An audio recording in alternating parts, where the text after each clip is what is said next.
Good morning, good afternoon, good evening. Welcome back to King Abdulaziz race course. Welcome back to Saudi Arabia, and welcome back to the English-speaking Jcsa YouTube broadcast. My name is Callum Helliwell, and I'm looking forward to bringing you 12 wonderful races here on a truly super Saturday, Tom, highlighted by the 1,000 guineas. Yeah, it's the smallest field on the card by some considerable distance. Only the 8 runners in the 1,000 guineas, as we're going to call it with our British lingo at the end. Absolutely. That's not the actual title, but it's close to. Otherwise, we have 20 runner fields all through the day, lots of maidens. I wouldn't say it's got the class of a normal Saturday here. Obviously, we had a very good day yesterday with lots of good horses running. Not the class, but it's definitely competitive. The quantity is definitely there. The quantity is there, and we sort of top and tail the sort of card. We start with first line in our opener, probably one of the best sprinters out here on the dirt in Saudi Arabia. And then as we get towards the bottom of the card, horses like Rustam Basha come into form. He's a horse who's been flying recently. Takfik is going to take on Judale, and then you've got Nameen as well in that 1,000 guineas too. That's a really fascinating contest, because if you look at it, there's no real standout form-wise. Lots of fillies looking to rebuild reputations. Yeah, I think Takfik's around 5-2 on the international market, so it's a wide open race despite the smallish field. I'm looking forward to it. I'm looking forward to getting stuck into the day. I'm still thinking about Weight to Excel yesterday. No, still living off the Weight to Excel success yesterday. Now, let's focus on 3 horses we're really looking forward to seeing over the course of the action today.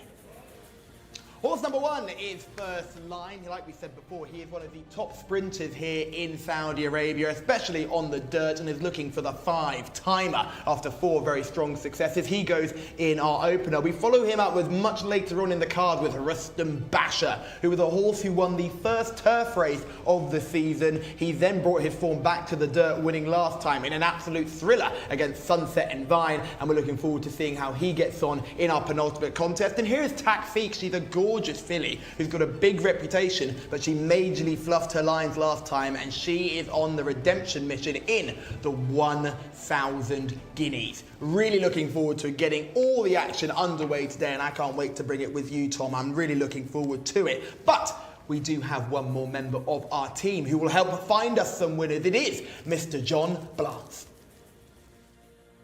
Never any guarantee of that, Callum, but many thanks for the big build-up, and hope it doesn't end up to be a somewhat overrated build-up. The first race is at 3:20 local time. It's a local-bred horses open contest, as Tom was saying. Yes, some big fields today.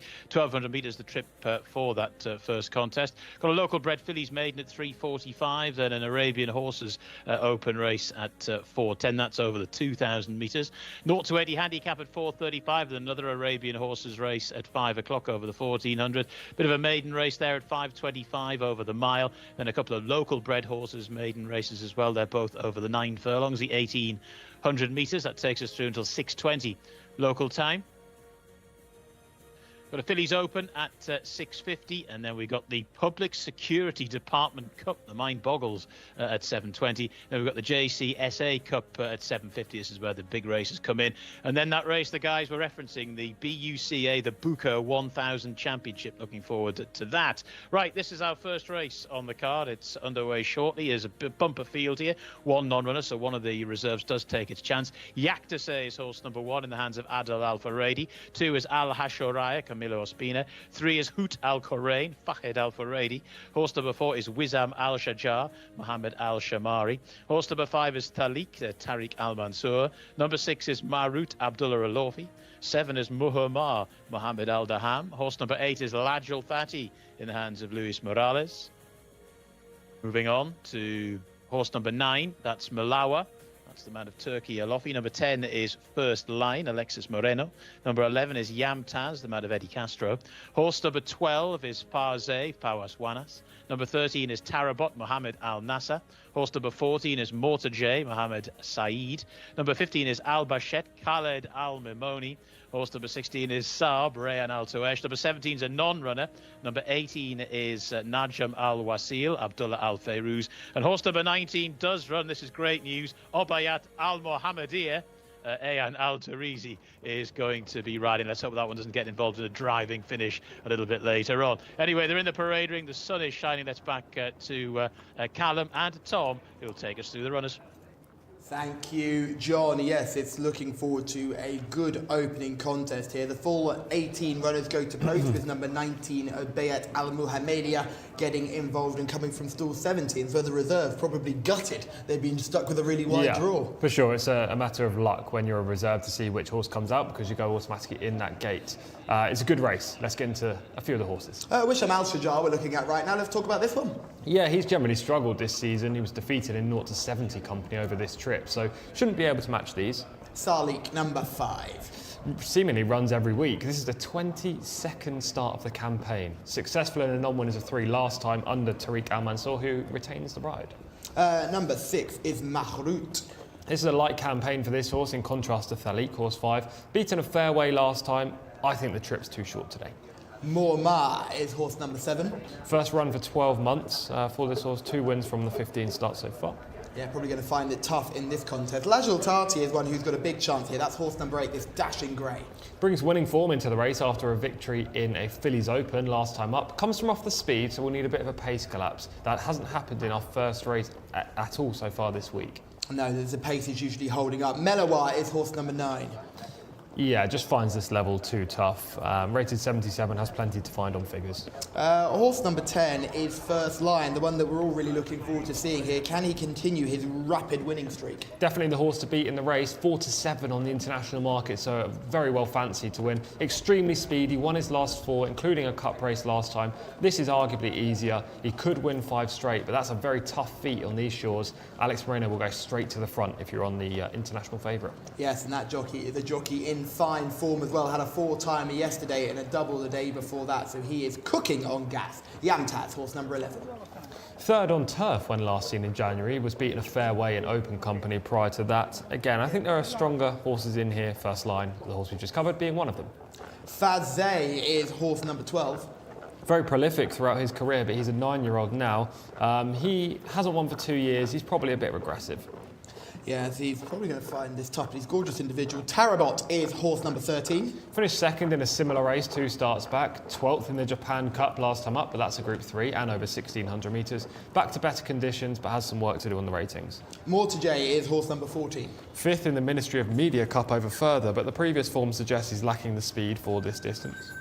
Albachet is horse number 15, who we'll see shortly.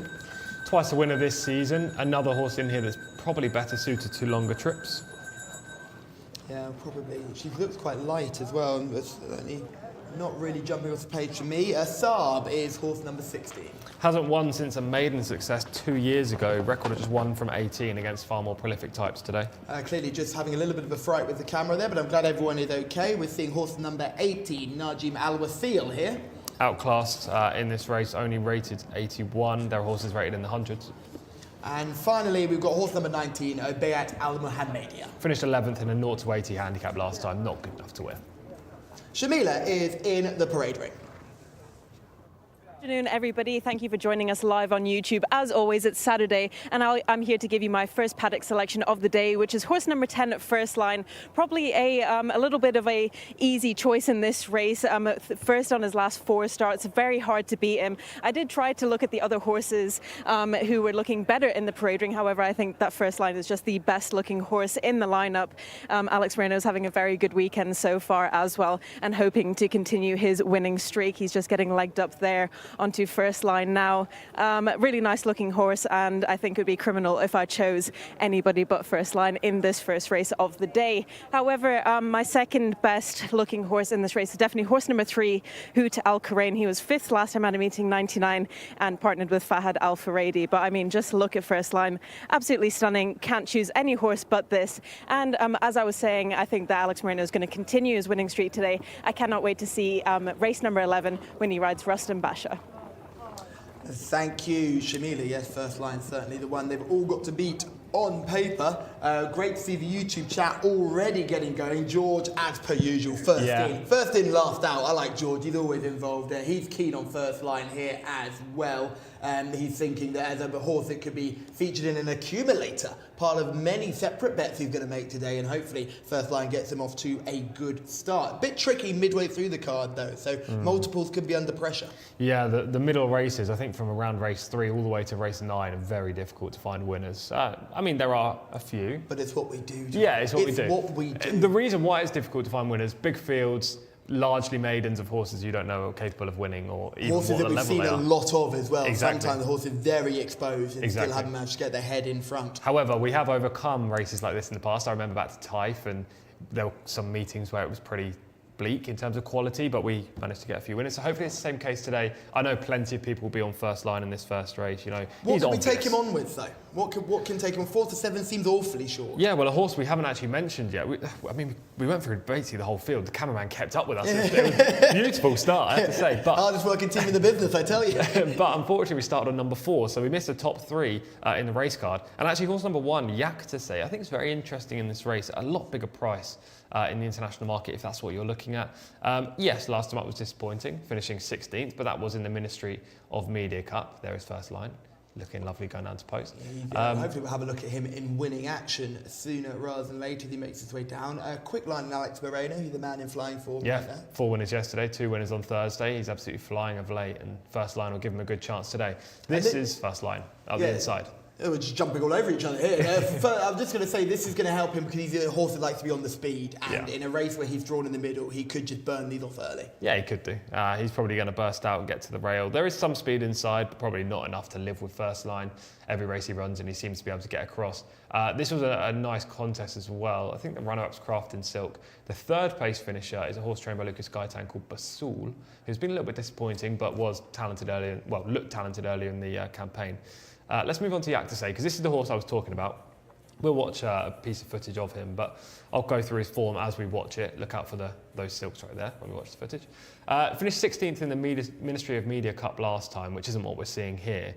That was obviously a much better race. Prior to that contest, he ran here, where he finished second. And this was a good run, I thought. At this point, you're probably thinking you've got to go and win the race, but he's still drawing clear of the 3rd and 4th. It's just that the horse on the inside's a real battler. He's drawn inside, so he's going to get a nice stalking trip. He comes from slightly off the speed, not too far back. And crucially, all 3 of his victories this season have come over this trip. They've all come in Taif. So I think this horse is capable of going close. I don't think he's probably going to beat first line, but I think he'd be the one that's the value. Yeah, he certainly does, doesn't he? It would be a surprise if first line was to be beaten here. He's a good-looking individual and seems to be in the form of his life. He won't have it all his own way at the top of the field, though. Al Hasharaya, ridden by Camillo Espina, will be bang up there with the speed early. You'd think so, yeah, for sure. Raced 35 times over 2 seasons. What a sound horse Al Hasharaya is. Dream to own. Yeah, she has 16 starts this year and obviously 19 last year. Only 1 victory this season. The Taif form is generally stronger, but as you say, she has early speed.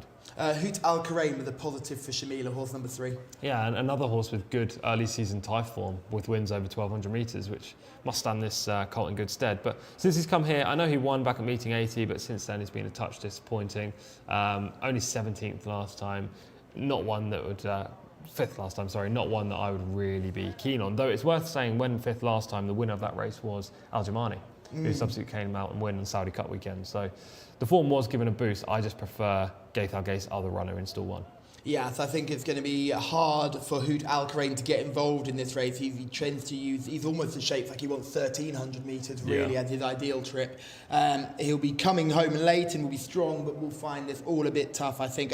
I'm going to selection out the way nice and early for you here, Tom. I'm going to say first line. I'm going to join up with Shamila and be with first line here in our opener. Tom, are you with me or are you going somewhere else? Look, I think first line's going to win, but for the purposes of picking, I'll go against. I mean, I wouldn't be surprised. As I say, I think first line's by far the most likely winner. I'll go with Jcsa, horse number 1. Probably his main challenger, I'd say, and there's nothing wrong with putting that one up at all, Tom. Yeah, I think he's 20 to 1 or something similar. Woo! Yeah, so I'll say Jcsa for the first 3. Certainly a place market, surely. Absolutely. I expect first line to win, but Jcsa is the each way play. If we're looking at how this race is going to turn out tactically wise, first line breaking from 10, early speed, Al Hasharaya from 2, early speed. Those that are drawn wide are not going to be able to get across. So I would be very concerned if you had a selection drawn 13 or wider, which is Tarabat, Mortajay, Albachet, Saab, Najim Al-Wasil and Abayat Al-Mahamedia. All of those will probably find this a little bit tough. Yeah, well, they will from a class angle anyway, I think, in this race. Because it's an open, they don't get weight allowance unless they're a filly against the boys. They're generally, the horses drawn out wide are the weaker horses in this race, which is interesting. What I would say is, in a race like this, where you have a proper speedball in first line, they can be strung out in the early stages, despite the shortest trip. So if you are drawn wide, there is a possibility you can get in, but you won't be able to get in at the front. You'll have to get in mid-div. Yeah, it'll be interesting to see how they get on in this contest. Lajil Tati is another one who'll be coming from off the speed. If there are so many coming from off the speed, though, surely that's got to be a concern, because there'll be a lot of horses sort of waiting for a pace to collapse. Yeah, waiting for the pace to collapse, which first line rarely collapses in front. He usually holds on all the way to the line. So there's that issue. There's also traffic problems. If all horses are looking for the same spot and same tactics early, then they're going to need luck and running. Fascinating contest to look forward to. So go through selections one more time. Myself, Shamila and George in the comments. Like first line, Tom is going to take us on with Jcsa, who is certainly a monster price on the international markets and looks great value. And that's what you're here to do, Tom, is find the people at home plenty of value. So John Blance, please take us through the runners for the first. Yeah, thanks, guys. Interesting. Almost as soon as Tom said the word, Jcsa went from 20 to 1 on one particular international market. I won't name any particular markets in particular, from 20 to 1 into 18 to 1. And yeah, gate 1 as well for Jcsa. Should be able to take a decent position. Adel Al Faradi, 20 to 1 from gate 1. Thank you very much. Yes, certainly for the each way thieves. So that'll do for me as well. And certainly first line will almost certainly win this race. But there are many, many different ways of playing. Last 3 or 4 to load up. Still waiting for Jcsa, the aforementioned Jcsa, to go in. Thalik is in there as well in the be-cameraed 5 box. You always know that the cameras stall 5. Plenty of shifts have taught me that. Malawa to go in. Also got Tarabot to come forward. Horse number 2, Al Hasharai. Some of these names are getting rather familiar. Probably make a mess of this call now, but some of these horses I've seen many, many times. Jcsa is on start 70. Al Hasharai on start 38. Al Hasharai goes in. Camilo Ospina, you're never too far away from a Camilo Ospina winner, whether it's Tape or at Riyadh. He's had a fantastic Riyadh campaign, of course. And there is Jcsa, Adel Al Faradi, one of the top guys here as well. More money for Jcsa. Collins has moved that market again. Stand by. Yamtaz has come forward as well. Yamtaz in the white distinguishing cap. Nestles in next to the favourite. Stand by. Gates back and away they go. They are racing for the first of the 12 here at Riyadh today, and a good start was made by Hoot Al Karain. Jcsa, though, shows pretty good pace as well from gate 1, can certainly get into a nice position. But speaking of nice positions, first line, the very heavy favourite, has taken up a really good one in the early stages and gets across to the rail with the minimum of fuss to in second position in the red colours, Hoot Al Karain. Right round the outside, Muammar is also making nice headway, the white cap. Field trailing all the way back at the moment to Obat Al Mohammedia. Also towards the rear of the field is Najm Al Wasil, but starting to make the turn. It's first line that's leading them to Mohumar racing in second. Hoot Al Karain now being driven along. Al Hasharai is still there. So too is Jcsa, who's going right round the inside rail. Then towards the outside, Yamtaz, who's peeled out for a run. And then after that, the other red stable colours of Mortaget. But down the lane they come, and it's first line that's leading them. They're queuing a bit behind, but they're not getting there yet. To in second position now, Mortaget, who's staying on, also getting going down the centre of the track is Marut as they make their way towards the closing stages. First line, Marut. Now right down the centre as well is Mortaget, who's making really good headway. Mortaget beginning to reel him in at the line. Mortaget possibly just over in second place. Marut, those two in a terrific head-bobbing finish as they went over the line in the opener. Mortaget from a long way back in the hands of Mohammed Saeed, another red stable runner in the yellow distinguishing cap, right down the central part of the course. May well have reeled in Marut, and has done, has won by a head, has won by 1/100th of a second. I was watching the World Indoor Athletics Championships last night, and I suddenly feel old David Coleman. And then first line has finished in third. So Mortaget, Marut and first line, the first 3 home. Then after that, in fourth position, Albachet, who stayed on pretty well there in the black cap, was quite a long way off the pace, as indeed was the winner. But Mortaget has scored right at the opportune moment. Marut in second, and first line's given a reasonable account of itself, but hasn't been able to justify the short price. And actually the fourth horse home there was Saab, who was well, roaring home down the centre of the track, he could say, motored. Albachet has finished in 5th, and Lajul Thati has finished in 6th. So that was the 1, 2, 3 for the red stable for Prince Faisal bin Khalid bin Aziz. dominating that opening race. Maybe not with the horses that we thought, or the horse that we thought was in the third set of colours, but right down the middle of the course, Mortaget has picked the ball up to win the opener.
أصوات مسيتنا وحفل هذا اليوم مع الخيال.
إرادة الشيبان بيوم واحد.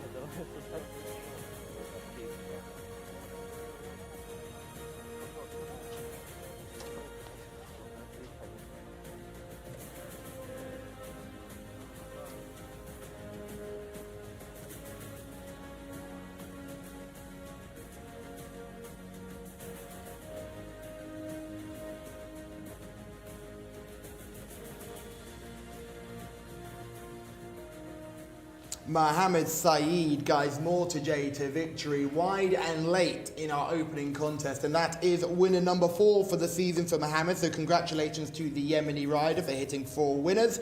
He beat Marut and Abdullah Al-Orfi. Abdullah's been hard of luck this week, hasn't he? Yeah, he has. He was in a good position on Marut, and obviously wearing the first string of the red stable, and they probably expected he was their best chance of winning, but it was Mortaget who was way off the speed early. Just look at him now, third last, grey horse, yellow cap, red silks, moving up slightly into mid-division, but manages to sustain his run all the way in the home straight. The 27th winner of the season for Al-Qahtani, which is his worst total as a trainer since 7 years ago. So he's not had the greatest of seasons. This win will be good for both the jockey and the trainer, I imagine, and probably surprising at the same time. Good for the Red Stable, get themselves a 1-2 as well, the owner, who, and I imagine why this is his worst season, because the Red Stable's been so second fiddle, really, to the White Stable so far. So it's clear to see that they are trying to find some form right towards the end of the season. And was there a pace collapse here, Tom, or did 2 horses just break loose? No, there was definitely a pace collapse. There were 5 horses up front early. You can see 2 of them dropping back against the rail on the right-hand side of the screen. The other 2, Jcsa, as well as Hoot Al Karain, were kind of finished mid-division in the end. Jcsa was 7th. And First Line was a touch disappointing. He made the front, he had no excuses, but pace didn't seem to hold up in this race. He ran fine. Too many? Maybe. It's just so difficult to win 5 in a row. So difficult, especially in races like this. I know it was a drop down in class, but he's facing good horses in here, and you can't be at your A game every single time you hit the track, and when you're not, you get found out. And you said it that 4 to 7 seemed a very prohibitive price, so it's understandable when it then gets turned over. But I felt for Al Hasharai, who got caught up early in the wash there, was unable to maintain that rail position because the actor pinned himself to the rail, limpet-like, all the way around, scraping the paint. And Al Hasharai just had to settle for a sort of difficult passage all the way around, really, always behind the bridle. Hoot Al Karain, we said, would probably want a bit further than this. And then the other horse who got no luck was Muammar, who ended up being a bit tight for room down the straight. Yeah, that horse got tired quick, unsurprising given she was coming off a 12-month layoff. The other pace horses, I think Jcsa ran perfectly fine, just obviously wasn't suited by the shape of the race. First Line ran very well in third. I know it was short price, and actually, I know it sounds in hindsight, but I would have said it beforehand. He was a terrible bet in the race, and actually betting him is a bit ludicrous because he's 4 to 7 in a race that is a bit wide open. Was the most likely winner, not taking anything away, but to win 5 races is very tricky, and especially here when you're going to be going pretty hard from the outset. We know his style. He needed everything to go right, and it didn't. But I would never have found this winner more to J, to be honest. I think I can tell you exactly what I said beforehand. 5th in the Ministry of Media Cup over further, but previous form suggests he lacks the speed for the distance. Well, he did. Exactly, which now shows... His stamina's come into play there, hasn't it? Exactly, it shows there was a pace collapse, because if the leaders kept going, I'm pretty sure on past evidence, Mortaje wouldn't have got there. Yeah, we could just see him going through shot just now. There he goes in the yellow cap, and it ended up coming from an uncompromising position, some would say a different part of the Saudi Peninsula, and ended up crossing the line in front, and has done quite well coming wide and late. If you look at this point, though, your eventual second, Marbruk, is cantering along, isn't it? Really travelling, alongside the other white stable horse, Yamtaz, who doesn't actually finish the race very well. But Marbruk, I'm sure Abdullah Al Alfi thought he was on a winner as he saw Alex Moreno in First Line under pressure against the fence. We're focusing on First Line here. I mean, the winner's are near side. Hopefully the camera zooms out ever so slightly. That's what happens when you get late runners. Just on the line. I mean, this camera angle is a bit deceiving, but the horse in the yellow cap did get up. And as you say, only a 4th winner this season for the jockey. It's been a tough campaign for him. 179 rides, just 4 winners, 2%. But I'm sure this means a fair amount. Yeah, it certainly will do, and I'm sure he'll be over the moon with that success as he's guided Mortaje to victory in our opening contest of the day. Tom, we must move on, though, to race number 2. This is a fillies maiden over the 1,400 metres, and it's an interesting contest here. It's tough because it's open age, and these fillies just still haven't won a race. Yeah, exactly. It's a very tough race. We'll go through them, but there are horses in here that are 0 for 23, for example. Well, let's hear from John, who can take us through the runners and the riders. Well, there's a beautiful link here, Callum, because the horse that's 0 from 23 is Jcsa, horse number 1 at the top of the list. While Timyat is aboard. Al Saudia Al Osma, horse number 2, Mohammed Al Daham. Number 3 is Bint Al Karem, Mohammed Al Nefsi. Number 4 is Snow White, Nawaf Al Fairuz. Horse number 5 is Fadla, that's the mount of Jimmy Carrion. Horse number 6 is Tulsa, that's Khalid Al Mimoni. Number 7 is Nunajd, Mohammed Al Habib. Number 8 is Mana Al Badea. That's the mount of Abdulaziz Al Azari. Horse number 9 is Lamia Al Sad, Abdullah Al Kradis. Number 10 is Aiz Latifa, in the hands of Rayan Al Tuesh. Horse number 11 is Najmat Al Sati. Horse number 12 is Silk Al Jaman. Horse number 13 is Zalawiya, Salman Al Rashid. Horse number 18 is Shukrana, Abdullah Al Orfi. Horse number 15 is Benora, Adil Al Faredi. Number 16 is Gaydar. Number 17 is Amaryllis, Mohammed Al Nasser. Number 18 is Mabarik, Tariq Al Mansour. Horse number 19 is Tanfared, Ayad Al Turisi. And horse number 20 is Mez Danar. So those are the runners and riders. Luis Moreno is aboard horse number 2 there in this race. Anyway, the horses are... Horse number 12, I should say. Horse number 12, Luis Moreno, I do apologise. We'll get it right in the end. Right, the horses in the parade ring, and they're on their way around another big field here, a bumper field, as we get you back to Callum and to Tom. Thanks very much, John. Yeah, we'll get it eventually, won't we? Of course we will. This is a tricky contest with plenty of horses who have had good chances and not got their heads in front. Are you looking for something more exposed here, Tom? More unexposed? More unexposed, yeah. I was going to say. More exposed, yeah. Do we look for them with 0 from 46? No, definitely more one of the unexposed types. I'm just looking at the international market as we talk, actually, and It's got kind of the shape I was expecting. Horse number 13 is favourite Zalawiya. Horse number 15, who is going to be my selection, horse number 15, Benora, is currently second favourite, and rightly so. And the third favourite is Manar Al-Badea. And look, all of these are the unexposed types. They've had 3, 2 and 2 runs respectively. So I suppose the market's kind of going the same way with us.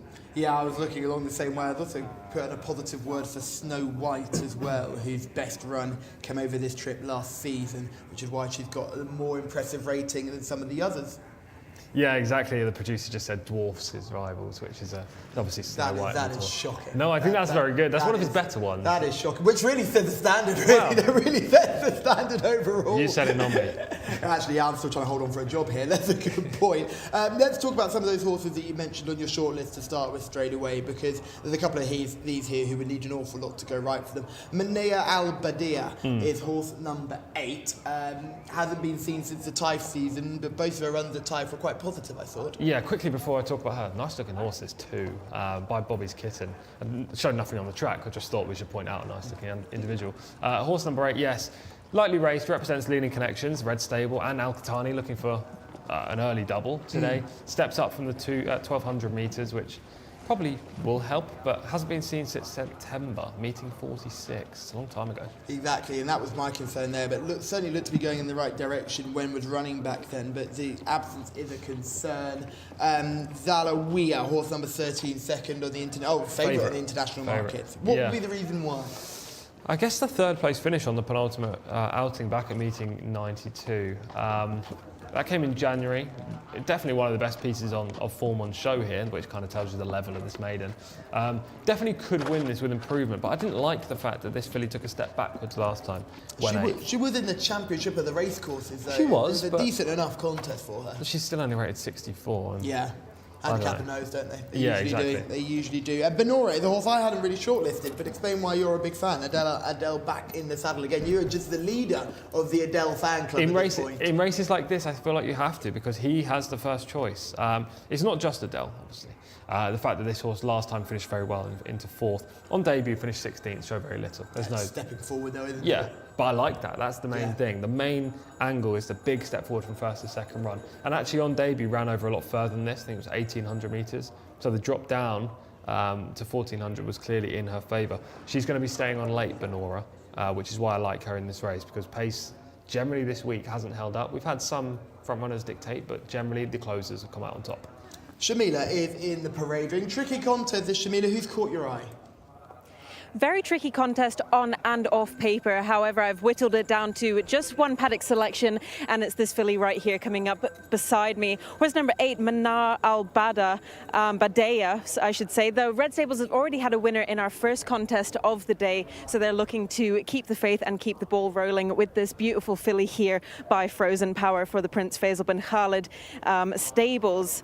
She's had 2 runs. She is still a maiden, obviously, but has done pretty well for herself this season. 5th last time out and 4th the time before that, though we haven't seen her since the Taif season, as Callum already noted. So that could be a little bit of a concern. However, she might have just needed the break. I think she looks a lot better than she did in the Taif season, to be fair, and has filled out her frame a lot more. So definitely my paddock selection for this race. I do have to say horse number 5, Fadla for Jimmy Carrion, also looks really good. So very best of luck to everyone involved there. The only question mark for me is horse number 2, who Tom said was a good looker. I just wasn't 100% happy with the way that she was walking around the parade ring.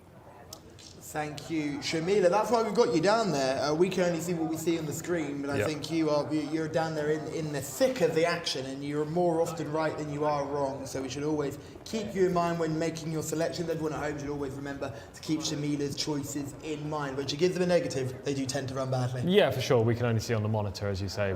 Despite being right next to the paddock, we are looking at a TV screen right now. So nice looking filly, the 2, but if Shamila didn't think she was walking around nicely, I've got to say I wasn't really looking at the walk, so that's absolutely fair. Just looking at it, she was a good stamp of a filly, but she wasn't the most fluid of movers. Remember, we are live on YouTube. All you need to do is like, subscribe, and turn on those bell notifications so you never miss an episode. And talk to George, because he's just in the chat by himself right now. And talk to George. Yeah, come George on. some company, for goodness sakes. In any language, as we worked out, George can speak a good bit of Greek too. So absolutely. Any language you like, you're more than welcome to get in touch with George. We will have some of our later arrivals swinging in by around race 5 or 6. Yeah, Jose Martinez, absolutely certain to be one of them. absolute certainty. And if Jimmy Jerkins has got a runner, we know Ed's going to be in the chat. We'd love to see a little bit of Ed live from New York. A couple of those that Shamila mentioned as a positive. Fadler, 7th on debut. That was meeting 82. Jimmy carrying on board. Not a bad jockey booking either. And a mark of 55 after that start this season. Had 8 runs last season. Yeah, exactly that. This filly's just a long-standing maiden. She's a 5-year-old now. Generally older horses, I know this is for older horses, but we're talking 5, 6, 7-year-olds, I want to overlook because they've had plenty of opportunities. Something's probably gone amiss so far. She's also had 3 months off since that run back at meeting 82, so I'm wondering why that's the case. I mean, you got her back to the track. Why didn't you go with her again? I am very surprised that no one has gone for Zalawila here. It's going to be my selection. It's probably why no one has gone for. No, you had a great day yesterday. Even bad clock is right twice a day, isn't it? Is that the same? Yeah, Is that the incorrect same? clock, yeah. Yeah, so... Broken clock. Broken clock, that's what we Oh, got. very sweaty, the 15. Yeah, 15's That's my got very selection. warm. That is your selection, Tom. Not a Paddock eye catcher there. No, that's a worry for me now. I mean, it would have been a tentative pick anyway. This kind of race is not one you should ever be super confident in, but yeah, I'm not happy with how hot she's got. 1400 metre maiden contest. I imagine whoever gets to the front here is going to be quite hard to catch. We did see a closer in our last race, though, which is rare at this stage of the card. Often at the beginning of the card, the course really does favour front runners. It's very true. They just went too hard early on in that last race, I think, judging by the way it panned out. I do think the pace will generally hold up in this because, as you say... No pace. Yeah, there's most of these horses don't have any other speed other than their go speed, if that makes sense. So if you're out the back, you can't really close. Benora is the only one that will come from off the pace, judged by what we've seen, but the fact that she's so sweaty is a bit of a negative. I'll stick with her as my selection, as I'm not in the business to change my mind, but I love that. He's sticking with his gun. I would say that it is a big concern that Benora is very sweaty right now. Of the others, they all look like they want to go forward. Manar Albadea definitely wants to go forward. Zalawiya will be near the front as well. So if you're on either of those or supporting either of those, then look out for them in the early stages. We're looking for some extra selections. George is teaming up with you with Benora here in the comments. He's keen on horse number 15. Now, I'm only saying this. George tried to put up a double on the chat with a rival racecourse. We don't mention their names, but that fell apart. He's now looking to come back with a winner here with Benora. I can't understand why anyone's going away from Zalawiya. I just think the form is the best form here. It probably is. These connections aren't known for having too many winners, I'd say, with Zalawiya, but yeah, on form, probably the 13 is the standout. Hopefully George is on the right lines with me with Benora, but again, tentative pick. Hopefully it's tentative for George as well, because this is not a race that anyone can be super confident about. No, certainly not. No, and when you're looking at a race like this, how do you approach it? Because obviously your analytic mind is something that we all do really appreciate here on the channel.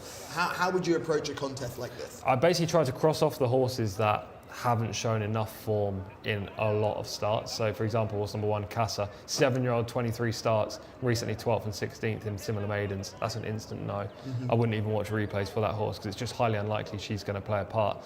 Then I would look for some pedigrees. There are a couple of decent pedigrees in here, but because it's a local bred, it's quite tough. You're dealing with a smaller clutch of stallions exactly. in this situation. They're Bandini, Shaman Ghost, Frozen Power, Bobby's Kitten, etc. They're reasonable, but otherwise you don't have any proper standouts.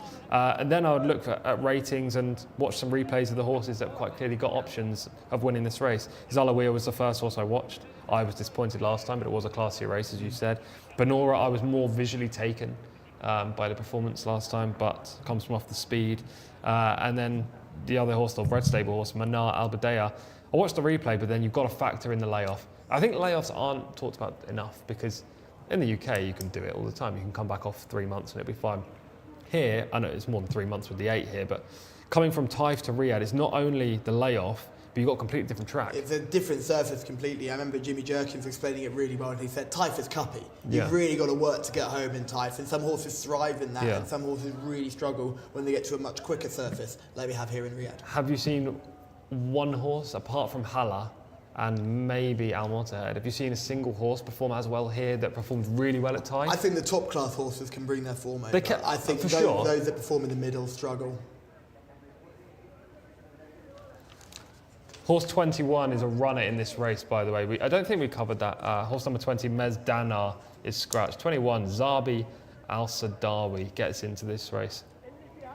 So 20 in the non-runner and 21 that sneaks into the contest. Another reserve being blessed with the widest of wide draws. Manaya Al-Badia looked really good in the parade ring. I was taken by the way she looked, and you can see why she was Shamila's eye catcher. She's got that beautiful strut. I remember the likes of Zenyatta and Black Caviar do, and I always think if they're strutting. I can't believe you just compared this this two-race filly that's two-race maiden to Zenyatta and Black Caviar. Yeah, not even just one of them, to two of the best race mares of all time. Yes, Apple's Jade also did a very similar thing. If we're going to keep going down that route of very talented mares that have strutted their way around the parade ring. But to go through these selections for the final time, Shamila likes number 8, Manaya Al-Badia. I like number 13, Zalawiyah. And Tom and George in the comments liked Benora. Great to see Jose Martinez back with us earlier than normal, Jose. So glad you've got that morning coffee, because it must be super early in America. So good stuff to see you with us. And also some other people popping up in the chat too. Great to have you along with us. John Blance, are you with us or are you against us? Generally, or from a punting perspective, I like Zalawiyah in this spot. Needs to get into a decent posse from gate 13. That's not easy, but there's not necessarily, this has already been covered by you guys, but there's not necessarily a massive amount of pace in this race. So this is the kind of contest where if I had a fancied runner in gate 13, I'd be relatively confident that she could take up a decent posse and can go quite well. One that might go right at a decent price is Snow White. She's got a rating which is quite good compared to a lot of these. I think she probably needed that first run. Interesting at this trip. I think she might be staying on a little bit at the end too, but Zalawiyah for me is pretty much the obvious way to play it. There's Manaya Al-Badia going in. They're looking for a quick red stable double. Still out the back, we've got Benora, and also to load up as well is Lamia Al-Saad. 3 A's in a row in that one's name as well. Incredible scenes. Snow White's about to go in. The 3 as well is Bint Al-Karem. And there's the 21 going in over on the far side. Zabi Al-Sadawi, a very late call-up for this race. Zalawiyah goes in, though, the international market's favourite. Salman Al-Rashid aboard. Looks like we've all just about got a full complement here now. Loaded down at 1,400 metre start. Race 2 here at Riyadh today. Lots of shouting. They are off and racing. Somewhat slowly away was Lamia Al-Saad as they go through the first 100 metres or so. Good pace in the early part of the race from Fadla. Jimmy Carrion getting that one into a good posse in the light blue and red colours. Also away well was Zalawiyah, the international market's favourite, and is drifting into a decent posse. Silk Al-Jaman is also up at the pace there as well in the rather bright green cap towards the back of the field at the moment. Snow White also towards the rear of the field is the slow starting Lamia Al-Saad as they make their way through the first 400 metres or so. Look at this Zalawiyah go. She's clear at the moment. The Fadla racing in second. Al-Sadia Al-Lozma now moves into third spot right up the inside rail. In fourth position is Shukrana, and then towards the outside of Shukrana, trying to get a little bit closer, is Amaryllis, one of the outsiders. But this Zalawiyah has got a train to catch. She's well clear, 6 or 7 lengths to the good over Fadla racing in second. Al-Sadia Al-Lozma scraping paint on the inside rail in third. Amaryllis and Shukrana are after that. The rest have got loads to do to get involved here. 800 metres in 1 minute and 38 or 1 minute 0.38 seconds, and well clear at the moment is the favourite Zalawiyah. She got across into a lovely posse, and she's well clear. I'm not going to catch her in a month of Sundays here by 8, 10, 12 lengths possibly as they go well inside the final furlong now. Final 100 metres, she's getting a little bit tired, Zalawiyah, but she's not going to be caught. Staying on quite well from the back is Najmat Al-Sati, but a very easy win for Zalawiyah. The 11 finished in second, Najmat Al-Sati. Third horse home, Fadla, boxed on and persevered well, but this race was won at the start. Zalawiyah just far too good for them. Said before how on paper there's not much pace in this race, and if this horse can get across from stall 13, there's every chance you'd be able to boss the race, and that is exactly how things have worked out here. Najmat Al-Sati stayed on from the back, so there were 1 or 2 closers that were kept interested. Najmat Al-Sati was quite a long way off that pace early. Fadla's finished in third, and in fourth was Mabarik. That was the 1, 2, 3, 4. 1 minute 26.74 seconds, almost a second faster than anything else there. Najmat Al-Sati was beaten 5 1/4 lengths into second. So the winner here, Zalawi, has has just had the 3 runs, so quite a few of these very exposed, she less so. And on that evidence, she's not necessarily going to be heading for the very top, but she's certainly going to be heading for a level quite a good bit more rarefied than this. Najmat Al-Sati in second and Fadla in third. Selman Al-Rashid has got the job done there in the most uncomplicated fashion possible, and Zalawiya has won race number 2. A rather promising filly, maybe not beaten a great deal here, but has beaten them very impressively.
Salman Al-Shareed has just recorded his 7th career winner. The 19-year-old jockey has guided Zalawiya to an all-the-way success in a race that turned into a bit of a rout, Tom. Yeah, it was a one-horse race from a long way out. Just go straight to the front on this filly. She's obviously shown plenty of speed in the past, and we did touch on the fact that meeting 92, that third place finish was the best piece of form on offer. All she had to do was get to the front. There was no closer. 0 closers in the race, so the fact that she showed speed, could open up that gap, she was never going to get caught. What's the form worth? Probably very little. The runner-up's rated just 45 and is now 0 from 7. But you can't take anything away from the winner. You can only beat what's put in front of you, and she's done it well. Yeah, she's done it in good style, and I mentioned the championship of the racecourse that she was in on her 3rd start with a hefty step up a grade, and this is a huge drop in class. If she runs to any level that she showed last time, she would be good enough here, and she proved it. We had one horse break very slowly. I think that was Lamia Al-Sad, who Correct. fell out the stalls, but it was over from the start, Tom. Yeah, it really was. You can just see the early speed down the middle, blue silks or purple silks if you wish, with the white cross belts. Just edging across ever so slowly. The horses on the inside didn't really try to match Zalawiya in the early stages, but I don't know if they could have anyway. That's Fadla, who ended up finishing 3rd as well. Which is ludicrous, yeah. really. The fact that that horse can really plug on for a 3rd place finish from trying to go as fast as possible in the early stages. A horse like that should generally be going back through the pack later on, but that just proves that there were no closers whatsoever, and all of those in behind have that one speed and get tired. But again, as we said, should keep banging on about, is Zalawiya should not be marked down because of the performances of the others in behind. She's done it very well. She was going fast throughout the turn. I was looking at our monitor on the right hand side here in the studio, you won't see, but it's got the sectionals, and they were coming up as fast for the grade. So, you know, she put the race to bed nicely, and yeah, she got really tired in the final 100 metres, but look, she's what, 8 or 10 lengths clear at that stage. Only the 6th win of the campaign for the jockey, who's only 19, so well done to Salman Al Rashid. And for the trainer, a first victory in 2 years. Only had 19 runners in that time. He actually had plenty of runners, 144 3 years ago. But in the last 2 years, only had 19 runners. And this is an overdue success for the trainer. So 2 races in today, 2 jockeys that we don't often see in the winners' enclosure getting the job done, and 2 trainers that have had very quiet seasons too. Yes, it certainly has explained that there are opportunities out there for those who are willing to grab it, and I think the trainer probably thinks he's got a good filly here and has found an opportunity for her. There's a reason why she ran in that race last time out. She's clearly got potential, and I imagine we'll see her in decent enough handicaps towards the future. Yeah, I hope it's handicaps rather than opens, because if you run an open, this filly's going to be matched on the front end, and who knows what she'll find late in a duel. Today she was kind of gifted it because of her natural speed. You can see how tired she gets in the final 100 metres. She's kind of putting her head up in the air like she's struggling to breathe. Maybe they'll have a look at her wind just going forward. Understandably, she's tired. They don't publicise wind ups here, so you never know, but a very good point indeed. Now, the racing today is brought to you by the Breeze Ups organisation, who sponsor our final race of 1,000 Guineas, doing incredible work in the racing and bloodstock industry. And Shamila has managed to catch up with Brandon, who is representing the organisation today. Of the Breeze to Succeed, who are sponsoring our last race of the day. So very welcome here to King Abdulaziz Racecourse. Thank you. It's a pleasure to be here. And how are you finding it all, and what are you actually doing here? What's your mission for today? Yeah, well, it's all very exciting because it's our first time being in Saudi and being in Riyadh. We obviously all watched the World Cup or the Saudi Cup last weekend, which was great to see such high-class racing. But, you know, I'm here on behalf of the Breeze Up Consigners Association. I'm a 2-year-old consigner myself, and we're here to promote the Breeze Up section in Europe to the Saudi owners and trainers and agents. And what's the actual job of a consigner for people who don't know that? Okay, so all the consigners, 90% of them are based in Ireland, and we buy yearlings at public auction all over Europe and North America, prepare them for the 2-year-old sales in the spring. So the first sale is starting in April, ends up in May in France and Deauville and Tattersalls, Ireland, and it's like 6 weeks for Breeze Up season. So we get the horses ready to run basically. The Breeze gallop over 2 furlongs on the track before they're sold, and usually the auctions in the following day. Brilliant. And what are you hoping to achieve here talking to the different trainers and owners? Well, we're here just to project our product, to make them aware of our product. The success it's had out here in Saudi so far has been from only a couple of years really that the horses have been coming out here. Breeze Up horses have done very well. There's a runner in 1,000 guineas today. And just make them aware of how the horses are produced, the people that are behind the product, how successful. We've had a champion 2-year-old in Ireland this year, with a classic winner in Europe last year. You know, just to show them and tell them where the horses come from and meet the people, and hopefully make them more comfortable with going to the sales in Europe and buying these horses. And do you think that will slowly improve even the bloodstock here in Saudi Arabia and the quality of racing as well? For sure. I mean, like over the last 5 years, there's been a huge upward trajectory of the quality of horses coming from the Breeze Up sales. Like, you know, we've had a champion 2-year-old, champion miler, and a champion stayer in the last 4 years coming from the Breeze Up sales. So, you know, they're buying now a better quality of horses being produced at Breeze Up sales. So I think those horses coming out here for sure can improve the quality of racing here. And tell me about your colleagues as well who are here with you. Well, I've got another colleague here, Jim McCartney, who's involved. Jim is also a very successful consigner. He's been consigning for over 20 years, same as I have, and you know, he's a very experienced horseman. And we want to meet the people here involved in the horse industry, that they feel comfortable buying from us, get to know us, and hopefully come to the sales in Europe and buy from us. Do you think this could be a yearly trip for you, coming out here to King Abdulaziz Racecourse and inviting more trainers and owners? Oh yeah, definitely. Well, like, this is just a starting point to getting to know the people and getting to know the whole scene out here. But we hope to make it an annual trip, and that we keep supporting the industry out here, and hopefully they'll come and support us. Brilliant. Thank you very much for joining us on the English channel. Thank you. A pleasure. And John Blance will take you through the runners and riders of our next race.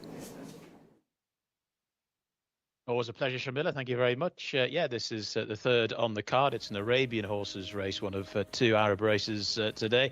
Abba Al Siham is horse number 1, Nawaf Al Fayrouz. 2 is John de Violette. in the hands of Ahmed Al-Azari. Number 11 is Game Over, Ali Al-Mamoni. Horse number 4 is Princess Muazzaz, Naif Al-Anazi. Horse number 5 is Bayrak Al-Ezam on official ratings, just about the best in here. Thurbal Timyat is aboard, and that's the international market's favourite. Horse number 6 is Kasab Al-Dam, A.N. Al-Turisi. Horse number 7 is Gasham Sham Al-Jazra, Jimmy Carrier. Horse number 8 is Modishah, Tariq Al-Mansour. Horse number 9 will be Al-Ajab, in the hands of Mohammed Al-Hubail. Horse number 10 is Fakir de Poy, Abdullah Al-Kradis. Horse number 11 is Hashem, Eddie Castro. Horse number 12 is HM Al-Nibras, Camilo Ospina. Number 13 is a non-runner. 14 is Alesia. And number 15 is Paca Al-Kaladir and Wigberto Ramos. Number 16 is Mr. Grisu, Mohammed Al Nasser. Number 17 is Dira Al Khaladir, Asir Al Sahedi, Abdullah Al Sahedi, I should say. Horse number 16 is Fertil de Croat, Ricardo Sosa Ferreira. Horse number 19 is Al Ajaj, that's the man of Nawef Al Mudiana. Number 20 is Meblish, Abdullah Al Khamis. And number 21 does run Jazem Athbar, the mount of Fawas Wanas. Confirmation number 13 is a non-runner, and number 21 gets in. So it's another bumper field, this time of Arabians for race number 3. Back to the boys and Shamila.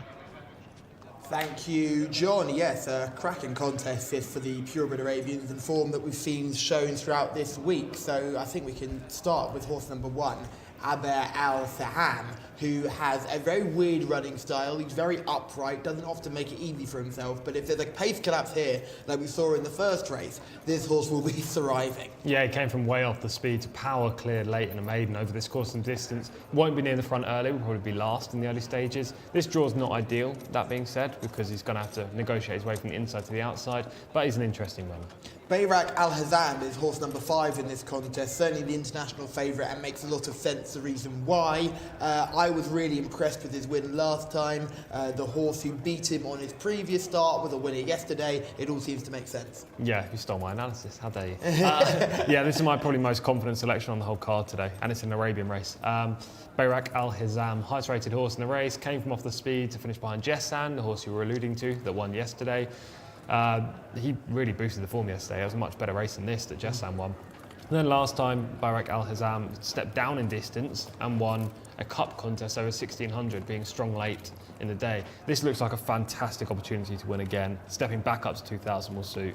I like him a lot. Al-Ajab, horse number 9, is a 2-time winner in Saudi, also winner in the UK. His last win came over course and distance at a 0-90 handicap, and he was second over a mile last time out. That was a nice warm-up for this, probably a danger here, I'd say. Agreed that was a warm-up for this. This is definitely the perfect trip for Al-Ajab. Just very sparsely run recently. That provides questions for me. Why is a 7-year-old only having 9 starts? That's a bit of a worry. Yeah, he's tried all over the world. Yeah. He's got that form in the Middle East and Meydan as well too. So he's been all over, but clearly hasn't been the easiest to train. Fakir de Poy is another horse, let down favourite backers massively when myself and Rory were here, and he was running over 1400 metres or something like that. And Rory and I said this horse cannot win, and he truly didn't. He ended up plugging on late, but he was last seen in the Obeya Dirt qualifier, a much better contest than this. Finished 4th. Have a massive chance here today, back over 2,000 metres, which will make him happy. Yeah, he's an incredible horse, really. He's been running over literally the minimum trip to the max trip here. He runs over every single distance from 1,200 to 2,400. This is probably more in his wheelhouse. 2,000 to 2,400 is probably right for him. I just think he's vulnerable. I know he's won 8 races before. He's been successful 4 times this year.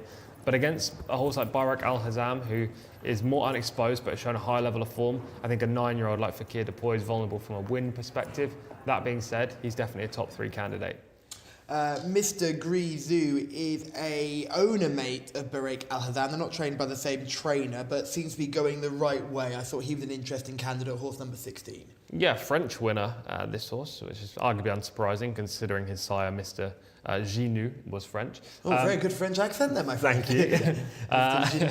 You didn't expect that, did you? No, I'm full flustered now. This horse fell short in handicaps recently. He looks the owner's second string. Yeah, it'd be interesting to see how he goes. I think he's improving, but it's certainly a horse to keep an eye on. And I also liked horse number 17, Dara Al Khalidiyya. Comes here with a rating of 82, having won last time in a lot weaker company than today. Yeah, that was a maiden handicap last time up. Might be the only success in that horse's 11-year-old career, I think. I don't think today will be the day for him. There are other horses in here that we can briefly touch on. But yeah, of course. We've Who basically do you gone want through. to highlight? Let's talk about horse number 6, Qasad Al-Ham, because he's rated 106. Why not? Absolutely. Yeah, consistent. He's just not overly prolific. That's the one problem with Qasad Al-Ham. Very trip versatile, much like Fakir Depoy in that regard. Likely to run home for a place again, but with Bayrak Al-Hazam, it's hard to suggest Qasad Al-Dam will get the job done. And then there are other horses like RB Game Over. I know it's probably Game Over, but I like saying RB Game Over. Princess Muazzaz, Gasham Sham Al Jazra. These are all seen Gasham Sham Al Jazra week in, week out. Exactly. Yeah. These are all horses we've seen so often this campaign. Maybe less of RB Game Over. We haven't seen him so far this season in Riyadh, but we watched him in Taif a few times, and he's rated 98 as well. I feel like Ali Al-Mamoni on board as well, good rider. Yeah, I feel like we should talk about him because he's a two-time US winner. We don't get too many US Arabians here. Obviously, there was one on Saudi Cup weekend. We get the odd winner here, but RB Game Over, two-time winner in the US, and he's another that wants 2,400 metres. Shamila is in the parade ring. You are our purebred Arabian expert, Shamila. Who caught your eye in this one? Even though we haven't seen this horse since the Taif season, I've decided to go with horse number 3, RB Game Over, coming up behind me here now, partnered with Ali Al-Mamoni. 5th last time out at meeting 54. I really like his chances. He's 7 years old and looks really well in himself going around the parade ring. I didn't have much time to look at the horses going around the parade ring because I was just having such a fun time in the winner's enclosure room with the connections for a Breeze to succeed. So I really like this horse. He stuck out to me straight away, and fantastic jockey booking with Ali Al-Mamoni on board as well. A horse that I would love to win this race, though, is horse number 4, Princess Muazzaz, partnered with Naif Al-Anazi. She has stolen my heart since the beginning of the season. She didn't have a great run last time, coming 15th, but hopefully she can do a little bit better today. She does look well, but I couldn't see past horse number 3, RB Game Over. Thank you, Shamila. Yes, Game Over. I'm sticking with Game Over. Tom's going with RB Game Over because he just likes to say it, don't I like saying RB Game Over, Yeah, yeah. it rolls off the tongue, doesn't it? So whatever way you like it. Game Over, horse number 3. Also, Princess Muazzaz is another favourite of Shamila's too. It seems a bit critical just to call a horse Game Over, doesn't it? Yeah. Like, what a negative name. RB Game Over sounds a little bit better. Let's go a little bit more about it. Qasad Al-Dam, again, another one who's got that high rating. And if you look at the form figure, the 5th, 4th, 4th, 2nd, 3rd, that would suggest this horse holds every chance. Al-Tarisi on board as well, another jockey who's been quite unlucky recently. Yeah, exactly. He's just got that consistent profile. He's a horse who's definitely going to be there or thereabouts at the finish. I am really strong on Bayrak Al-Hazam, I have to say. I think he's by far the most likely winner in this race. I think it was 7-4 on the international market. Jump in. It's a very fair price. I mean, compare this to First Line in the first race, it was 4-7. This is much better value on a horse, probably with similar win chances. Yeah, but First Line was beaten, so we do have to remember they're not machines. Sometimes they do lose. We're seeing Al Nebras, it was Camille Ospina, make his way out onto the course. A 7-year-old gelding, a winner last time, a meeting 101. That was a few weeks ago now. This is a step up in class, but he's clearly got the confidence. Yeah, that victory came in a 60-85 handicap, so definitely a big step up. For those who might not know about handicap ratings, you get given it based on how you perform. In that race, it was horses rated between 60 and 85, and in here, he's facing horses like Bayrak Al-Hazam rated 110, which shows just a level difference. And there is a real visible difference between low-grade handicaps and really top-level races with the purebred Arabians. I think you can see more of the distance in that than you can in the thoroughbreds, as we can just see Bayrak Al-Hazam making his way down to the start, and they're clearly keen to get on with things, and I'm sure he'll be settled once he makes his way down there, but we will keep an eye on him just to make sure he doesn't get too silly. This is Bayrak Al-Hazam in action. He's going to come widest of all in this contest. They all get a bit tight in the middle, but look at the horses in behind. Jcsa, who's a horse on the far right of picture in the bright green colours of grey, with a winner only yesterday. Yeah, Preciosa Al-Ashai is in there as well. So is Aima Al-Hareth. They all ran yesterday. A couple of Al-Qaladir stable horses as well. And Bayrak Al-Hazam just goes down the middle of the track and really hits the line powerfully at the end. Maybe this form wasn't completely boosted. I know that Jcsa won and Preciosa Al-Ashai ran well. A couple of the others didn't. First and second, weren't they? They the first two places. Al-Hareth and Saraima ran badly, so it's kind of got pros and cons, but that run, as well as the previous second behind Jcsa, and they're the two best pieces of form. Fakir Depoy we can see going down to the start as well. This is his fourth place effort last time out. It's his typical running style where he just plugs on at the one pace, but this was a much better race than what he faces today. Yeah, he's just slow.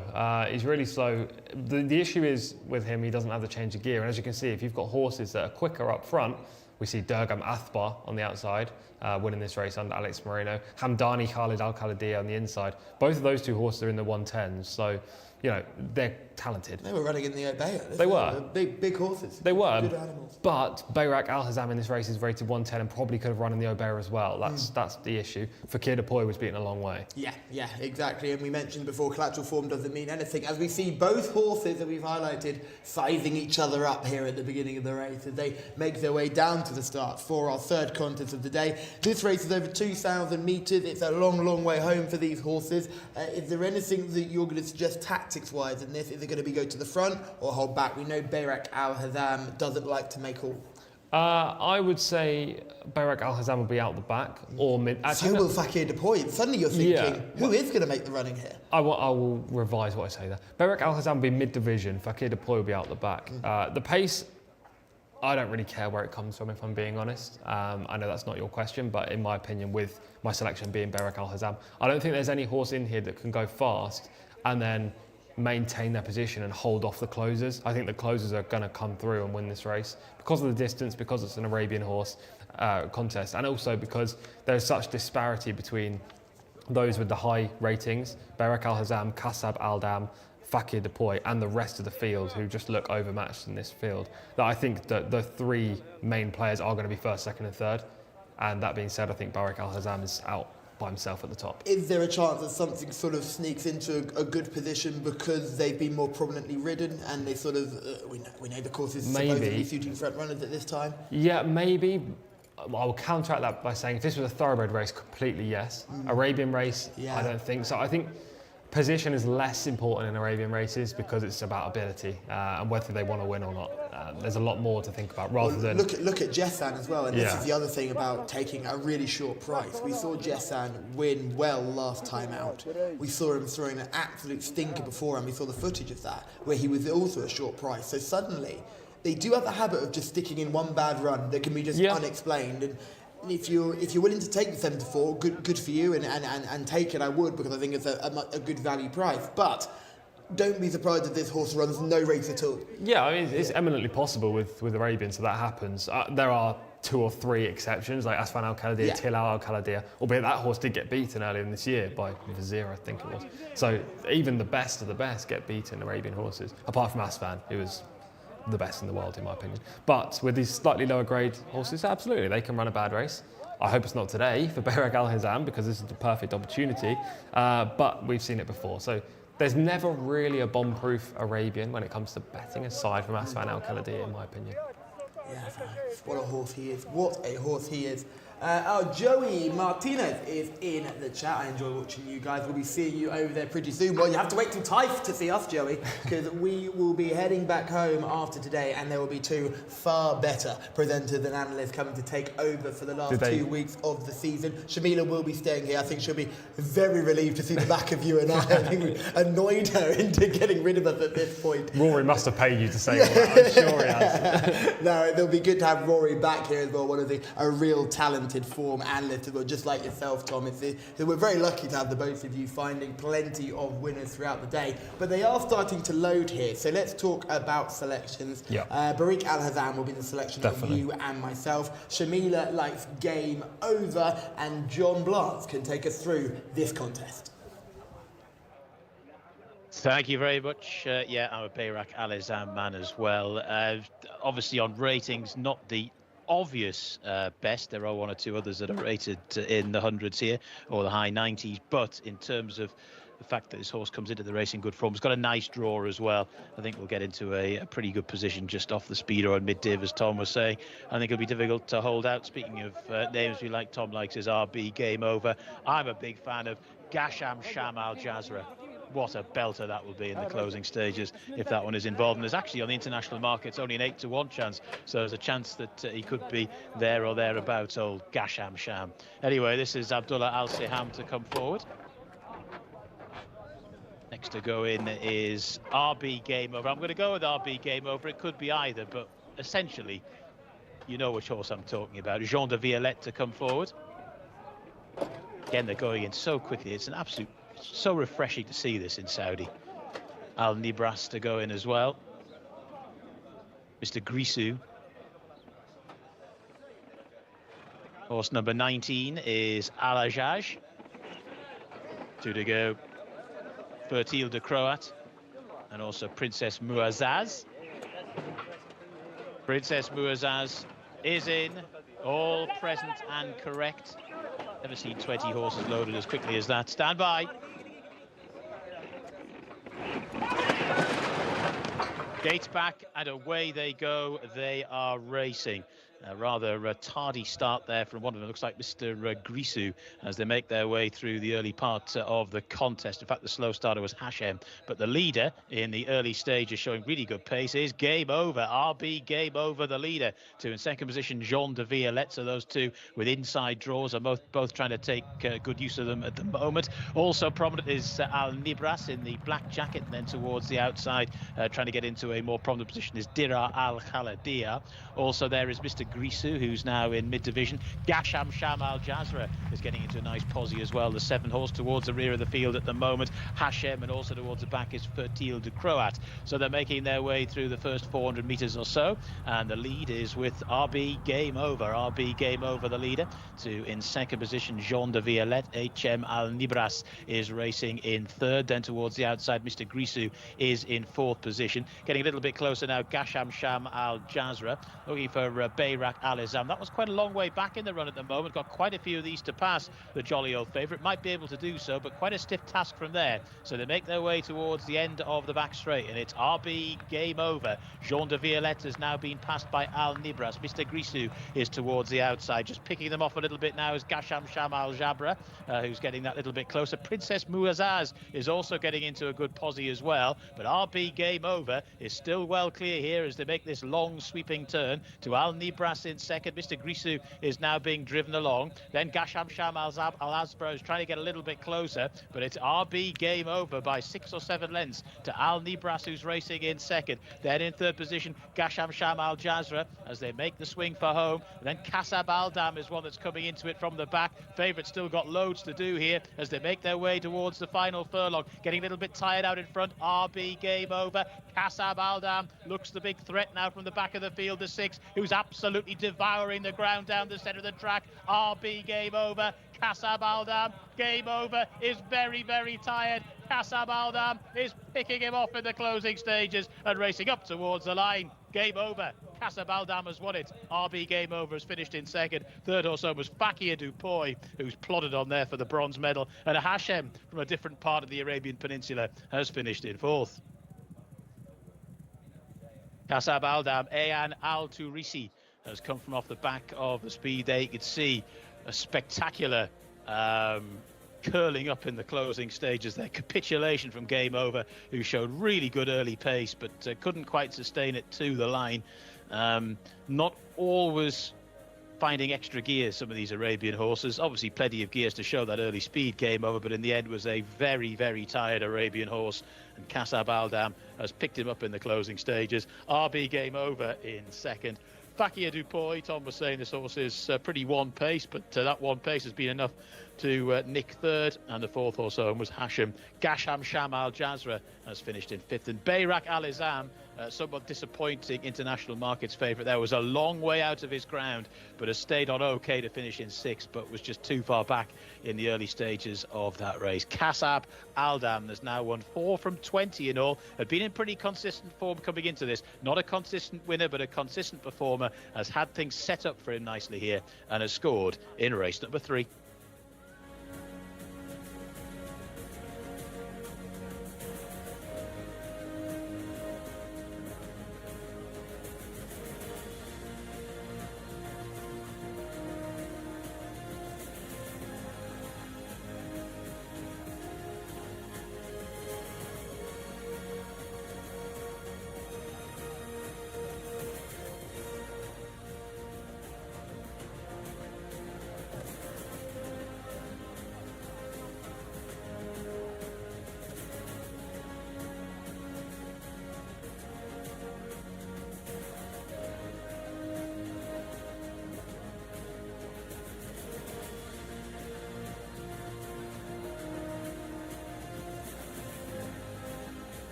man.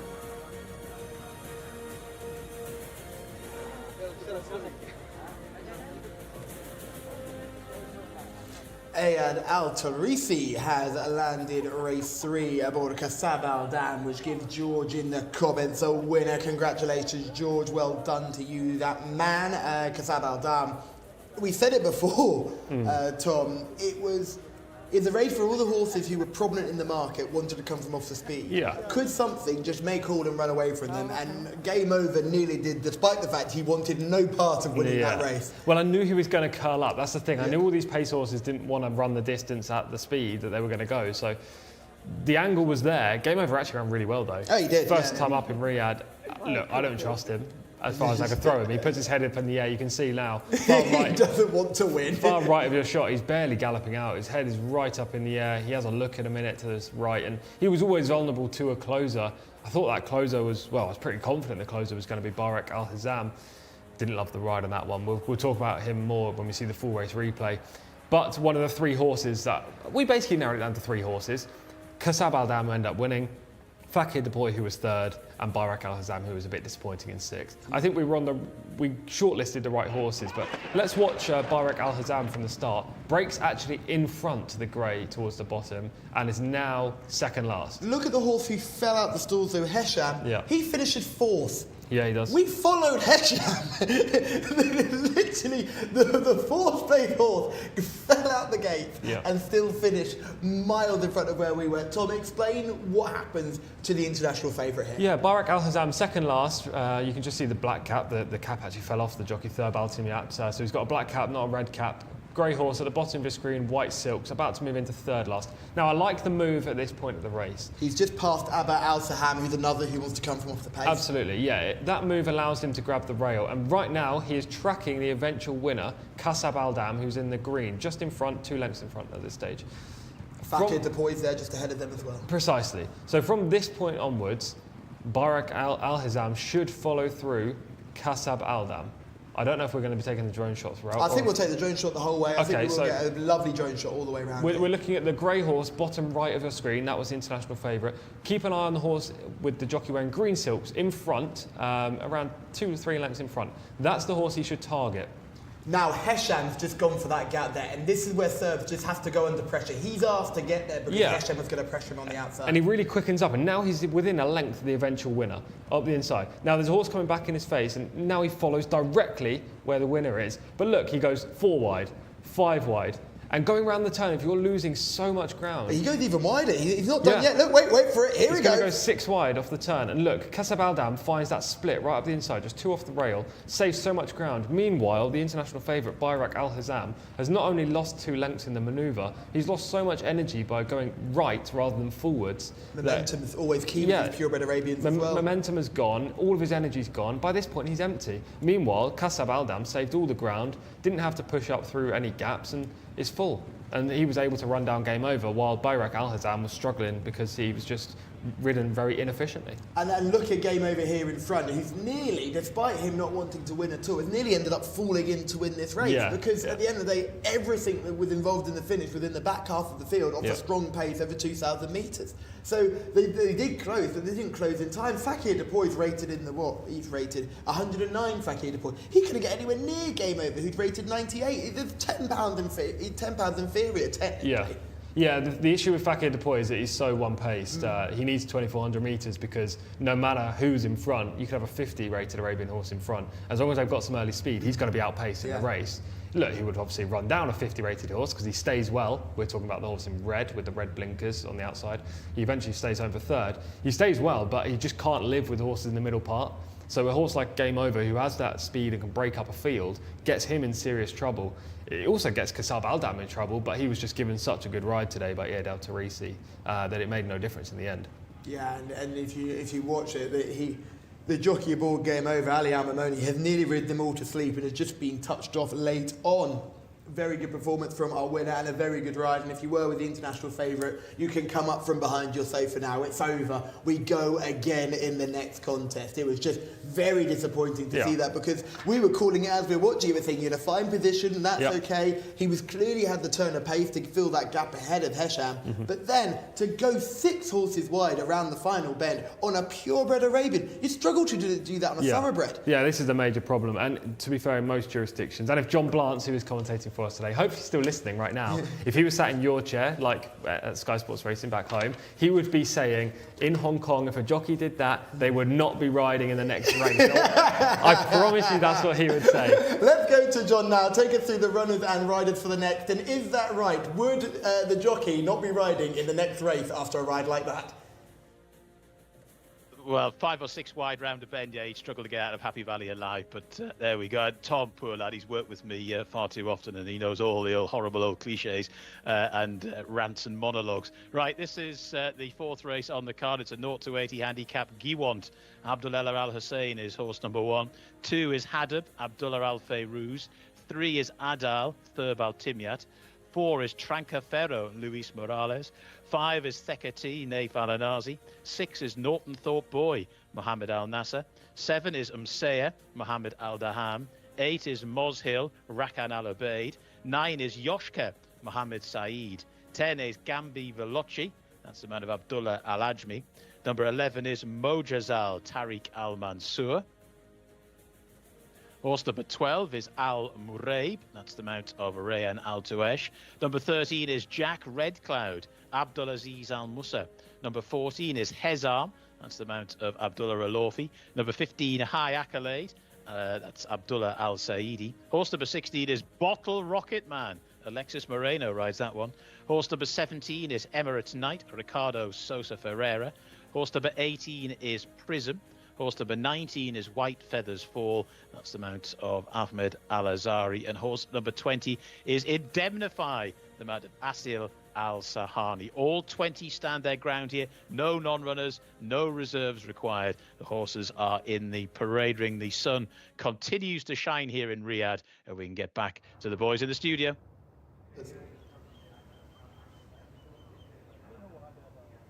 Oh, thank you very much, guys. Yes, I appreciate it here. And yeah, great to see everybody involved watching the racing for this contest here. This is race at number 4. We go over the mile, and it's a handicap contest, 0-80. And it's a cracking contest, Tom, isn't it? Was that Tom Taff? That was Tom Taff. There we go. Yeah, it was Tom Taff. I was trying to think who it was. It was definitely Tom Taff. The trainer of Kicking his King, generation, right? Yeah, absolutely. Yeah, really good horses came out of his yard, and I think he's over here building up relations between Irish racing and Saudi Arabia. He was in Taif. He's been here since Saudi Cup as well. I was fortunate enough to be in a car with him last night as I was making my way out of the racecourse, having a good old chat about the likes of Kicking King in there. So let's discuss this contest here. Giawant, horse number 1, top weighted here, but would have a good chance on his best form. He has a huge price on the international market. There's a big negative here, and that's still 19 for Giawant. He's going to come from off the speed, and he's going to have to try and find a position. But I think he's 22-1. It's just way too big for a horse, and with 4 places, if you're looking at the international market right now, then he's a player. You go back a few runs, and he finished 4th in a very similar race, meeting 93. Recently, he's been running in Jcsa challenge races, open events. This is a 0-80. This is much, much better for him.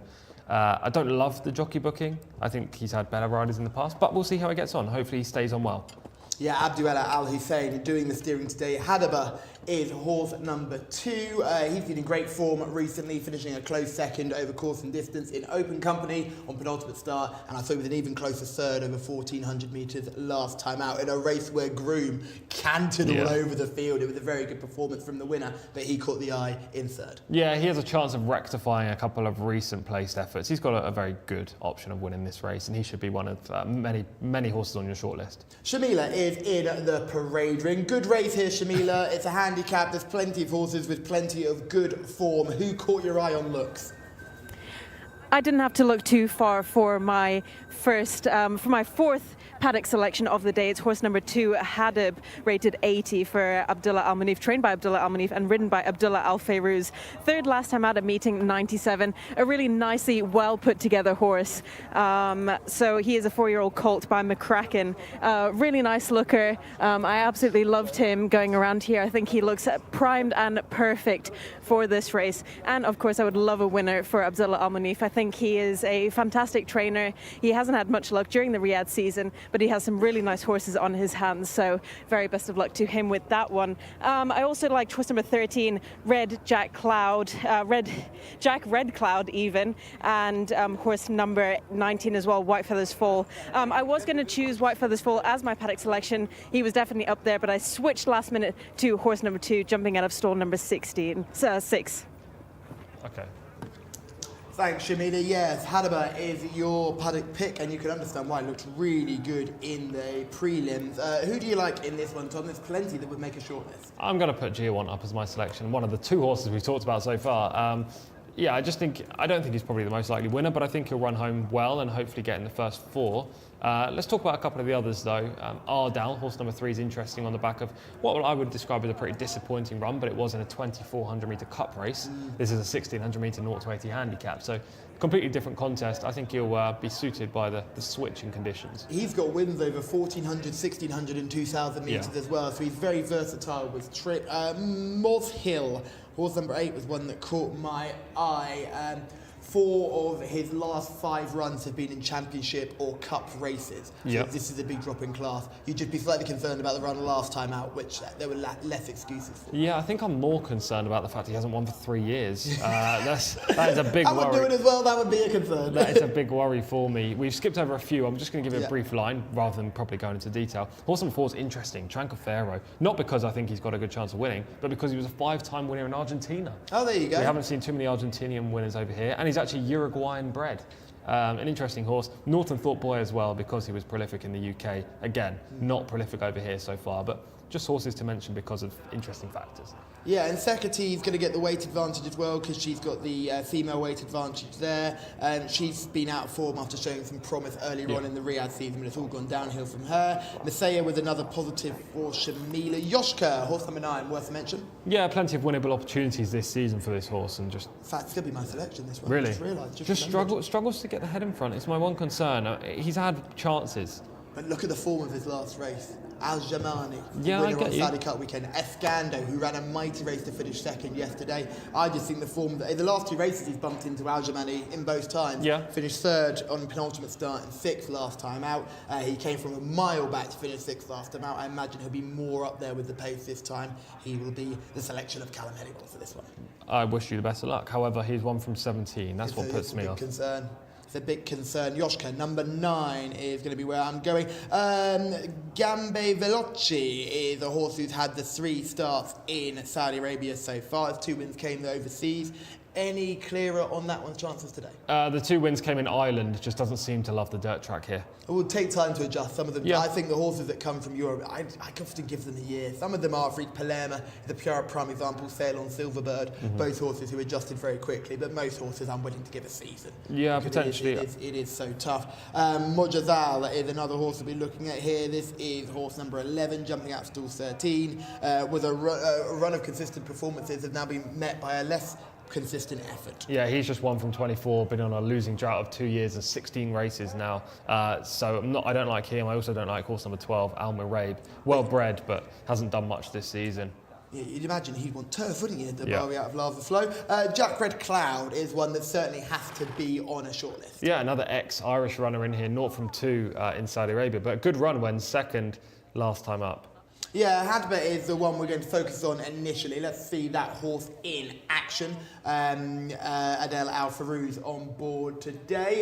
This is the effort, which was a good effort on last start. This is a very decent contest, but a good surge. Just watch Groom absolutely cantering him behind. Yeah, the form isn't worth much though. The runner-up came out and disappointed yesterday. Hadba's running home okay. He's hanging a little bit to the left, but as you say, Groom is just tanking through the race. Probably the most confident ride we've seen here in Saudi, I think. Confidence / stupid. He's pulling, he took a pull! It's a terrible ride. The horse won, it's a terrible ride. The runner-up was disappointing recently. Groom's lost on his next start and he runs today, so I don't know what the form's worth.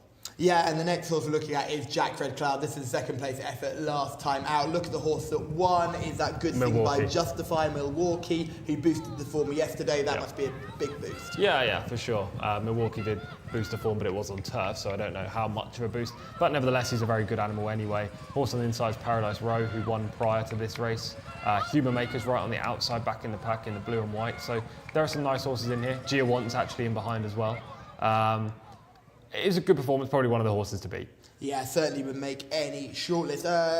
We didn't talk about Hazam, who's number 40. Would you like to give that one a mention, or High Accolade? I know you want to talk about Bottle Rocket Man. Yeah, well, I'll spin through them all apart from Bottle Rocket Man, then we can come back to him. Hazam, two-time winner this year. Victories came over contrasting trips. I don't mind this spot for him, but there are classier types in the race. High Accolade, long, hard season. Not today for me. Horse number 17, Emirates Knight, is on a long drought, only 18th last time at meeting 101. Prism, I don't like this horse at all either. 0 from 12 in Saudi Arabia. Worst performance yet when not beating a horseman last season. Prism was the one that caught us out early on in the Type season. You remember when we were quite keen on his chances, her chances, I should say, early on. Yeah, exactly. She was relatively talented in the UK for Roger Varian, but just not done it over here. We'll come back to White Feathers Fall because that's definitely a big player. Indemnify is a sprinter, so I don't really know why they're in this race. Let's quickly do Bottle Rocket Man. Obviously one of the fan favourites. Yep. Absolutely. But he's had 35 runs in 2 years and he's 0 from 16 this campaign. He's really not that good. No, he's not overly good. He's just a reliable horse that runs every week. I think more likely to win is White Feathers Fall from the horses at the bottom. I don't love this jockey, personally. I think there are better riders here via style and judge of pace. But this horse, White Feathers Fall, who used to be trained in the UK, has such a high cruising speed.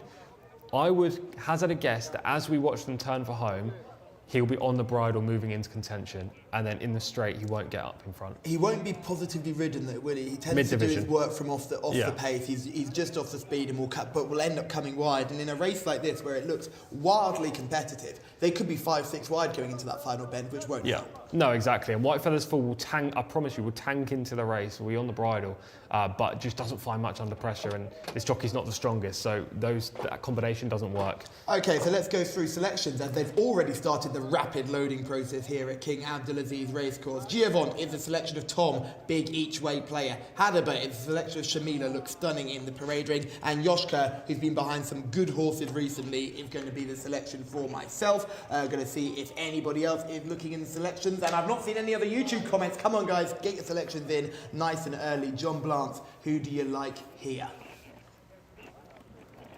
Well, I'm not too keen on the less than gushing talk up that Tom gave to White Feathers Fall, but on form should go pretty well. Formerly trained by Charlie Johnson, of course, nicely bred, bred quite a bit better than quite a few of these, and horse number 19, but of course the saddlecloth doesn't correspond to the gate, so gets stall number 9, so I think that's doable for White Feathers Fall. Down in trip as well, which I think is interesting too, but it's a tricky race. It's one of those races you look at and you think you can come to 4 or 5 different conclusions each time you look at it, so probably not one to get too excited about from a punting perspective wherever you are watching this broadcast in the world. If you are watching this broadcast around the world, you'll know that G1 is a very nice price. If you want to row in with Tom Collins, you're getting around about 25 to 1 in the international market, so a very, very nice each way price, no doubt about that. That was Emirates Knight. We've still got quite a few of these to load up. There is White Feathers Fall in shot. Also there is Jack Red Cloud, quite similar colours to White Feathers Fall. Then we've got the green colours of Thekati and Naif Alanasi.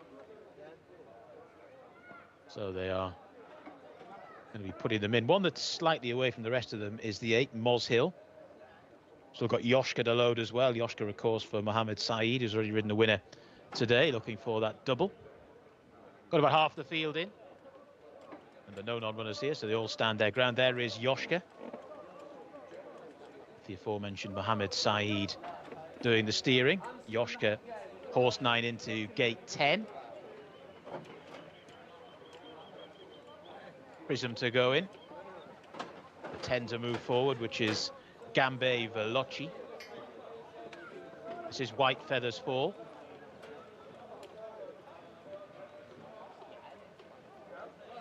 White Feathers Fall goes in. Tekati to come forward as well. Still waiting on Bottle Rocket Man. Hopefully not be waiting a long, long time. Oz Hill still to go forward as well. There's Bottle Rocket Man, the 16.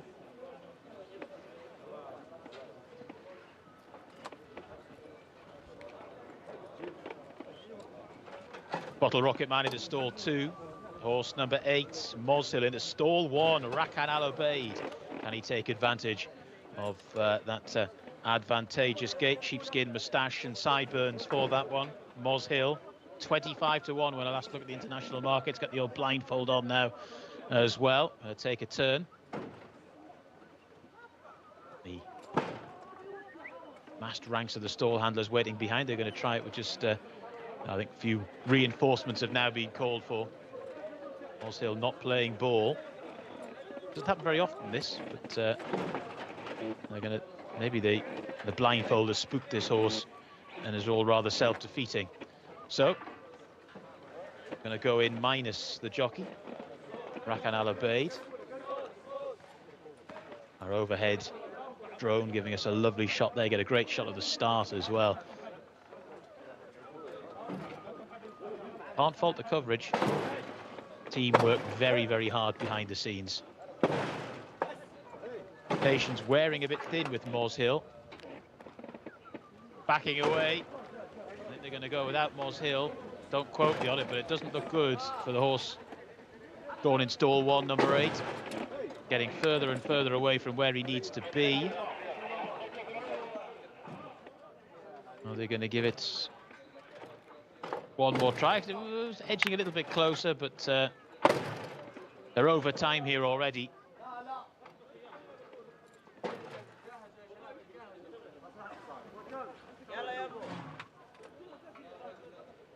Getting further away from the starting stalls. This doesn't look good if you're on Moshill. Good news of Bottle Rocket Man.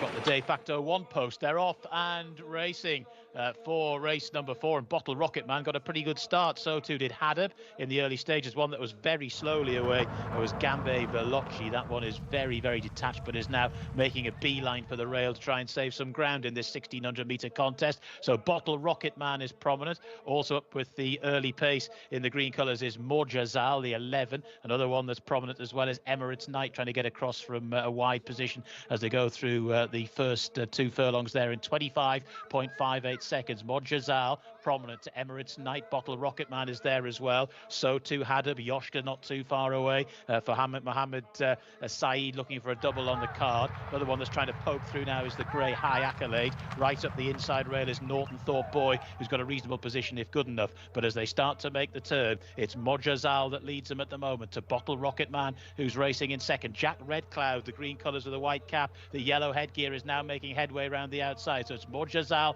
and Jack Red Cloud. Then Hadab in third. Bottle Rocket Man is going back through the field. One that's making really lovely headway around the outside now is Indemnify, from right at the bottom of the handicap, travelling really strongly, starting to make the swing for home now. And out in front is Morjazal, but the cavalry are coming, headed by Indemnify down the centre of the course. Morjazal, the green jacket, Indemnify down the centre. They're then followed by Norton Thorpe Lad, who's trying to stay on. G1 is getting into it late, but inside the closing stages, Morjazal is finding a little bit more. Final 200 metres, Morjazal to Norton Thorpe Boy, who looks the danger now. Morjazal, Norton Thorpe Boy up towards the line. It's going to be tight. Morjazal, Norton Thorpe Boy, wouldn't like to call it. White Feathers Fall from the back of the field has come to finish in third as well. It was tight for fourth, but it's very tight for the win. Morjazal, the 11, got to the front, looked a bit of a sitting duck, then appeared to find more, but then might well have been collared in the closing stages there by Hadab, who was really finishing very strongly. And Hadab it is who was the one. It was only in the end 1/100th of a second behind. Morjazal has got there. Hadab in second. White Feathers Fall in third. That was the 1, 2, 3. And then we'll wait for fourth. But Jcsa has got in. Haddam in the end was the one that was finishing very strongly. White Feathers Fall in third. Indemnify was fourth. And the fifth horse home was Jcsa, who looked to be throwing down a challenge and then didn't quite manage to do so in the closing stages. Jcsa has won it. Haddam confirmed there in second. White Feathers Fall, again, travelled quite well through the race. Came on the scene a bit late. And was beaten a length and 3/4 into third, and Indemnify has finished in fourth. But it's Jcsa who's just clung on there from Haddam in second in race number 4.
طارق حدثنا عن الشوط كيف تعامل معه وكيف كان خطة المدرب بعد.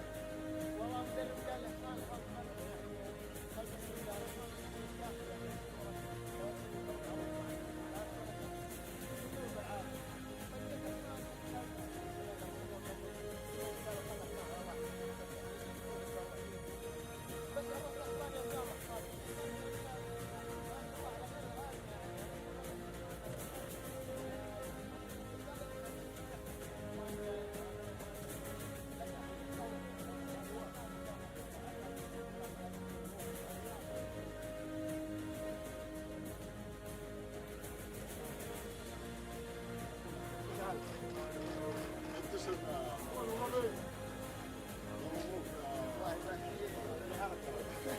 علق يا طارق.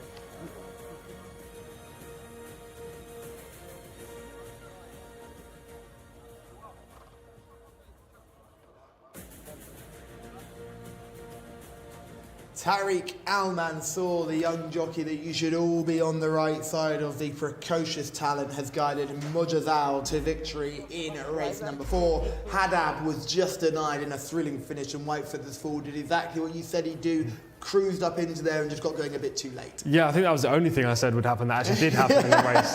I said G1 will be in the first 4. He was beating a nose. He was 5th though. That's not a bad call. I said Haddam was the horse to beat. He was 2nd, and I said that Jcsa probably wouldn't win. So I was so close on all of them, apart from Jcsa, who I just got completely wrong. Fair play to Tariq Al Mansour. I mean, we sing his praises every single time, don't we? He's a very, very good jockey. Very, very valuable for his claim here in handicaps as well. So well worth following if you're keen on, interested in following young jockeys who are flying, and he's certainly one of the preliminary jockeys in the weighing room. He is a big future star here. You know, this is his first ever season riding. The first full season, or first ever season. First ever season, right. What are his stats looking like now? Tom, you're the stat man. Well, he's only got a 6% strike rate, but he's ridden in a lot of races, 519 races, 32 wins now for Tariq. And to be fair, in Taif, he was a person we weren't really talking about. I remember, he'll have his claim till 50 winners.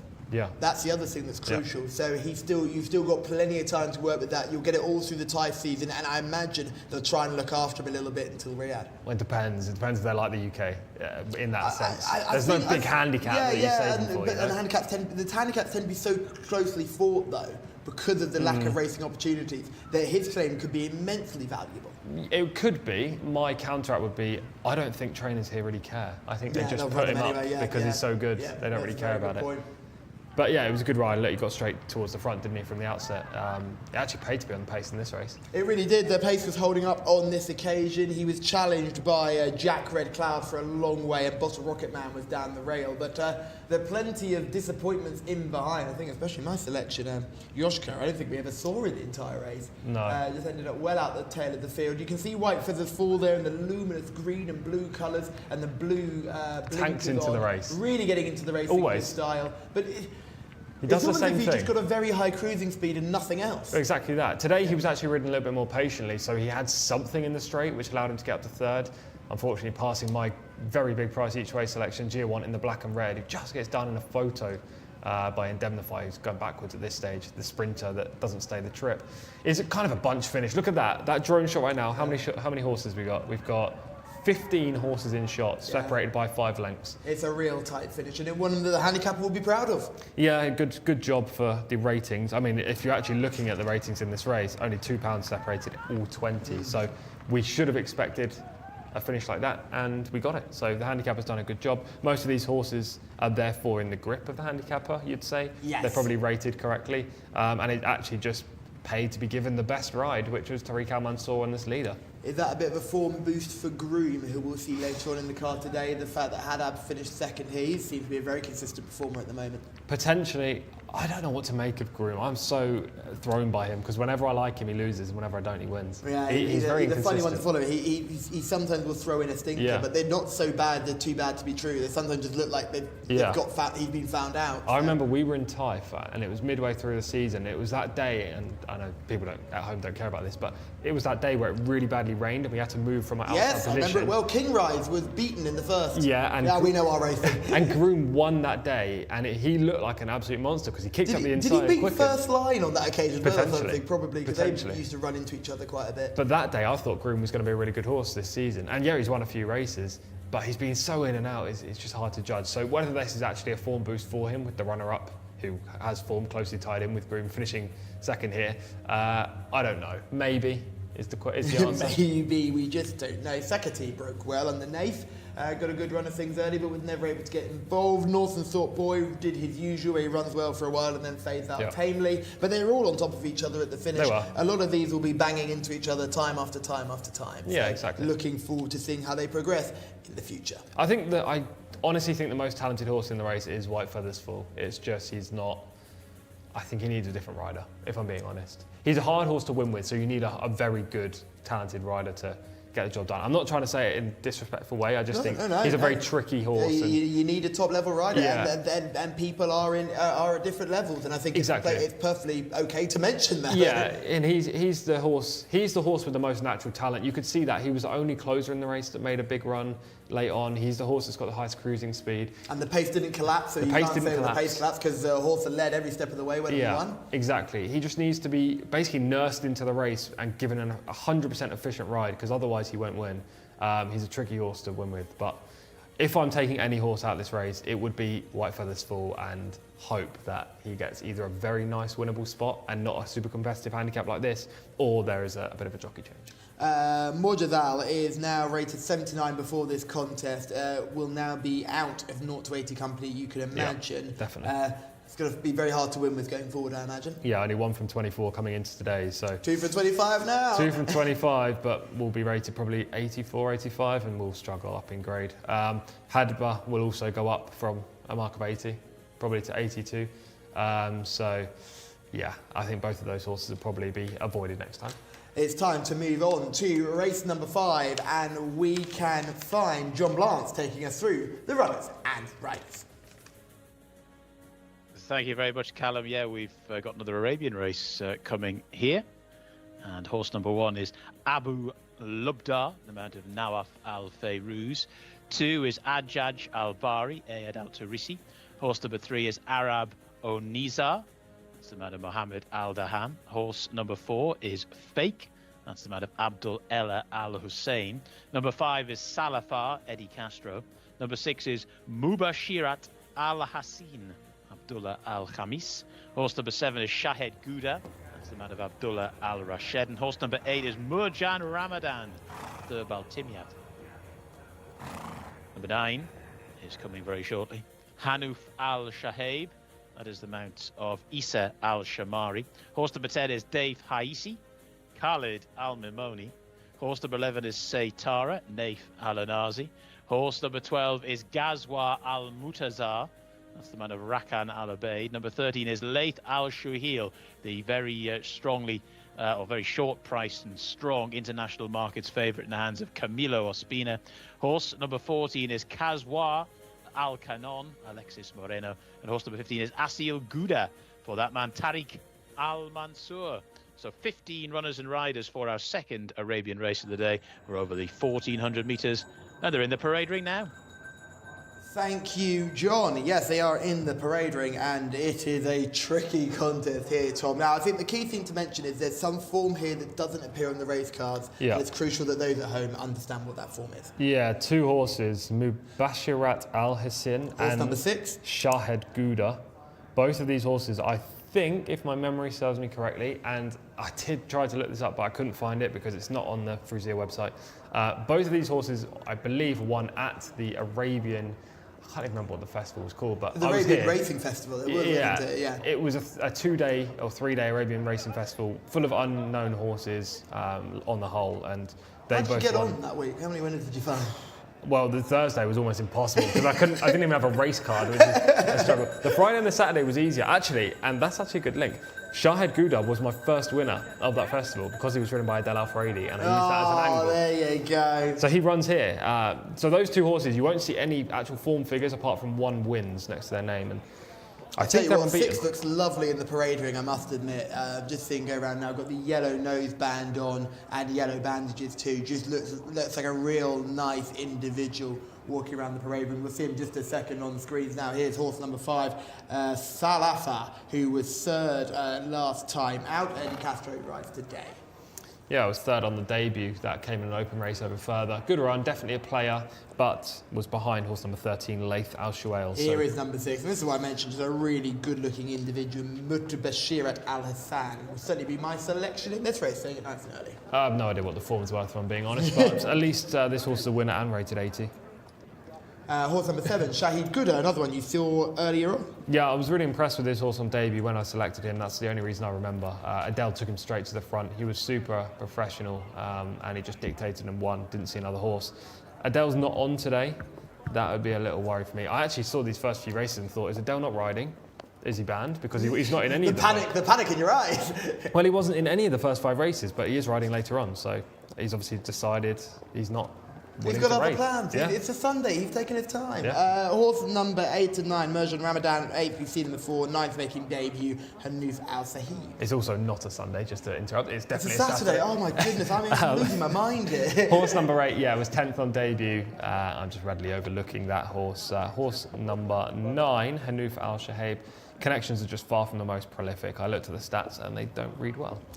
Dave Hasey is horse number 10. Probably needs to run today, judging by what I just saw there in the image. Saytara is horse number 11. Naif Al-Anazi. It's an Al-Anazi Group 1. The owner, Reed Khalif Al-Anazi, trainer Al-Anazi, named Al-Anazi as well. So family horse. Pedigree doesn't really entice. Ghazwa Al-Mataza is horse number 12. Yeah, trainer's just 1 from 20 in his career. Not much to go on with this one otherwise. Shamila is in the parade ring. Not much form to go on here, Shamila. So who's caught your eye in the parade ring? I've decided to go off-road for our last Arabian contest of the day, the 5th race of the day. And last but not least, my horse is horse number 15, Asil Gouda, partnered with Tariq Al-Mansour, who won the previous race. He is our star apprentice here at King Abdulaziz Racecourse. And he came 3rd, of course, yesterday in the local Jockeys Challenge. So definitely a one to keep your eye on. And here he is on Asil Gouda, just coming out onto the track right now. Looks really well in himself, and I hope the best. He is by Rams Al Khaladia, which is a very prolific sire here. He is a little bit keen going down to the start there, but nothing to be afraid of because Tariq Al-Mansour is a fantastic jockey. Now, horse number 1 also initially caught my eye, Abu Ladua for Nawaf Al Fayrouz on board, as well as horse number 5 taking my eye. 3rd last time out at meeting 90 for Eddie Castro. There are not much form to talk about in this race. It is a maiden, obviously, and a lot of the horses are very unexposed, so it'll be very difficult to choose a horse in this race. So I've decided to go with who I think is the strongest jockey in this contest. Thank you, Shamila. Laith Al Husil was a horse that we hadn't spoken about yet. Came second last time out, only a couple of weeks ago. This is going to be my selection. I think there's only 3 horses that can win on what... I mean, it's ludicrous to say that. But from what we've seen... There could be an aeroplane in this, Tom. Yes, you're right. But the horses that have no form, the connections are just not there. The pedigree's not there. It's hard to suggest they're going to win. On what we've seen so far and what I can see on the race card, there are only 3 real standouts. Horses number 6, 7, and this horse that you just mentioned there, horse number 13, Laith Al Shuail. I thought it was a really nice debut run. We see it right here. It was staying on well from off the speed. The winner's pretty smart. I actually selected him this day as well. He wins decisively. I was just watching this back. I didn't remember how much he hung. But Laith Al Shuail is way clear of the rest, and plenty of these horses reopposed. The 3rd, in the black and the white silks, Salafa, not in shot right now. The 5th and also the 10th are back in the pack. But look how far clear Laith Al Shuail is, and I love how he hit the line at the end. It just suggests to me he is the only real proper next time out winner from that field. And then you've got the 2 previous winners, Mubashirat Al Hassin and Shahid Gouda, who come in from completely different races to match. So, but at least they've got their heads in front. Yeah, that Shahid Gouda race was not a good race. I remember for sure there was a pretty weak race. No horse made any inroads. I think there was only 5 runners in the field or 4 runners. So it wasn't very strong. That being said, he did get his head in front, as you say, and he was impressive in doing so. Camilo Ospina is on Laith Al Sahil. He would be full of confidence after getting off the mat. 2 days of that winner, itching for success, and he earned that win. You had a chat with him this afternoon before racing? Yeah, I saw him this morning walking into the, well, it was this afternoon actually, walking into the track, and he was with his family. He was in good spirits. I was helping myself to a biryani at the time, and he was telling me how much he loves the biryani at the stalls here. There are good food options, to be fair. So it's certainly something that I think has really been stepped up over time here at King Abdulaziz Racecourse. Is the options off course as well, with the food options. It's not just hospitality where the restaurants will there provide food. There is options on course, very affordable as well, and good quality food. I had half your biryani and I very much enjoyed it. They're loading up here for race number 5. We'll go through selections one more time. Shamila likes the bottom horse, number 15, Asil Gouda, breaking from wide to full. Laith Al Sahil is a selection of Tom and George. My selection is Mubashirat Al Hassin, horse number 6, and David, who is back in the chat. Hello, David. Great to see you amongst the conversation. He's with Abu Ludba. Those are 1, 6, 13, and 15. John Blance, who do you like here?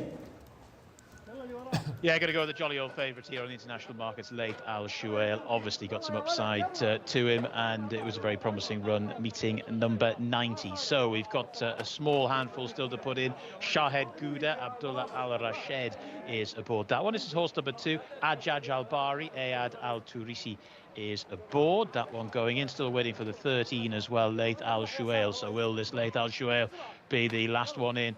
And the first one out, first one back was actually the second last in, because the last in is going to be Ajaj Al Bari. They are going in. Oh, just the 2's backed out at the absolute inopportune moment there. It was about halfway in, but is now just backing out, Ajaj Al Bari. So the favourite's got a break from quite a wide Aussie here. As we've seen in these Arab races, often there's quite a differential in terms of ability, so getting hung up on the draw isn't necessarily overly wise. Stand by, they're ready. 1,400 metres in front of them.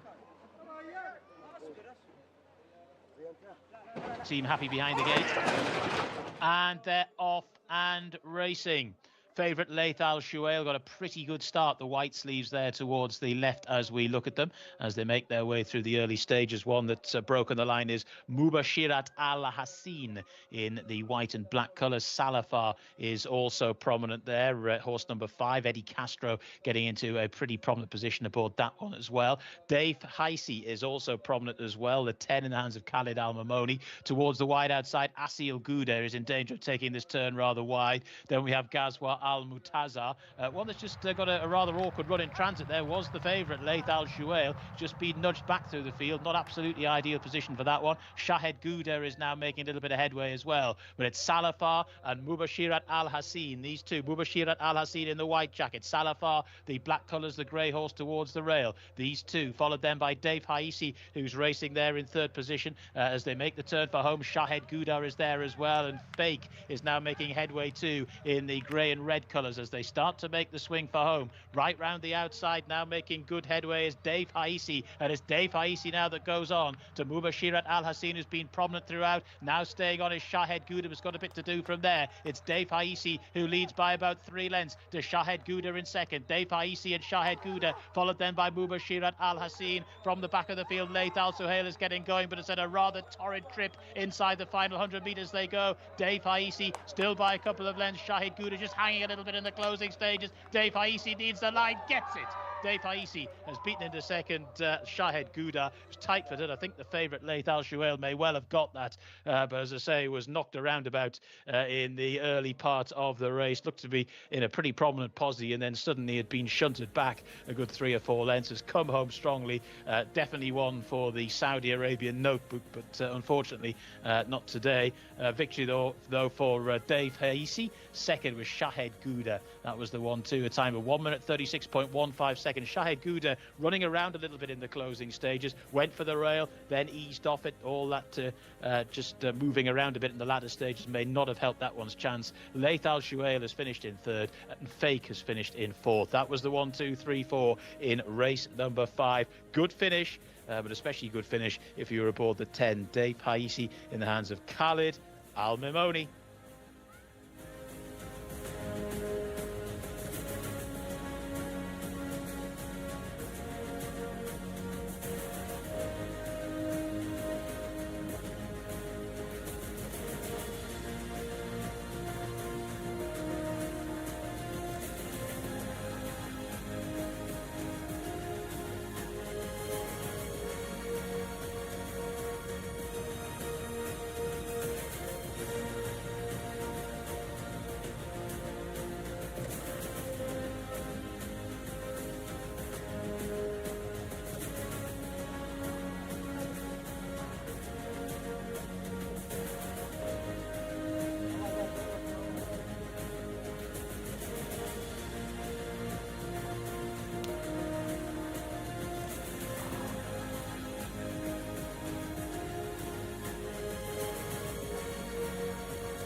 Khalid Al Mimoni has won our 5th race of the day when guiding Dave Haisi to success in race number 5. This Arabian horse is open in a race that could only be described as utter carnage. Tom, so much to pick out in that contest. Yeah, I really want to watch the full race again. It was a messy race. A lot went on around the turn that, well, we need to really talk about as we see it.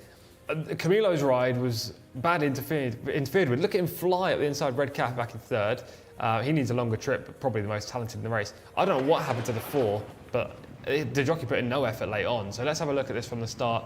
The horse number 1 missed it completely. That was Abu Luda against the fence, and then was interfered with by horse number 2, Ajaj Al-Bari. Out wide, a couple of them missed it as well. Saytara, horse number 11, was one of them, as was horse number 9, Haynouf Al-Shahaib, and horse number 14, Kazwa Al-Keron. But at this point, your selection, Mubashirat Al-Hassin, is making a beeline for the front alongside Salafa. Yes, so Salafa is on the rail at this point, and Salafa is going to be the horse that causes all the problems.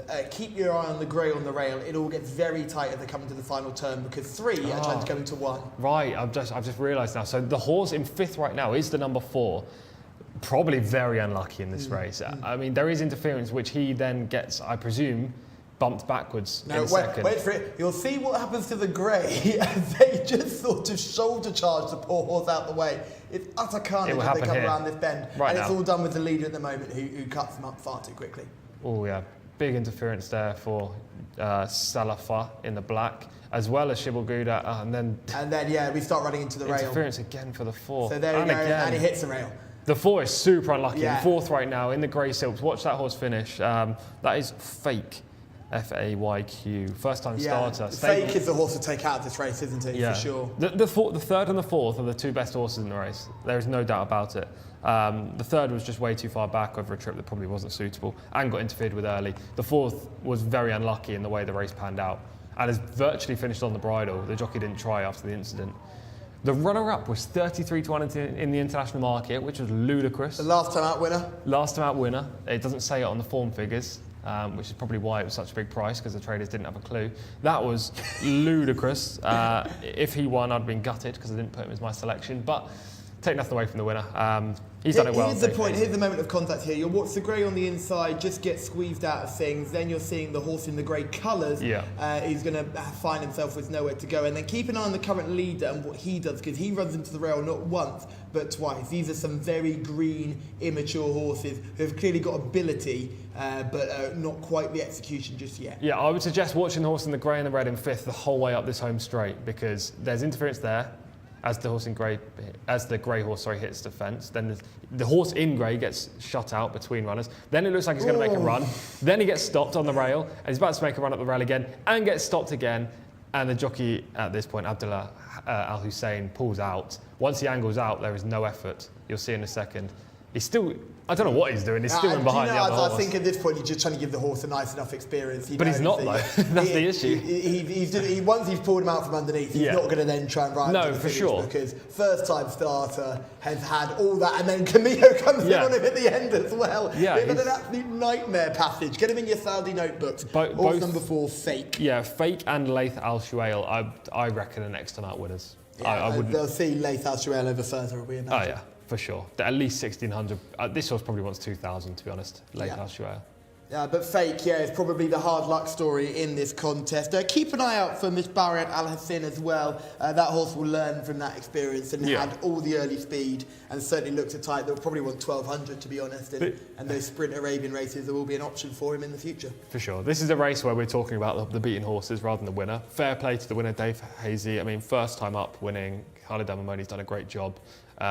He's ridden him smartly, hasn't he? He's kept out of trouble, whilst a lot of horses, three of the top 5 have found themselves with trouble in running. It was a clever ride. I don't think this form will be confirmed next time. If they faced off, I honestly think the 3rd and the 4th would finish 1st and 2nd. Even Shahed Gouda, I think, would beat the winner next time. But that doesn't matter. But that doesn't matter at the moment, no. Khalid Al-Mimoni has guided this horse to success. Dave Heisey, who's a good horse in his own right. That was a win on Davy, which always looks good on the form figures.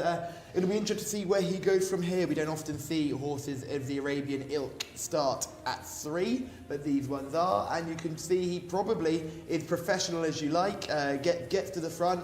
Then Khalid gets him to the rail and allows him to sort of lean on the rail and allows the rail to be his guide. You can see the horse that was 33 to 1 on the international markets, Shahed Gouda, just find no room and then end up getting pulled out wide too late. And I think there's a sigh of relief from you there, Tom, as it crossed the line in second. There was. Not because I didn't want the horse to win, but only because I thought it was a massive missed opportunity on my behalf, saying that he was one of 3 horses that could take this race. And then not realising he was 33 to 1 in the international market. But nevertheless, he ran very well in second. The most likely winner finished 3rd with a tough run. I would never have picked the winner. He was 25 to 1 in the international market. So plenty of good price options for that contest, but we must move on. We go to race 6, and John Blance can take us through the runners and riders for this contest. Many thanks, Callum. Yeah, we will be seeing those on screen very shortly. In fact, no sooner the word than the deed here at the Saudi Arabian Jockey Club. Sawaj in the hands of Alexis Moreno is horse number 1. 2 is Ocean Cruiser, Camilo Ospina. Strangely quiet day for Ospina thus far. Horse number 3 is Al Kf and Ali Al Mimoni. Horse number 4 is Hassan. Horse number 5 is Saeed Wigberto Ramos. Number 6 is Dazman Khalid Al Mimoni. Horse number 7 is Karam Alanea, Luis Morales. Horse number 8 is Muntanami, Ricardo Sosa Ferreira. Horse number 10 is Seskin Road. That's the mount of Ali Al-Mutib. The 9 horse doesn't run. Horse number 11 is Mayridge, Abdullah Alofi. 12 is High Dreams. That's the mount of Tariq Al-Mansour. That wasn't in your race card, but that has now been confirmed by the hard-working, behind-the-scenes people here at the Saudi Jockey Club. Horse number 13 is Randas, the mount of Abdulaziz Al-Musa. Number 14 is Tabshir, Fahid Al-Faradi. Horse number 15 is Zilyar, Adel Al-Faradi. Horse number 16 is Barden. That's the mount of Naif Al-Anazi. 17 is Al-Daria Rehan Al-Toesh. Horse number 18 is Nema Ayad Al-Tarisi. Horse number 19 is Malek Othor, Abdulaziz Al-Fayruz. Horse number 20 is Abu Zaid, the man of Asil Al-Sahani. And horse number 21 does run. Jarrah Al-Arab is the name of the horse in question. Abdul Ella Al-Hussein is aboard. So that is your roll call that go without number 9, the 22 and the 23. Those reserves not required, but 21 runs. Horses are in the parade ring. Back to the boys and Shamila. Oh, John, you're just too good. Yes, 20 go to post here for our opening contest. And let's start with horse number 1, Sawaj, who is a Lucas Gaitan, first-time starter, and Alex Moreno. Tick, tick, tick, really? Yeah, bought for 18,000 at Goffs. Not the best of pedigrees I've got written down here, but out of a... I don't think so. How dare you? You think that's the best of pedigrees? I think it's a brilliant pedigree. That's not what I said. The best of pedigrees. I think it's the best of this field. I disagree. The Dan was a 4-time winner. Godolphin, $250,000 purchase. Ifraj? Ifraj's nice, sire. Nice. Nice enough. They're better size in here. The Godolphin I may have wanted distance, 2,400. That's the main question for me. Yeah, I think she wanted distance, and she came on later in her career. She wasn't precocious, so you can understand why they've been patient with this type, and you can understand why they went to 18,000 at Goffs to pick this horse up. Yeah, only 18,000. It's not a lot of money for a 2-year-old purchase. Yeah. Maybe because of the stamina influence. I'm not too sure. Inside stall is probably not ideal either. However, the pros are Gaitan, Moreno, first time at Athbar Racing Stable. 16-1 as well on the international market. Bigger than I was anticipating. Yeah, certainly an each way play for sure. Ocean Cruiser is number 2. Yes, son of Accelerate, a US sire. Very good US sire as well. 3 runs here have been pretty strong. Rated 70. Just a consistent horse. I think that's all you can say. Yeah, Al Kf is another one who makes debut and son of Inns of Court. Yeah, a bit of a turf pedigree for me, this horse. First time up, I don't think today will be the day. Hassan is horse number 4, career best run last time out, finishing 5th. Had plenty of chances so far in his career. Yes, the 5th last time was pretty good. That came in a 0-80 handicap. You'd suggest that if he runs to that level, he'll be in the top 5 again here. Yeah, Saeed is horse number 5. Best effort came over course and distance back in meeting 83, with last seen finishing 11th in a Saudi Derby qualifier. This is a much easier task. Absolutely, yeah. The 3 runs in maidens prior to that Saudi qualifier were strong. They all came over shorter distances, but he's by Munnings, so should definitely stay. Yeah, we're just having a look at Al Kf, who's making debut. Good-looking individual. The first 3 we've seen have all been very nice lookers, so that's a positive for this contest for sure. We've seen the next 2. Dasman is another horse with experience. This is start number 4. Yeah, he was better last time when stepping up to 2,000 metres. I have no idea why they're cutting back in distance. He looks like a stayer.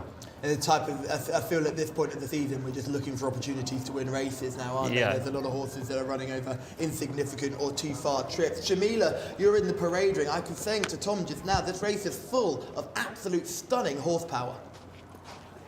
stunning horsepower and stunning lookers as well. I really had to dig deep to try and find my paddock selection in this race, and it has to go the way of horse number 7, Karam Alanaya, who was 7th last time at a meeting 99, partnered with Louis Morales, has got a little bit on toes since Louis Morales has been put on board, so hopefully he doesn't boil over before he gets down to the start. But a very stunning horse indeed, so I definitely had to choose him as my paddock selection for this race to hopefully try and get you a winner. Top rated horse in this contest as well.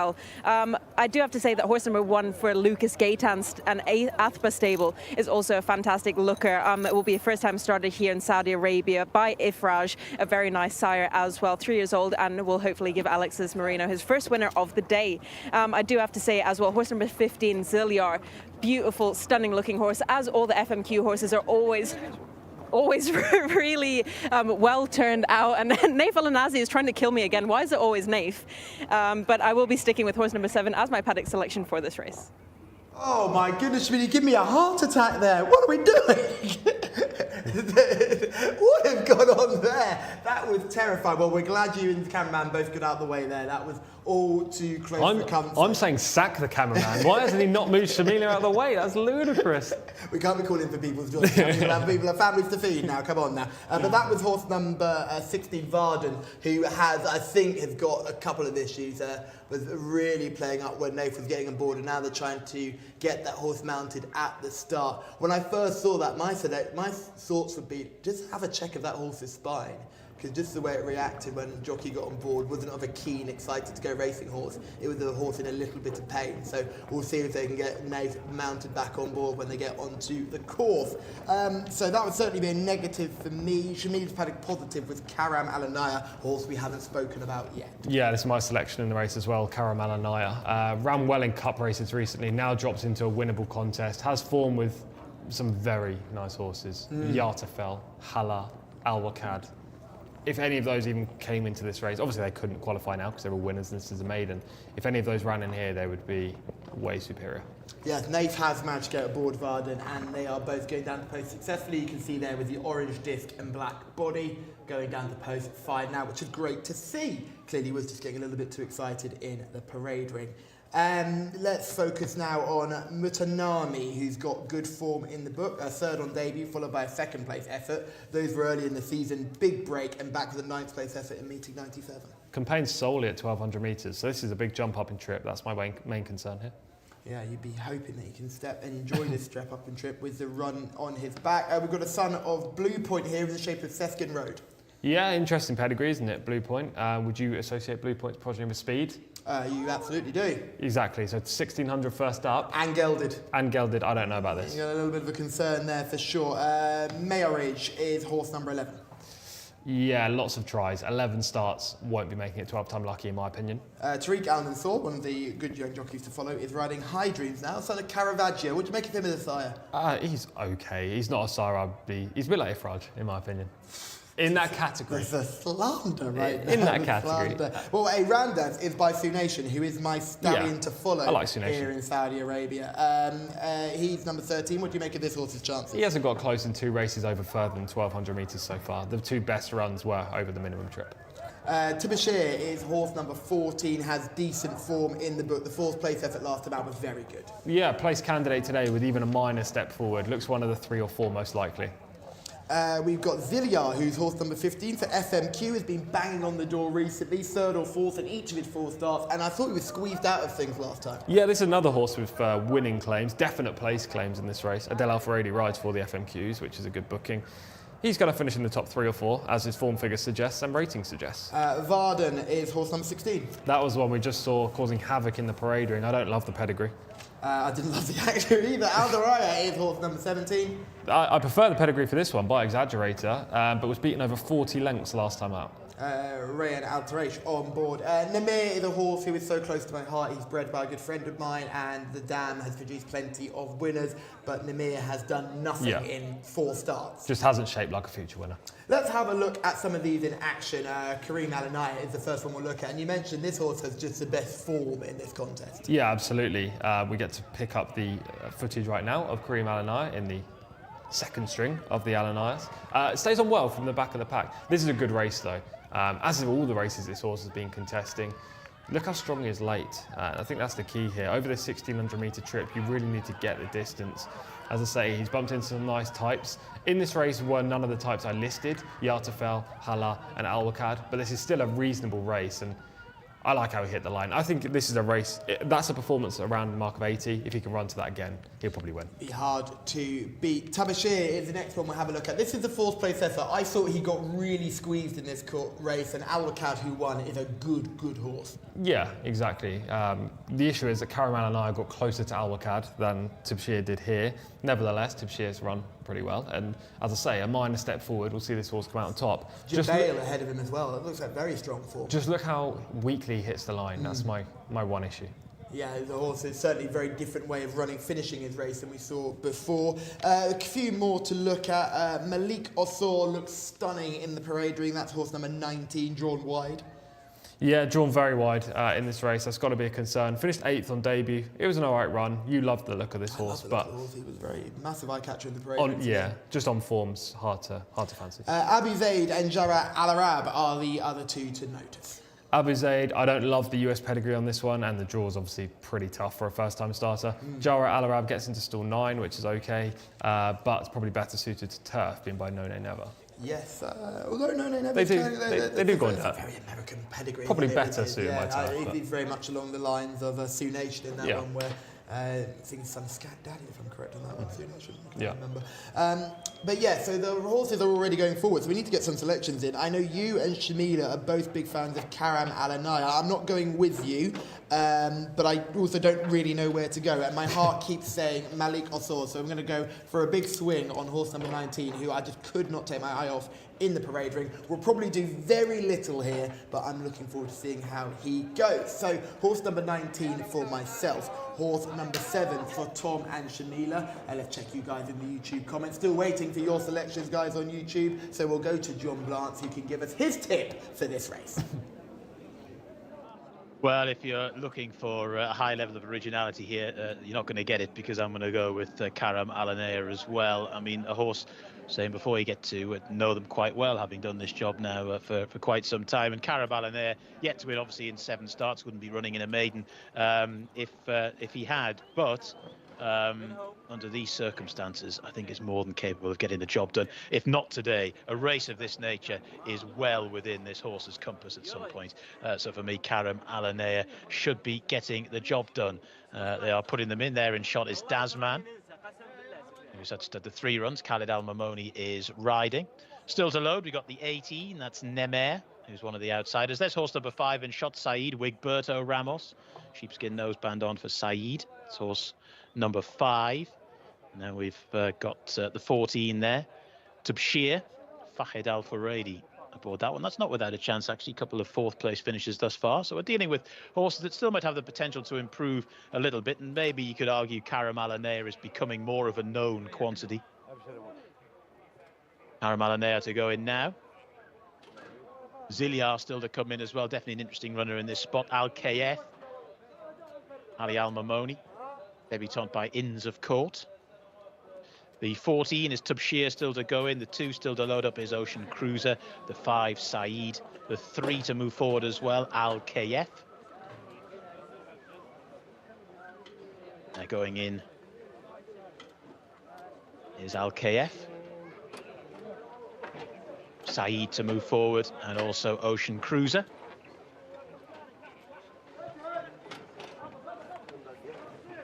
Just about all present and correct.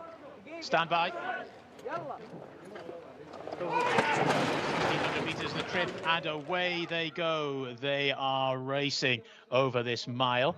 And in the early stages, Tabshir was a little bit slowly away. Another one that's towards the back of the field at the moment is the reserve Jara Al Arab, as they make their way onto the racecourse proper and through the early stages. Early pace from Seskin Road. Also prominent in the run is High Dreams. Those two towards the head of affairs. Varden not too far away. Malik Othor is there too. Sawaj, the one in the red saddlecloth, now just gets into a more prominent position in the black colours there with the diamonds on the sleeves. But they're quite well strung out here as they make their way through through the first 800 metres or so. Also there, not too far away now, is Saeed trying to get a little bit nearer as they start to make this long sweeping turn, and it's High Dreams that leads to Tubshir towards the outside in second there, the dark green colours. Saeed now just being nudged along in third. Sawaj makes a little bit of headway for Alexis Moreno, then right round the outside, Varden in the black and orange colours. Even further towards the outside now is Abu Zaid, who's coming 6 or 7 wide, and Zilyar is now coming into this as well, but also from a very wide transit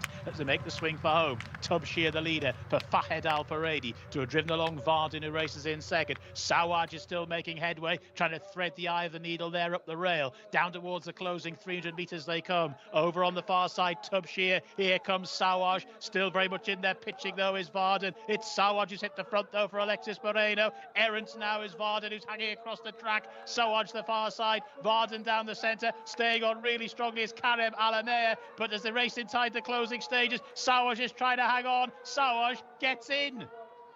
Karem Alanea could well have got second there. It was very tight for third. In fact, it was tight for all the minors. But Sawaj in stall 1 for Alexis Moreno. And I think the producer as well has scored. Incredible scenes here in Riyadh as Sawaj has scored. The horse who's by Ifraj, the somewhat controversial sire in the early parts of the discussions pertaining to this race, has won in a 1 minute 39.50 seconds. Karem Alanea, well, was way out the back in the early stages. That's not how I expected that one to run. Has finished in second in the end. Varden has finished in third. Was a little bit errant in the closing stages, wasn't he, Varden? Came to throw down a challenge and then just wandered off a true line, where it was right on the inside. Sawaj, who's been given a lovely ride by Alexis Moreno, I've got to say, stuck to the inside rail, kept to it as well, went the shortest way. And geometrically speaking, he got that all right, didn't he, the jockey? Ocean Cruisers finished in fourth. Zilyar loomed for a while, came very wide. Tubshir was also quite wide in the run. There were 1 or 2 horses there who run quite well, despite covering lots of ground. Sawaj, though, has got round the inner, just had to move off that rail briefly to make a move, then got back to it as well, had that to help in the closing stages. And Sawaj has scored in race number 6. Terrific performance there by all concerned with that one. And there's Alexis Moreno, who has partnered the victor there in race number 6. We're halfway through the card here at Riyadh this afternoon, still plenty more to come here.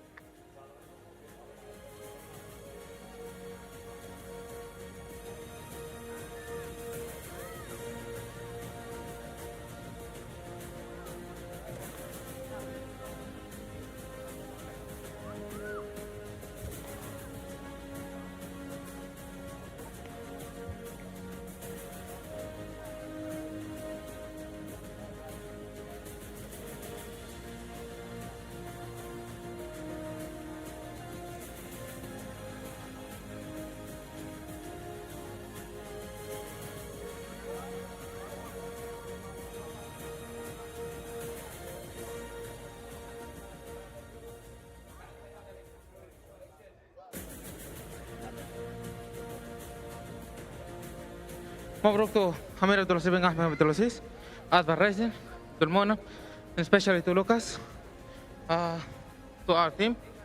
Well, first race for him, he showed off very good, and you know I hope he can be better on after, you know. So just congratulations to everyone. Thank you so much.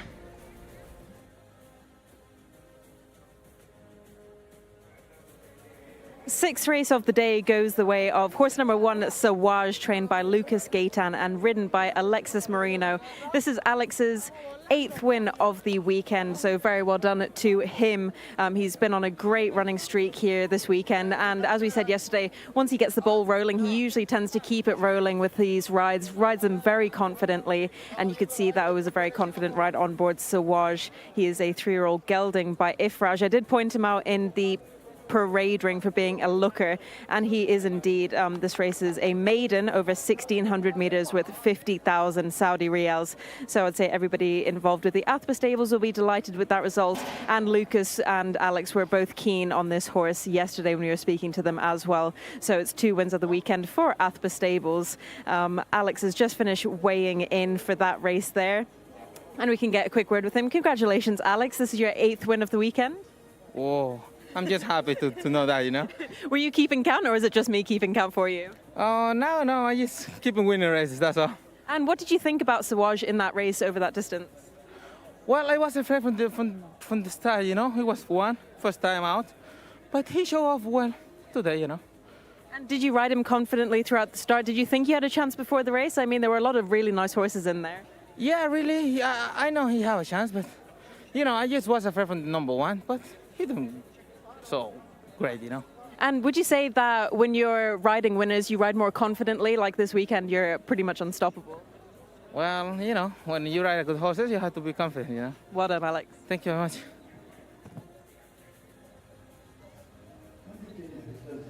Alex Moreno is our winning jockey aboard Sawaj, who I will mention again is out of a 4-time winner on the all-weather with a lovely pedigree, and by super stallion that it is Faraj, and has come to Saudi Arabia and won first time up and done it well. Tom.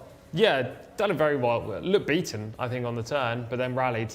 We did say there was a lot of stamina in the pedigree, especially on the downside. Probably wants 2400 in time. But has done it very nicely today. I do think the best horse was second, but who knows, because this winner was a first-time starter. Just poor positioning from the horse that finished second. Plenty of pace from out wide with the horse who ran in my trade, Varden, having been an absolute nightmare in the parade ring. He followed by my selection as well, Malik Asor. That was about as positive as it got for that one. We also saw good speed from High Dreams on debut when Tariq Al-Mansour. Yeah, went forward. It's quite nice to see good early speed from a first-time starter. Alex Moreno, on the eventual winner, just finds himself in the tooth path here, just behind the front two. Obviously angled out from the rail after briefly lacking a touch of speed, but was in a good position from the outset. The runner-up right now is not in shot. That shows how much ground Karam Al-Anai has made up. Just popped up on your screen now. Yellow and black, orange saddle cloth on the left-hand side. So probably 7 lengths behind Alex Moreno on the eventual winner, Sawaj, and then has to come tip wide in the straight as well, giving away ground and momentum. It's a tricky race to assess. I think the winner's good, probably in the 80s, maybe. The runner-up's rated 85. Probably hasn't run to it, but largely due to the trip rather than actual performance itself. Karam Al-Anai will be winning a race soon. Yeah, it won't be long until that horse wins the race, but it might have to wait till next season now, really, because I wouldn't want to see another quick turnaround. Shamila has got the winning trainer, Lucas Gaetan. 2 winners of the weekend for trainer Lucas Gaetan. Congratulations, Lucas. It wasn't very long ago we were speaking to you on the channel. Yeah, thank you. Let's go. We continue like this. We have another filly next race, so I'm very happy with this horse. Were you expecting Sawaj to do so well in this contest? It's a horse that probably from all the horses of his generation, probably the latest horse. We give time. He has a great pedigree. He's second Group 2 winner in UK, second in pool in France.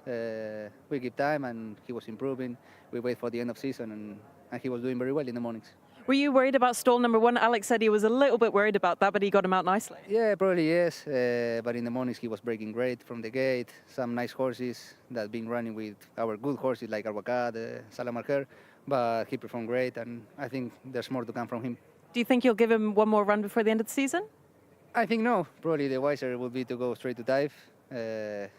Only 2 weeks remaining here, so if you ask me, I will go straight to dive. Brilliant. Thank you very much, Lucas. Thank you. Lucas Gaetan letting us know that this horse was probably the most backward of his 2-year-old group and has finally got to the racecourse and shown immense ability to win on debut. Notice that he's also going back to Type, so he won't be running again this season. Seems to make sense at this point for sure. of the season. Why would you rush him? There's no need. He's a gelding. They don't need to get all the races in early doors for a potential stallion career. So treat it 1 race at a time. This is a good starting point, and they'll probably look for longer distances. Type, given the stamina on this horse's pedigree. I think the Type track will suit him down to the ground. Exactly. Tight course, he's not a big animal, he's quite small and compact himself. And when we were in Type, Lucas Gaetan's strike rate was ridiculous. It's been pretty ridiculous all season, It hasn't has. it, to be honest? To be fair, I think Type was a lot better than here in terms of winners, but here he's had plenty of winners as well. There's no doubt about it. Plenty of good horses on that man's team, and he's had another winner here. And I think Tabashir is another horse who it's very hard to know what to do with this one now. That's another race where he's been up there but not quite good enough. Plenty of chances, 3 of them, and every single time he's been right there at the finish, and as you say, he's just not managed to get his head in front. He'll find a race. Sarade was another one who was well in behind, but we must move on to our next contest because the runners are already in the paddock behind us, so it's time to hand over to John Blance. And guess what, John? You've got another maiden. Yeah, and another big field to get your teeth stuck into as well. Horse number 4 doesn't go here, so the reserve 21 does. We can see them now. The horse number 1 is Najm Abdallah. That's the mount of Ahmed Al-Tayar. Number 2 is Simon. I think can go well at a reasonable price there in the international market. That's the mount of Adel Al-Faradi. 3 is Escalan, Fawaz Wanas. 4 doesn't go. 5 is Anful in the hands of Wigberto Ramos. 6 is Nartaki, Ayed Al-Tarisi. 7 is Abrak Jadela, the mount of Mohammed Suleiman. 8 is Amir Al-Maidan, Mohammed Al-Hubail. 9 is Nasim Al-Bahar, Ali Al-Mutib. 10 is Sahal, Asil Al-Sahani. Horse number 11 is Fiber. Regular partner there is Thurbal Tilmiat. Number 12 is Harbat Al Maidan. Abdullah Al Saidi rides this one now. That is a late jockey change we're hearing. Horse number 12, Harbat Al Maidan. Horse number 13 is Naweira. Camilo Ospina is aboard. Number 14 is Rom Saud, Naif Al Anazi. 15 is Al Shatta, Mohammed Al Shamari. Number 16 is Al Haf Al Hamar, Mohammed Al Daham. Number 17 is Alba Al Mutalatim, Alexis Moreno. Horse number 18 is Ibn Al-Wakas, Nawef Al-Mudiani. Horse number 19 as Sabrania. And horse number 20 is Ria Al-Malaz, Abdulaziz Al-Faradi. So 22 and 23 not required. The 21 does run. That's the mount of Khalid Al-Mimoni. Mossafaha, who's a big price in the international markets as well. The favourite on those markets at the moment is Sahal. Asil Al-Sahani looking for a first win at its 8th start. They're in the parade ring. Let's get back to the guys. Thank you, John. Yes, an interesting race here with a full field. The reserve 21 gets in, so we do have a full field of 20 here, Tom. My shortlist was 4 horses long. How long was yours? Not that many. Not that many. I mean, I came down on 1. I don't want to give 1 as a shortlist, because that's not an answer. Tell me the one you came down. Okay, horse number 10, Sahal. Sahal makes sense. I think it's a clear standout in this race. Look, I don't think it's a... The reason why I didn't want to say 1 as the answer there is because I don't think he's a banker by any means. No, gosh, no. But he's a maiden after 7 starts. Well, exactly. But I didn't really have any others that I was tempted by. This is a race that, if I was sat at home looking at the international market, I would look at race 8 instead of race 7. Oh, no, it's just dismissing, like you dismissed the pedigree and all. No, I'm only kidding. I'm only kidding. I quite like number 8 here, Amir Al-Medan, in this contest. The race where he finished behind Sahal, he had to cut out a lot. He did a lot of the hard work in that race, sort of fell into Sahal's lap. I think he was better than Sahal that day, so he's going to be my selection here. Amir Al-Maidan was behind Al-Waji and Fonda on that occasion, and that's good for Fonda ran second yesterday, right? Yes, he did. Again, picking up the pieces that he usually does. Exactly. So, okay, fine. My shortlist is probably 2 because they are quite closely matched. It would be foolish just to say 1. They are similar types of horses. They've both got a rating of 70. Both ran very similar races at meeting 99. So, yeah, between the 8 and the 10. We've spoken about horses coming off the pace in a race where there doesn't seem to be much speed early on. Anfel is going to be a horse who will really struggle in this sort of situation because there is no speed in this contest and he will always come flying from a different parish. Yeah, the last twice he's been running over shorter. This is horse number 5 we're talking about right now, under Wigberto Ramos. He's been running over shorter, so the step up will help, but I don't know. He's a difficult horse to love in this spot, I think. He's had a little break as well since his last run. They seem to run at very similar intervals. They ran 13 weeks between the first and second start. Well, 13 meetings, sorry, and then 10 meetings, so it was a similar break. Now they've given a slightly longer break, which I don't love. Yeah, it will be interesting to see how they get on. Alaf Alamar is horse number 16, the final horse on my short list.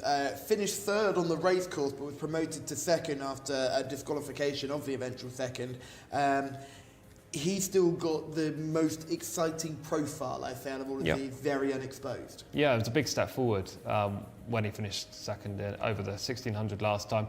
The 1200 metres on debut, on the basis of where he finished last time, was way too short. Shamila is in the parade ring. Can you give us a paddock eye catcher? I personally can't take my eye off horse number 6, Nartaki. That's very interesting, Callum, because that didn't catch my eye at all. However, this horse right here, horse number 8, Amir Al Maidan, the top-rated horse in this race, did catch my eye indeed. A really nice looker, 3-year-old gelding by Chief Lone Eagle, 4th last time at a meeting 99, will be partnered with Mohammed Al Hubail. Has blinkers on at a shadow roll. Getting a little bit sweaty behind the saddle, but it is much warmer today than it has been the last 2 days, so hopefully that is nothing too much to worry about. I think he has the best chance in this race, and I couldn't quite look away from him. However, another one of my paddock selections, or one of my top 2, is horse number 5, Anfield, who will be ridden by Wigberto Ramos. And I feel like we haven't had a Wigberto wiggle in such a long time, and I think that we definitely deserve one, especially Callum, as it's your last shift here before the end of the season. We hopefully can get a Wigberto wiggle. Only one paddock negative in this contest, horse number 15. I just wasn't 100% about how he was going around the parade ring. Thank you, Shamila. Yes, I'm glad you're the paddock expert, not me, because clearly I was getting that all wrong. You've been absolutely dumb there, I'll be out of the job. That's going to be my problem. My last paddock pick is still running, so we're a long way behind there. Amir Al Maidan is also going to be my selection here in this race. I'm glad Shamila's on side here. Can I tell you why I prefer the 10 to the 8? Yeah, of course you can. Because we've already gone through how very similar they are, and they're the 2 standouts. And it's nothing to do with that run last time where they were closely matched, finishing 3rd and 4th at meeting 99. It was actually, I preferred, and I think the best piece of form in this race by some considerable margin is Sahal's run at meeting 93 when finishing 2nd. In that race, the winner was Ayn Al Riyadh. The horse has subsequently finished 3rd in a cup race and then ran it again last week in a very hot contest. The 3rd was Aishq Bladi, who's won since. Ran badly yesterday, granted, but has won since. So that form is really working out nicely, and I think that's the one that I would put a circle around. That was 2nd place, and that's why I like Sahal. Asil Al-Sahani on board as well, very good jockey. I remember, I don't know whether you were with me when we saw him at the airport coming back from Taif. No, I wasn't. They saw him right at the end of the Taif season. We got the plane together, so always got a soft spot for me now. All you're talking about, on this show so far, you've said you've got a car with Tom Taff. Yeah, I did. You've been on a plane with Ali Al-Sahani. Yeah, we're killing it right now. I tell you, I can't wait till next season. I cannot wait. No, it's exciting stuff. It's been really, really fun. Room Saud is the horse who's got the 3 starts now, rating of 57. Connections who are often working with better horses than this. Yeah, he's a very leggy type, if my memory serves me correct. We'll have a look over my shoulders. We see the horse 14. Yeah, he's a bit leggy. He's very leggy. Yeah, he's slender and leggy. He's not the nicest of lookers. And actually, his profile was shaping nicely until he finished 12th last time. And now he's got a big question to answer. Yeah, the debutant here, horse number 15, Al Shatta, is owned by the same people that owned Ovilla, who's been a very progressive horse for them this season. Yeah, first time starter. It's hard to know what to suggest is going to happen here with this colt. Connections aren't used to having that many good horses, but they have got one, as you've already touched on. So hopefully they can have another nice colt here. I don't think he'll be winning first up, but the bar's not set overly high. You just have to run to a mark of 70 to compete. The horse with the most experience is Harbat Al Maidan, making 8th career start today. The best form was in Taif, so probably struggling here in Saudi. Araf Alamar is horse number 16 in this contest, and we are going to have a look at him finishing 3rd here. In this race, he actually gets promoted to 2nd, but Tom is a long way back when the tap gets turned. Yeah, he ran his debut over 1,200 metres, and just looking at the way he shapes here over further, 1,600 suggests that 1,200 was ridiculously short. He stays on well, past beaten horses, hangs in a touch to the left. I don't know whether he's making serious inroads or if the ones in front of him are all very tired. That's the one query. Do you know who he reminds me of? Busmat. Yeah, Busmat. Exactly the same colours. Yeah. Same owner as Busmat. Yep. Busmat famous for doing exactly what we've just seen there. Correct. Every single race. Yeah. Exactly. Mohammed Al-Daham on board, though, is a very positive jockey booking. One of the more underrated riders here. Experienced. He won one of the big Arabian races this year with Vizier, going, obviously not on Saudi Cup Day, but prior to that, beating Tilal Al-Khalidiyah in the process. So he's had a good season. Beat Tilal Al-Khalidiyah? Yeah, in the prep. No way. He did. No. He did. I thought Tilal Al-Khalidiyah only ran twice this season. Yeah, he did. In the prep? Yeah, oh my goodness. Vizier beat him. Yelling saying he'd been unbeaten all season. No, Tilal, Asfan's unbeaten. Yeah, Tilal's beaten in the prep. Oh, there we go. Yeah, Vizier, good horse though. Very good horse, rated 1, 2, 3, I think. But anyway, that's the horse that Mohammed Al-Daham's had his success on this term. He rides for Tham Al-Dahani as well, Sheikh Abdullah Amalek Al-Sabah, so he's quite clearly held in high regard here. He picks up the odd job. Yeah, he does a very good job. Picks up the odd ride like this, and when he's on board, you've got to pay note. You certainly do. Well worth mentioning Camille Espina when we talk about good jockeys. We're just seeing him in shot here on Nawera. Camillo, at this point, the White Stable aren't sending out too many runners. They fired all their guns at the Saudi Cup meeting and just beforehand in the trials days. He's now picking up spare rides left, right and centre. So although he is one of the most well-known jockeys here, his winners will dry up quite a bit. Yeah, exactly. The blinkers go on for the first time, I believe, on this filly today. So it'll be interesting to see how she performs. Yeah, she's got the tongue strap on. That sticks with her fibre. Sorry, I said 7 runs was the most runs. No, fibre with 16 starts. I always upset my producer when I say fibre, an ugly little horse. He's a very, very ugly little gelding, and he's been doing his best work late, but his form is beginning to fall right off a cliff. Yeah, exactly. When a horse has had that many outings, you've kind of got to look elsewhere. I think that's my MO. Oh, that being said, I think Busmat does actually have a chance later. You can't be going back to the Busmat well. I'm not going to the well. I think Busmat has a chance, not a win. Pull you back. You can't go to the Busmat well. What I will say is, though, horses that have had plenty of starts, 9 times out of 10 they're not going to win a race. Like Fibre, not from 16, Busmat not from 23 or something like that. They're not going to win races unless they can find the right spot and everything happens right for them. Yes, it needs a lot of chips to fall in place. 17, 18, 19 at Al-Bahar Al-Malatim, Ibn Al-Wakas, Sabarnia, and Riyadh Al-Malaz, and Mosfahar. All of those will need to improve dramatically in what they've shown so far. Yeah, I can't really add much more to that. They've got very little form and it's not very good, so they need to step up massively. And hopefully they can, and they can prove competitive in this contest. But yeah, it seems like a race where you can only really find 2 or 3 horses that have got a decent chance, and I think we've covered them both. So Sahal is going to be where you go, and Shamida and I are going to go for Amir Al-Medan. So just write down that. Good to see everyone in the comments flying through the winners. I forgot to give everyone their flowers after the success in the last race. So we do need to give a shout out to George, who had a winner earlier on. That was with the Lucas Gaetan trained runner. Over the moon with that. Adil, who worked for Aspar Racing and Lucas Gaetan. He's over the moon with that success as well. They were just reflecting back on the success of the Arabian horse in the race yesterday on the turf. Yes. Which I think was very happy. Yeah, Saab Athbar was impressive. It wasn't much of a race, but definitely impressive. I think Victoria Lozano was also on there as well. She seems very happy with herself there. And David is going to go for horse number 5 in the next race. He's going for Anfield. Now, David, you're going to have to be very brave with this selection because Anfield will need to come from miles back, similar to Alaf Alamar. So watch out for those two coming home late. Yeah, exactly. You need a bit of a pace collapse. And also to run down both the 8 and the 10, it will need to be a career best from Anfield in here. Yeah, certainly will. They are circling down at the start here and they'll get loading very soon. John Blance, this is a tricky contest. We've sort of narrowed it down to 2 or 3. Are you going to give us a selection from left field?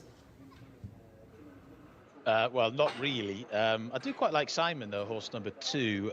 The draw gods have finally smiled on this horse, has had a load of really bad gates to contend with. It has actually managed to go quite well. Isn't quite top of the old ratings tree here, but I think in the way this race might be run, Adel Al-Faradi, I was on an Adel Al-Faradi horse from a good draw earlier on, didn't quite work out, so maybe this time it will work here. Simon for me. It was a roundabout, and this might have changed, I write the prices down about 10 minutes before the race, around about 9-2 mark on the international markets for Simon. So they're going to be putting them in very shortly. First couple have gone forward, the 12 and the 17, Harbat Al-Maidan is in. This is horse number 6, Nata Ki, Ayad Al-Turisi is aboard. Then Ibn Al-Wakas to come forward as well. Horse number 8 is Amir Al-Maidan. The red and the black Nata Ki goes in. Horse number 8, Amir Al-Maidan to come forward. Waiting in there as well is Nata Ki. Horse number 20 is Riyadh Al-Malaz. Oh, look at that. Atmospheric stuff. Sun sinking here over in Riyadh. And providing some excellent photography opportunities there for those of that ilk that work for us here at the Saudi Jockey Club. Horse number 2, Simon to come forward.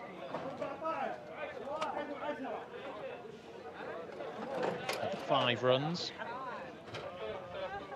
Probably still entitled to improve a little bit, and certainly entitled to go better from a good draw this time round. Anful to go in for Wigberto Ramos. Ace Calan to come forward. Fawaz Wanas is aboard that one.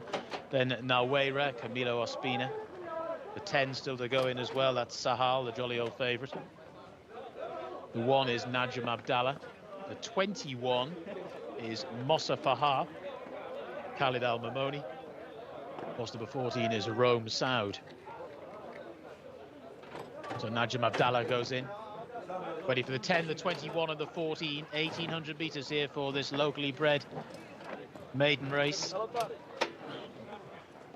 Mossa Fahar is in. Present and correct. And away they go, they're racing. Nassim Al-Bahar, though, was very slowly away. Another one that was somewhat tardy at the gates was Rome Saud as they make their way through the early stages. Good start was made by Simon. That one gets up into a nice posse, so indeed does Nawera towards the outside. Another one that's prominent is Mossa Fahar. Very wide on the track, looking to push forward is Ria Al-Malaz. Towards the back of the field at the moment, Nataki Abrak Jadela also towards the back. And another one that's got quite a lot to do from there is Rome Saud as they make their way towards the end of the back straight. And the lead has now been taken by Nawera in the yellow and red colours. Also still prominent, though, is Simon, who's bagged the rail. Towards the outer now, Ria Al-Malaz has gone forward and pushes into a prominent posse. Harbat Al-Maidan is racing there in the white colours, also up with the pace, as indeed is Fiver, who gets a little bit closer as well as they start to make the turn. Ibn Al-Wakas is also prominent there in the blue and white colours, so there's quite a lineup as they take the turn. But on the inside, it's Nawera who is the leader. Two in second position now, Amir Al-Maidan in the maroon jacket, who's getting a nice run and making good headway. Then Ibn Al-Wakas, who races in third, followed then by Ria Al-Malaz, who's in fourth spot. Simon is looking for a gap or two to appear, just trailing the speed at the moment. Then after that, trying to get a little bit closer is Nataki as they start to make the turn for home. One that's getting into it late as well down the centre of the track is Mossa Fahar as they make the turn for home now and head on towards the closing stages. And taking it up is Amir Al-Maidan in the maroon jacket. Here now comes Simon, no peeling out for a run. And also down the centre of the track is Al-Haf Al-Hamar. And there as well in the closing stages is Sahal, the favourite, as they make their way towards the final part of the contest. And it's Amir Al-Maidan to Sahal and Simon. Amir Al-Maidan by a half inside the final 50. Amir Al-Maidan has beaten Simon. Sahal has finished in third, and the fourth horse home there will confirm shortly. Amir Al-Maidan for Mohammed Al-Hubayl has scored on start number 9. Simon gave Each Way Thieves a decent run for their money in second. Sahal was produced in the closing stages and looked like maybe getting there, but I think possibly the exertions of having to take up that position quite late in the run have then maybe just begun to tell in the closing stages. But it's Amir Al-Maidan, Mohammed Al-Hubayl who has scored. Simon's had a pretty good race in second, shows what he can do when finally handed a gate. And the third horse home was Sahal. Al-Haf Al-Hamar was the one that was staying on from another parts of the track and has got into fourth, and they were quite well on from the rest. Bit of a lineup there in the end. 1, 2, 3, 4, all well on from the fifth horse to finish. That was Anful. And then Nawera, who ran pretty well for a long time, has just faded in the closing stages. It's Amir Al-Maidan in a race where they were lined up as they took the turn. They're 5 or 6 horses wide. They all wanted to get prominent positions, but it's Amir Al-Maidan at a time of 1 minute 55.23 seconds who is successful there in race number 7. Still plenty more to come though here from Riyadh this afternoon. There's 5 more races to go. The 8th on the card will be coming up shortly.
العين يا شباب.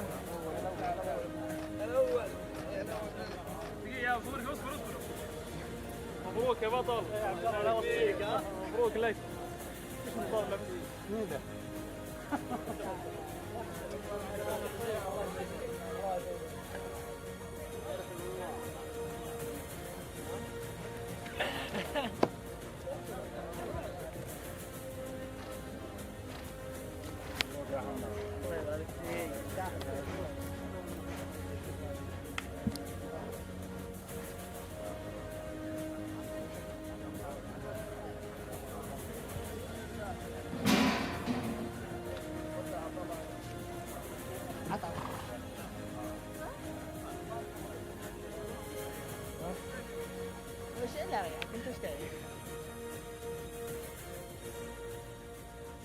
We see a win there for Mohammed Al Hibail, for myself and Shamila, guiding Amir Al Medan to victory in our 7th contest of the day. And Tom, the difference between this, the winner, and the 2nd, 3rd and 4th is the ride. Yeah, for sure. It's a very good ride of the eventual winner. Mohammed Al Hibail also rides for Thamma Al Dahani and Sheikh Abdullah Al Malek Al Sabah, much like Mohammed Al Daham that we were talking about pre-race. So he's held in high regard as well. He was always in a perfect slot. Pushed through at an early stage to get just on the shoulder of the leaders, too wide, didn't give away ground. We'll see it from the outset here. The 2 horses to focus on, the eventual winner in the maroon silks, 6 or so off the rail with the white bridle, white noseband, kind of near the front. And then just behind him on the left-hand side is Sahel in the red silks. Watch those 2, and the key point is coming around the home turn.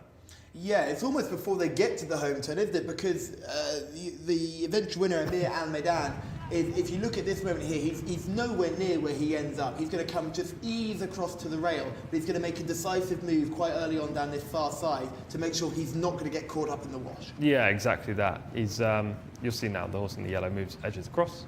And that horse has come from stall 13, that's Nawara. And you've also got Simon, who John mentioned early on in the ran well. The draw gods shined on him finally, giving him a nice break in stall 2. Yeah, ran very well. Adel Al-Faradi was on as well. I think that's key to note today. He was just in behind. So you can see where the 1st and 2nd are basically near the rail. The winner is just 1 off the rail in the maroon silks, just in behind Simon in the blue and black. Now, this is the key part of the race. Sahel, red and black silks, just in behind. You should be tracking the eventual winner. Instead, Ali Al-Sahani goes right out wide. And look how much ground he's about to lose around this turn. He's been beaten probably... He takes out Alas Alamar, Yeah. who's got a late finishing kick as well. So you're giving ground up to a horse who loves to rattle home late. Yeah, and you're 6 wide here. You've gone around that whole sweeping turn 6 wide. Probably been beaten, I don't know what the margin was at the end. Was it half a length, probably first to third? And if he stays where he was, directly in behind it opens up. Winner, there's a gap there because he's 1 off the rail. The horse who starts falling through the field, Nawara, isn't going to get into your way, so it just requires a bit more patience. Absolutely, it opens up. In the straight, he's strong in the saddle, in 3rd, in the red silks. There's nothing wrong there. It's just the decision to go outside. It happens in America a lot. Jockeys tip outside because they want that clear run. They don't want to have the excuse of being stuck in traffic. And to be fair, we very rarely see horses in traffic here. But that's because it opens up and the pace generally collapses. If you just wait a couple strides, you'll be able to go up the inside or go very close to the rail and therefore not lose a lot of ground. That being said, there's no excuse necessarily that he didn't win. He was probably well matched with the winner.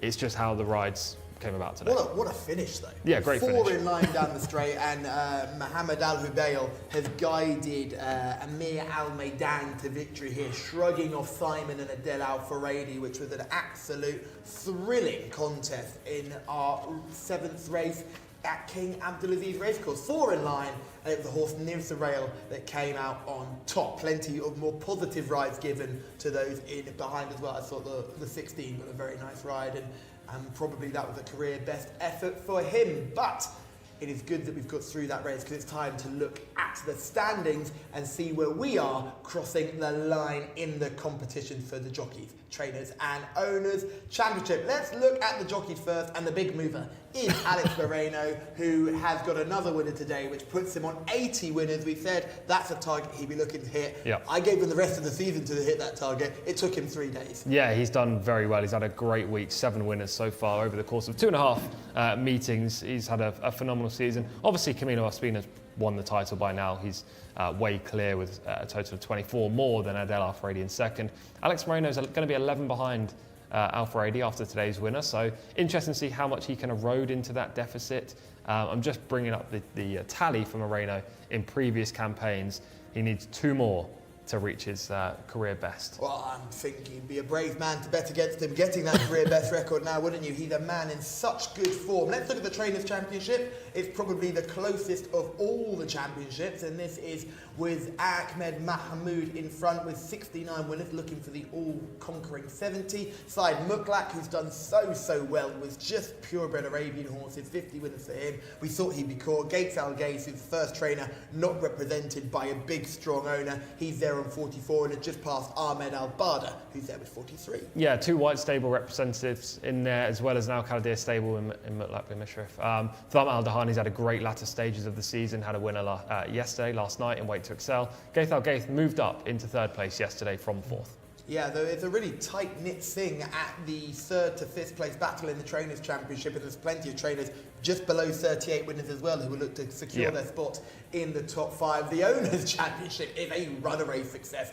King Abdullah bin Abdulaziz and Sons, the white stable, they've recorded 155 total points. Remember that group races and cup races are worth extra than just your usual races, which is why the math isn't mathing when you first look at the table, but it does all make sense. Prince Faisal bin Khalid bin Abdulaziz, the red stable, they're in 2nd with 74 points. And then you've got the Al Khaladirs, who have now slipped down into 4th. They held 3rd for so long, but now they've slipped down into 4th behind Sheikh Abdullah Hamoud Al Malek Al Sabah. Yeah, so just I've got no more to add apart from the fact that if you don't recognise these names, maybe you recognise the colours. King Abdullah bin Abdulaziz and Sons in the famous white silks with the green stripes and the red cap. You've got Prince Faisal bin Khalid in the red silks with the white epaulets. Al Khaldir stable, white silks with the black V. You see them in the Arabian races. They're in 4th right now. In 3rd is Sheikh Abdullah Amalek Al Sabah. Green sleeves, green cap, white jersey. And in 5th is Prince Sultan bin Mishal, who's in the black silks with the white little bit of trim on the sleeves. I said it was very much like the Coolmore colours, and Rory yelled at me because it wasn't navy blue, it's black. It is black. Louis Morales for that trainer. And Roberto Ramos. They've got some nice horses. They've got the Kairama. Chakra Sultan and those sorts of horses. So really good to see them still ticking along in 5th place. Yeah, Kairama was their clear standout. He ran on Saudi Cup Day. But yeah, most of those leaderboards haven't changed too much. Obviously, we had a little bit of a leapfrog in there. Gaith Al Gaith moving up to 3rd in the trainer standings. I don't anticipate there'll be much more change in any of those in terms of positions as we get to the end of the season. Yeah, especially with the likes of Said Mutlaq and the Al Khaldir stables. It looks like they fired all their arrows at the Saudi Cup meeting and those meetings around just that. So it looks like they'll be sticking in around 3rd or 4th in both those tables. But we move on to race number 8, and John Blance can take us through the runners and the riders. Thank you very much. Just hearing news of a late scratching here. Horse number 2, Car Wash. That will not be working today. Horse number 1, Waj Al Shams, Mohammed Al Hubail. Horse number 3 is Ibn Al Kayem, Abdulaziz Al Musa. Horse number 4 is Pano, Abdul Ella Al Hussein. Horse number 4 is Busmat, Mohammed Al Daham. Number 6 is Ashkar Asaf, Naif Al Anazi. 7 is Najam Al Andalos, that's the man of Abdullah Al Khamis. Horse number 8 is Shakra Al Bada, Ayed Al Tarisi. Horse number 9 is Al Ajbar, Salman Al Rashid. Horse number 10 is Saif Khaled, in the hands of Khaled Al Mamoni. He's a safe Khaled. Horse number 11 is Onyx, Tariq Al Hassan. Horse number 12 is Mashor Najd Abdulaziz Al Faradi. Horse number 13 is Way B. Horse number 14 is Sayar Abdullah Al Kradis. Horse number 15 is Mayaj Fahed Al Faradi. Horse number 16 is Kadir Mohammed Suleiman. Horse number 17 is Glael. That's the mount of Rakan Al Abeid. Horse number 18 is Wafi Asal Dok. Horse number 19 is Awajez, Alexis Moreno. And horse number 20 is Garnook Always. So they go without the two here. The reserves are not called upon here. So in the end, we have 19 runners for this 8th race on the card. Horses are in the parade ring. We're over 1,800 metres here. More locally bred maidens. And Tom and Callum and Shamila will take you through. Thank you, John. Yes, runners are still in the pre-parade ring here, so it'll be a while until they make their way out onto the course. And this is, of all of the tough contests we've done, I think this is the toughest, Tom. Yeah, it's right up there, that's for sure. It's a very tricky race. We did say this at the top of the show, from race 3 to race 9 is tough. And there's not much quality. It's brutal. It's brutal out here. It is hard. It's hard to find winners. But we are doing our best to give everyone at home some decent winners here in this one. And then we do move on to race... what is race 9? Race 9 is the Phillies Open. Yeah, it's tricky though. Trip. Yeah. I'm quite looking forward to that. That's what I'm looking forward to. This is the last one that I would call a true struggle. Oh yeah, I think for sure. There's still quality. The quality jumps up a lot from here. But But again, we managed to find the first and the third in the last race. So let's see if we can do it again. I think this is going to be the toughest one. Can I find the third? Busmat? Busmat will be 3rd or 4th, guaranteed. But after the run they had with the last horse, you'd be thinking that they'll be feeling confident and they'll be hoping to get involved. Iban Al KM was a horse that caught my eye initially, rated 63 on our race cards. Was in great form at this level at the end of last year, but struggled recently in handicaps and open company. I don't mean the end of last season, I mean the end of last year. Really good form at this sort of level. It's sort of gone off the boil a little bit, but they chucked this horse in an open race 2 starts ago. Okay, so I'm going to play devil's advocate in this race now. I've decided. What's the difference between Ibn Al Khayyam and Busmat?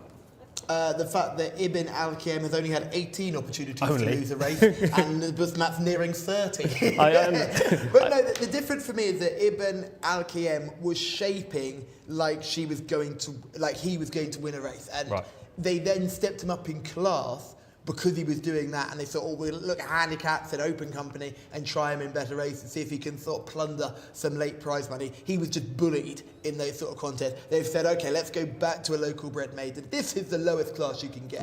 There is no other option for him. This is easier than a 0 to 60 handicap, in my opinion, because I think the horses rated highly here aren't actually 60 rated horses. No, I agree. I do agree. That kind of includes Busmat. It includes Ashkar Asaf. They're both rated 60 and 62. Wajal Shams, another one with a similar kind of profile, 0 from 14. You can just keep going down. There's Onyx is 0 from 7, has a rating of 66, suddenly looks like a player in a contest like this. Yeah, you go back to that race at meeting 79 when finishing 2nd, then Onyx is probably the horse to beat. But it's just so hard to know what to get from these horses. There's no out-and-out consistent horse that is readily beaten. But what I'm trying to say by that is Ibn Al Khayyam, the horse you put up with a little bit of confidence there, go back to meeting 68 and meeting 77, 4th and 3rd, good runs. What happened the last 3 times? I know they've been against better opposition, but I mean, it's a proper spit the dummy out though, isn't it? For sure. It's a round that's almost too, it's so bad, it's concerning going forward. Yeah, it's like Busmat. You go to meeting 61, 2nd, meeting 64, 4th. The other 3 runs also, recently... Busmat doesn't look good in the parade ring either. That's not what she's usually shining and looks really good in the parade ring. She's the favourite of Shamila's, and looks like she's had 1 run too many there, to be honest. Yeah, it doesn't look like she's properly in her coat right now. I mean, I don't expect any of these to be super stunning. I don't imagine Shamila's going to have many on her shortlist. Well, don't worry, I'm not going to shortlist one, that's for sure. I'm going to keep my mouth shut when it comes to paddock picks. Probably wise. Yeah, this is just a very tricky race.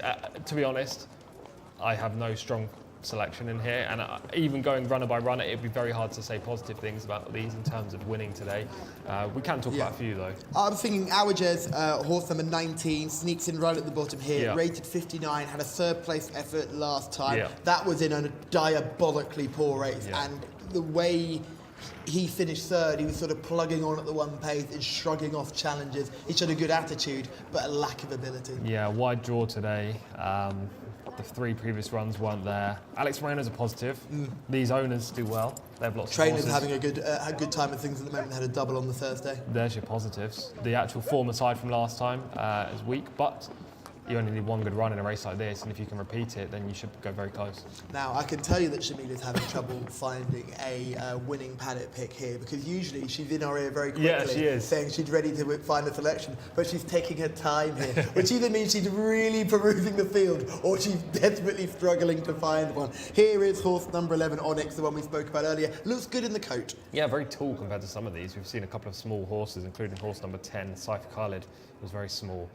12, again, looks quite short coupled to me right now. So, look, it's difficult. It's really difficult. On figures alone, your number 1 horse in here is either going to be Ibn Al-Kayem or Al-Ajbar. Al-Ajbar comes in with decent form, at least, finishing 2nd and 5th the last twice. Yeah, tell me a little bit about Al-Ajbar in this contest. I'm trying to find Al-Ajbar on my race card at this point. It really is a struggle Horse in this number 9. contest. Thank you very much. It's not spelt the way I thought it was.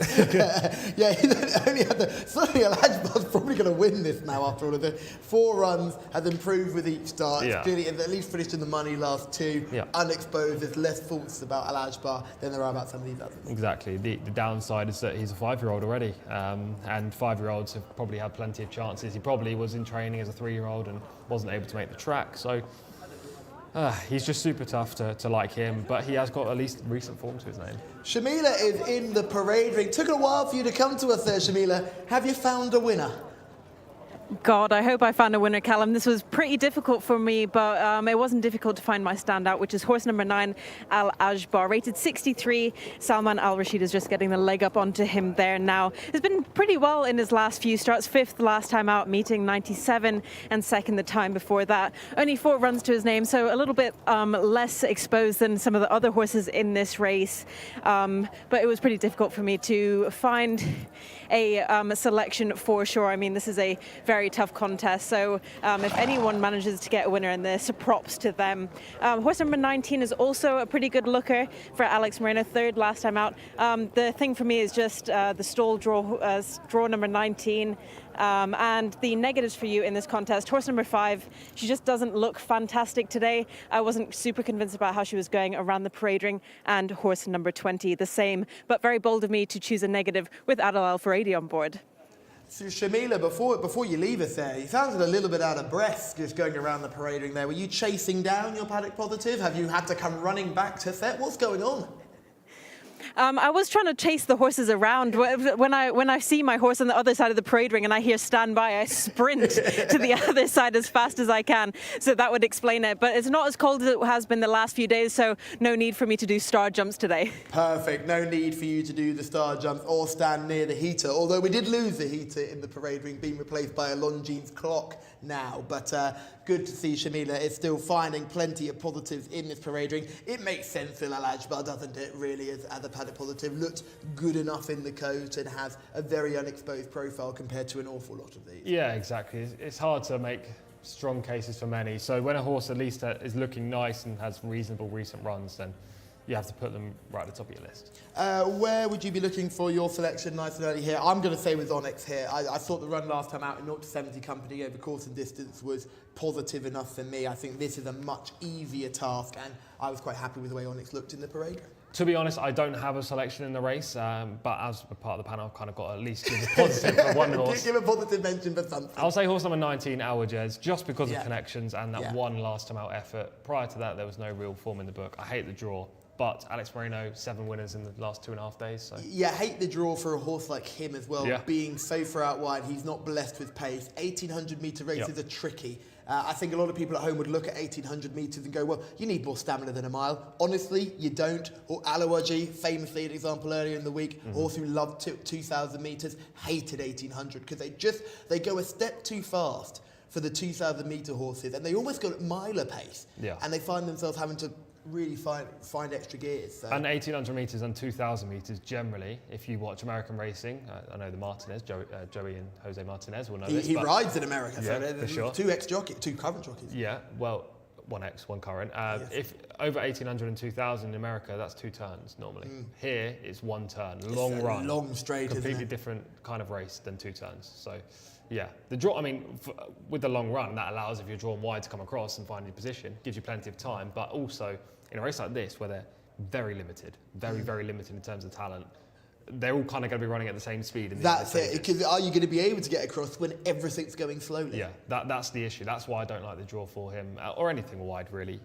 Horses can overcome it, and it's not too bad being wide on the turn. You just give away so much ground, and unless you can sustain a run in the straight, which not many horses can, to be honest. If you can't sustain the run, if you lose ground on the turn, you're done. Just got a selection from David here. He's a fan of Kadir in this contest. 48 rated Kadir, another one with quite a similar profile. 3 runs this season, only 1 run last season, steadily improving with each start. Yeah, exactly. Very steadily. Mohammed Suleiman on board as well. That's a decent jockey booking. It is, only rated 48 though.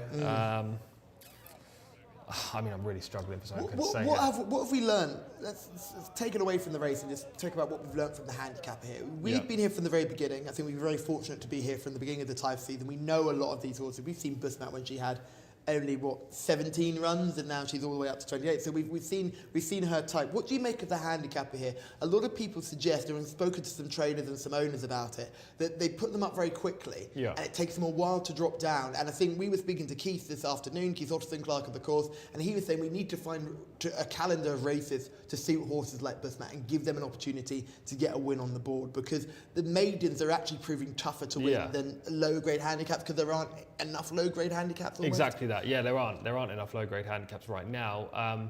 That's not in general, but for these horses, the likes of Busmat, when is she ever going to win a race? Where do you go with a horse like Busmat, who's rated at the moment 60? Yeah, you need something like a 50, 0 to 60 handicap, which would just be full of horses rated 60. But that's needed, it? Yeah. So those horses can have an opportunity. For example, 9 times out of 10 in maidens, especially those open to 3-year-olds, and obviously 2-year-olds. If you're rated 60, you're not going to win. That is, no matter how many starts you've had, you could have 3 starts and be rated 60. You could have 30. If you're rated 60 and in a maiden like that, you're not going to win. Now, an older horse maiden like this, it's basically a handicap, because the majority of these have had so many tries that we know their level. We know the level, yeah. So they're all kind of similar. But at the same time, it's not a handicap, because again, there is Pano in here, who's had 1 run. Najam and Delos with 2 runs. Saif Khalid, for example, 1 run. If one of those just happens to be a 70 rated horse, all of those 60 rated runners who have been plying their trade all season trying to get a win are going to come up short again. And they're not going to, because they're going to finish in a group, because the handicapper does such a good job. They all do tend to finish in a bunch. If that's the case, they're not all going to suddenly get whacked down to 55, are they? No. And that's almost the issue. Busmat is almost running too well to drop in the ratings. But even if she was to drop in the ratings, no race for her. if she dropped to 55, she wouldn't get into a 0 to 60. No. And suddenly you find yourself, what on earth do you do with a horse like Busmat? So you just keep running her in the hope that she can eventually win a race. Yeah, it's tricky with horses like this. The majority are going to find it very hard to win ever, to be honest, unless there are a lot more races for the level.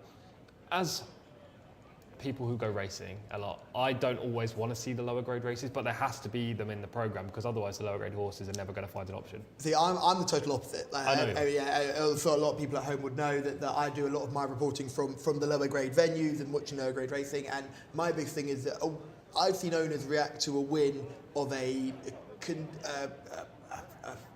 0 to 50 handicap at Southwell. And Southwell, before my producer jumps on me, Southwell, and they've reacted bigger than you see the Coolmore team reacting to winning a derby. I get that. And that for me, for the quality of the horse, it doesn't help the breed, it doesn't do much for the breed as a whole, but it gives people an option who haven't got the funds or the means or accessibility to get involved in racing. Yep. And it doesn't matter, and especially if you've had a bet. It doesn't matter what race it is. If your horse is flying home, it's still flying home. But I can totally understand if you're sitting watching poor racing, it can get a little bit tedious. Yeah, but you can make it competitive, can't you? Yeah, you need to have the competitive low-grade racing. That's absolutely fine. It just needs to be filtered in with good racing as well. As part of a nice programme. And what do you think with the Thursday, Friday, Saturday that we have at the moment? Yeah. Would you like more of those sorts of low-grade handicaps on the Thursday? Yeah, get the Thursday maidens on the Fridays, and then the sort of cup, and have all your cup and top-class racing on the Saturday? To be honest, I am not a race programmer, so I wouldn't know, and I don't want to influence anyone. Well, we won't be influencing anyone. or trying to suggest like I'm influenced. I'm not. My opinion is the Thursday should be the maidens and the lower grades all together. And okay, you can have a maiden or two on the Friday and Saturday, that's absolutely fine, but get the cup races on the latter part of the stages on the Friday and the Saturday. As we generally see, it seems to, in Taif, it was all about the Saturday. Here it's trending all about the Fridays. And I think that's because just the nature of the culture, Yeah. the different weekend breaks that they have here, where Friday is basically our Saturday and Saturday is basically our Sunday, Yeah. and that would be the difference. They're just trotting up 15 here. Mayaj, who is making first start as a 4-year-old. Often the case we see this, vets will do really strong checks on these horses who are late making their career debuts. Yeah, exactly. It seems to be trotting up okay to my eye, but we'll see what the vet says. He obviously knows. Very rounded action behind, I must admit. He's almost like a horse that I used to have. He was not a racehorse. So we'll wait and see what happens with the Mayaj. I think we're in a very, very fortunate opportunity here where we're seeing something being built from the ground up, and it's wonderful, and to see the progress that's been made over the last few seasons, and to be at Saudi Cup weekend last week was just sort of the culmination of everything and how wonderful it has all been. And I think Prince Bandar, His Royal Highness, has really made steps and taken the racing in a completely new direction and keeps having forward progress and forward planning. And I think they will be over the moon with what happened on Saturday. I mean, winners from Japan, winners in Britain, winners from America. I think they're all absolutely crucial to taking the sport forward. Yeah, absolutely.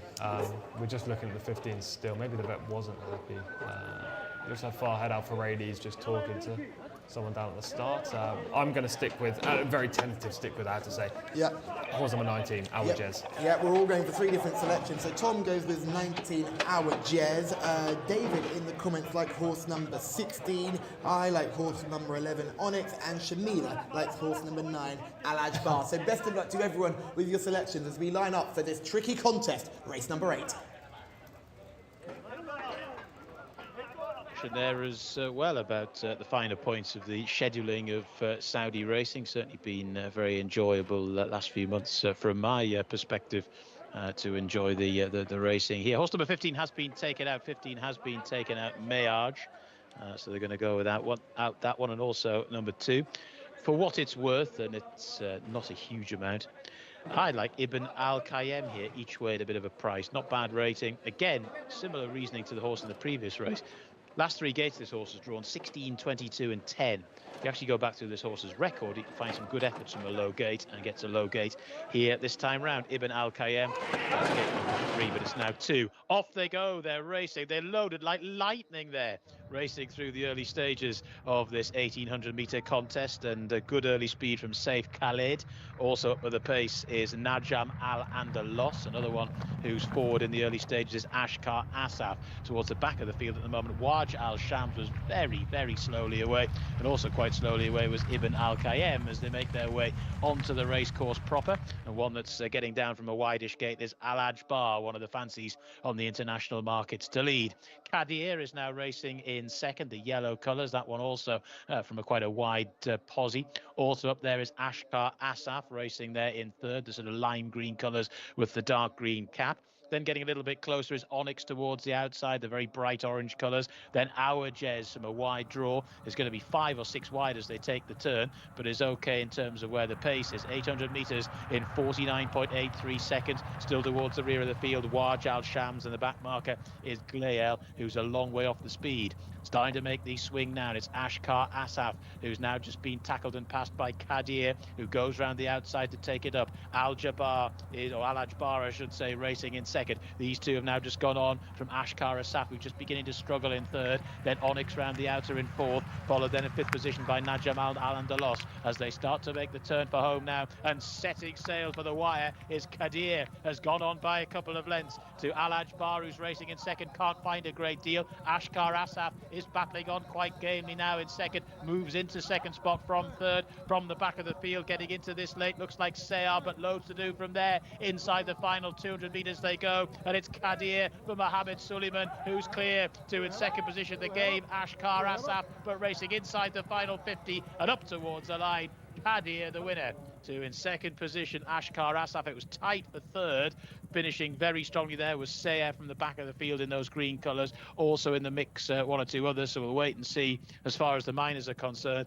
But it's Kadir who got across into a good posse and then seemed to find another gear as they turned for home. And then was, yes, a little bit tired in the latter stage, so that could be forgiven. The main move, though, had been made. And Kadir at a bit of a price as well for Mohammed Suleiman has won in a time of 1 minute 54.80 seconds. Ashkar Asaf finished in second, a horse who looked like he was dropping away and then has found a little bit more in the latter stage. It's not a bad run at all. Busmat has finished in third, got going late. Onyx in fourth. Sair was there as well, staying on, but it's Busmat sneaking around the inside, who was quite a long way out of his ground, or her ground, I should say, in the early stages. She stayed on for third. Onyx in fourth, Sair in fifth, and Waj Al Shams has finished in sixth. But it's Kadir who scored. Start number 5 for this one in Saudi. Finished 7th, 12th, and 11th prior to today, this particular season, but has had his day in the sun this afternoon, despite gate 16. Kadir, the winner.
Mohammed Suleiman has got his first winner of the season, am I right, Tom? Yes, he was 0 from 91 coming into today. It's been a pretty tough season for him. 5 seconds, 4 thirds, 3 fourths coming in today, but finally gets through. He's got a winner. He's got a winner before the end of the season. So well done to Mohammed Suleiman. Kadir with the selection of David in the comments. So well done to you, David, as well. Big winner for you, and our comment section has been carrying us through this afternoon. We've had some tough breaks with our selection, but the comments are still firing in the winners. As you talk, I'm just going to have a look to see what price this horse was, because I think it would have been a decent price on the international market. So I would love to know how David chose this horse, whether it was just looks or whether... Well, I mean, he had the profile as well. He was improving with each start. He'd only had the 3 starts. So I mean, 48 though. Yeah, I know. It was hard to see. It was hard to see him doing what he's done. But he's been given a good ride by Mohammed, who's just guided him into a good position. Ashkar Asaf was your horse in second, made up his ground late, and then Busmat, the mare we've been talking about, the fact that she just can't find an opportunity, or she'd run third again. And then again, it's another race where she hasn't won. It's another race where she's won well, especially well considering how poor she looked in the parade ring. The winner was 33 to 1 on the international markets. I waited the whole time you were talking there to say it was 33 to 1 and ask you the question what price. And then the producer just pops in our ear and spoils it for me. What price is it, Tom? I'll pretend. It was 33 to 1. 33 to 1? No way. To be fair, I completely see why this horse was 33 to 1. I don't know how he's won on what we've seen so far, but we did say, 1, it's all about positioning in a race like this because they've got 1 speed, and 2, anything can win. And look at, so Shamila's selection in the paddock, Al Ajbar was very prominent early, but actually allowed Kadir to come across without using any energy, just sort of followed it right the way across. And Kadir's already in second and in a prime position. We talk about coming wide. It's fine if you're the first horse there, isn't it? Yeah, exactly. You can just see they're quite spread out, weren't they? Yeah, we thought they'd be all over each other, but they were all very strung out. Look where Busmat is. She's not even that far behind. She's No. in the third flight, basically, at this point, between horses in the black and the orange stilts. She makes a run for third. We did say she'd be top three. Yeah. She kind of hit the frame. The other selections, my pick, I think every single race today I've picked a horse that's either been right out the back or really wide on the turns. Yeah, I you're also apologise for struggling that. at this point here. You can just see bottom right of your screen just dipping out a shot. 5 wide. Yeah, and it's hard, but it's harder when you're in that third wave, isn't Yeah. it? Because you've got nowhere to go. You put the brakes on, it's over. You accelerate, you lose too much too soon. Yeah. Onyx ran on for fourth, sort of stuck there at the one pace. He's in fourth now, and everyone else sort of moves around him, but he stays where he is. Yeah. Al Ajbar ran well for a long way. Stopped in the red. very quickly He though, did. Al Ajbar. He Yeah, did. that would be slightly concerning for me. Maybe a drop back to a mile, but again, we've talked about this 1800 metre trip being a bit of a specialist distance, and Kadir has made it look quite easy. Yeah, he has. He's done it very well. The eventual runner-up ran really nicely as well in second, and those two were kind of the only two in with a chance once Al Ajbar cried enough turning in. So nothing got involved from behind in this race, and the form's probably not worth a lot.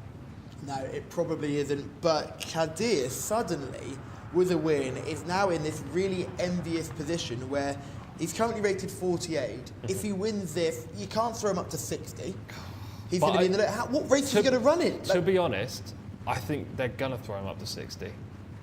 I'm not saying he deserves to be. Yeah, but I'm saying I think they will. Because there really isn't an option for him. Because if we were comparing this to other racing jurisdictions, he might go to maybe a 53 or something like that. Because he's not destroyed this lot, and the horse he's beaten is rated 62. Yeah, so, that's why he's going to go up to 60. But he was only rated 40 beforehand. It's not like he's not improved another 15 pounds, has he, from this performance? This is the issue with these kind of races, because they're great for these lower horses to try and give them a win, but as soon as one horse does win, that's basically them, because he's not going to improve that much. I mean, he's had 5 starts, maybe he'll take a step forward, but if he goes up to what I anticipate will be his new mark around 60, that's £12 higher. He'll be facing 60 rated horses, and I know he was against 60 rated horses in here, but were they actually 60 rated horses? Yeah, well, and that's what we talked about it. Like this wasn't a handicap. This was a maiden, Yeah. because this was less than this was not a 0 to 60 at all. Exactly. So I think he's really going to struggle moving forward. But they have to put him up to 60 because he's beaten a horse rated 62, is it? Yeah. Plenty of horses. Busman behind was rated 60 on the dot. Exactly. They've all kind of finished in a bunch. Onyx was rated 66. He ended up finishing 4th. You mentioned other jurisdictions earlier. In England, for example, and I know people may not care about England's structure, but this is a good reason to talk about this. In England, there's lots of Class 6 handicaps. If he won this, he could turn out in 5 days under a £5 penalty. Yeah. For example, this horse would go up to 53 instead of 60, and then win a similar kind of race, or at least go close. We do have that in Saudi Arabia, though. We as well, do, but but they don't often.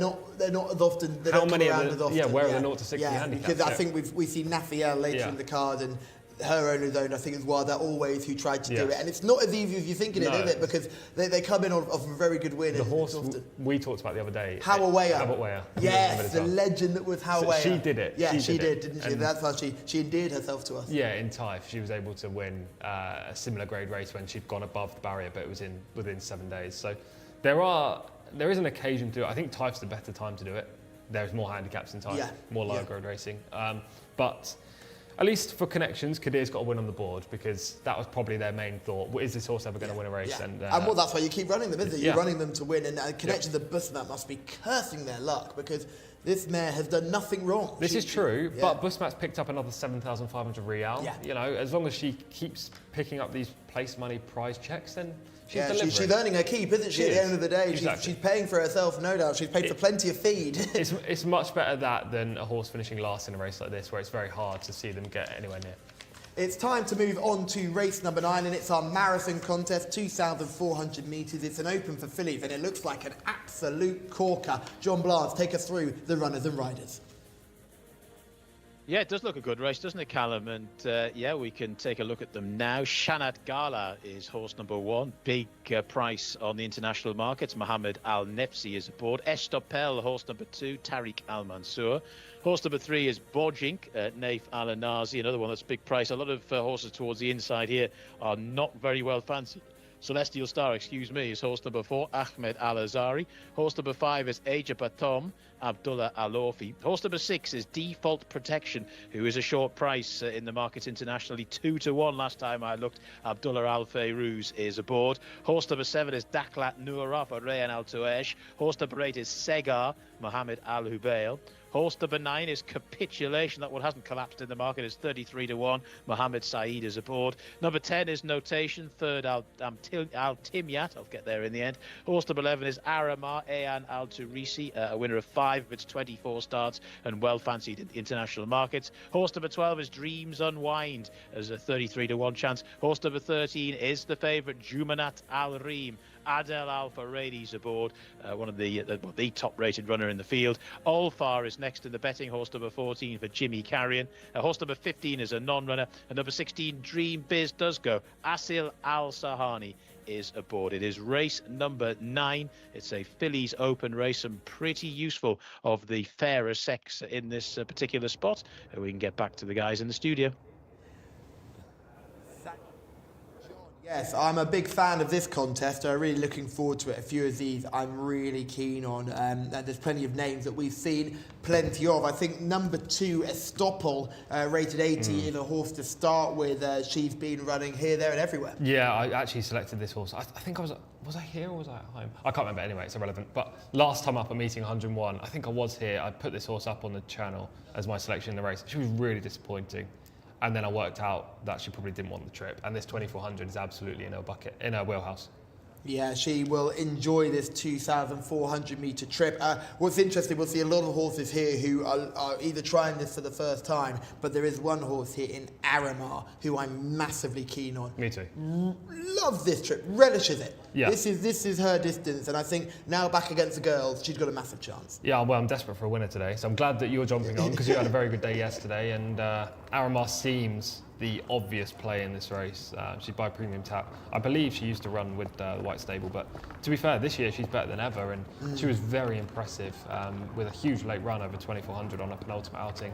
Last time up, she was very good second in the Cup race as well. When she was against the boys. Yeah, against the boys. And actually, if you go back to that victory at meeting 99, she won by a length. I think we'll see the footage of it, or it might be the run-up finish. I'm not too sure.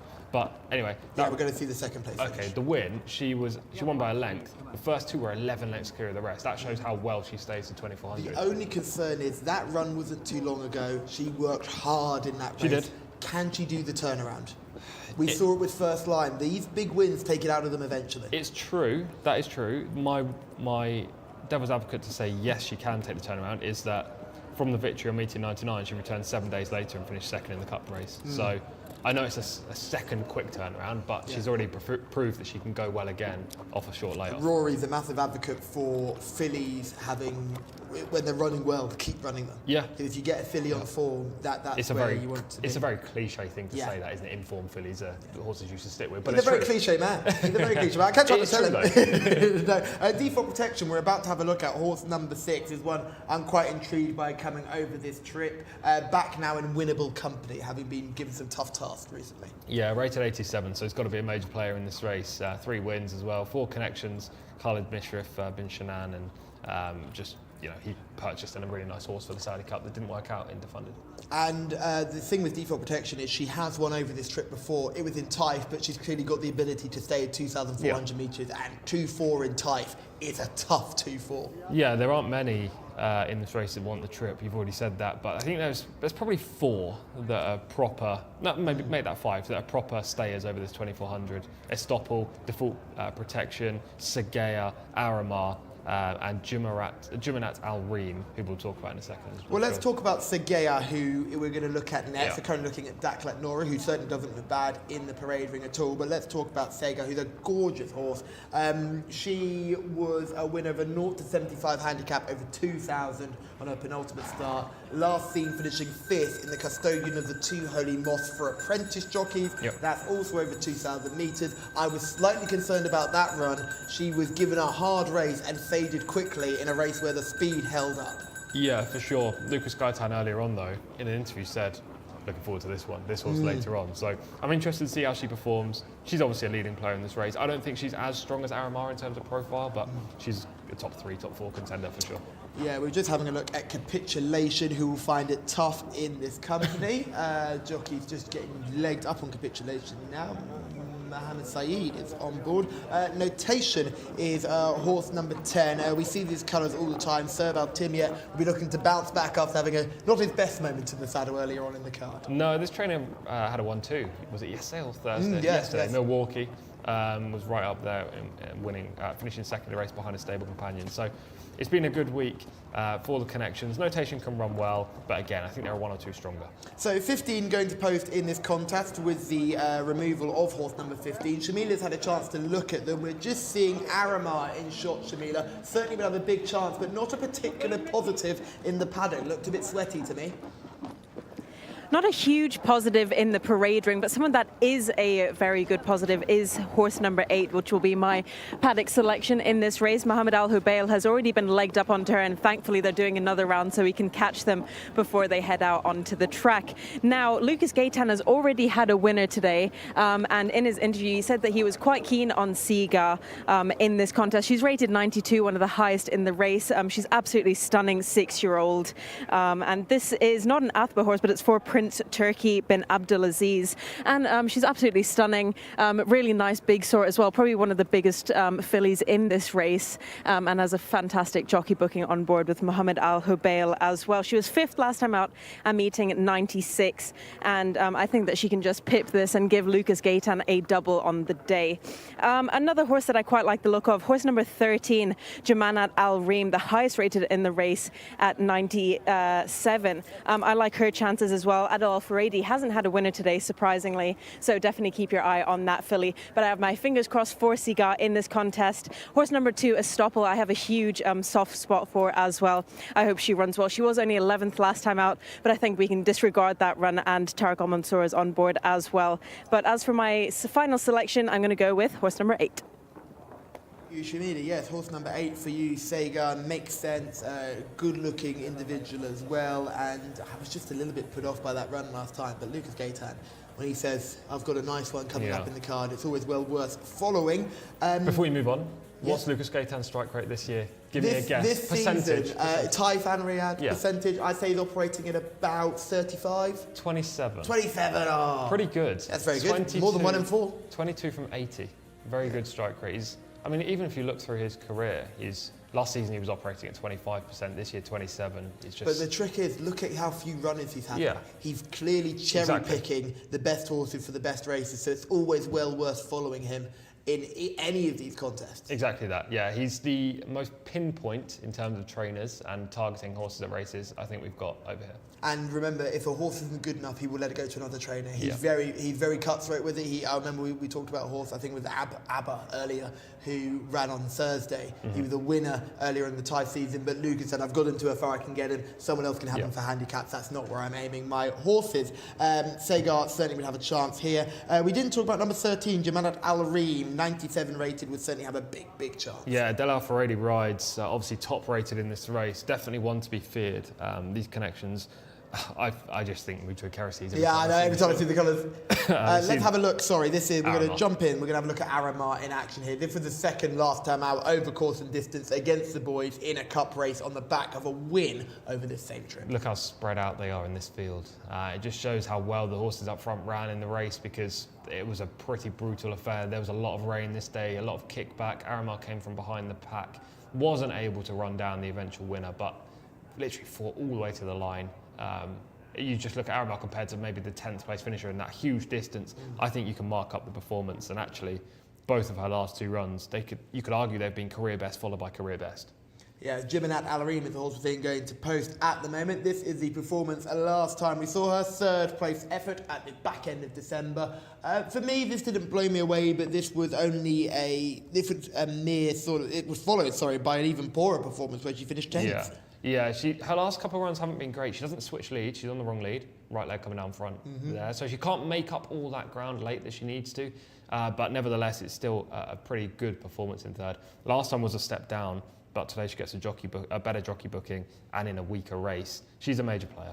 Yeah, she's rating a 97. It's not to be dismissed. Ufla is rated 54, has only had the 4 starts in Saudi, but was a 6th last time out, better than before. And then Dream Biz, the final horse, a horse that we've seen plenty of, and we know all about Dream Biz. She's a good trier. Yeah, well, yeah. I was going to say something like that. She doesn't win very often. She doesn't. She tries. When she does win, though, she turned Type upside down. It was one of my highlights of the time in time. Watching Dream Biz get up. I think we were all on that day. Yeah. It was a great moment. I think she won a maiden and she was Yeah. absolutely thrown in. So great to see her winning a race, but she's not been able to back it up here in Riyadh, which isn't a surprise. She's certainly a horse that we'll see more of in Type.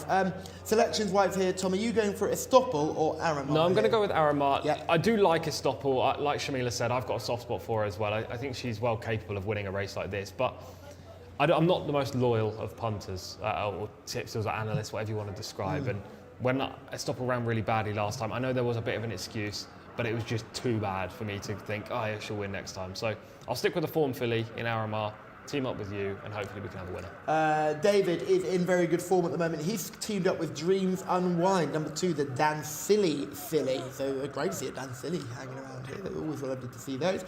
So that will be David's selection. Has had plenty of runs this season, David.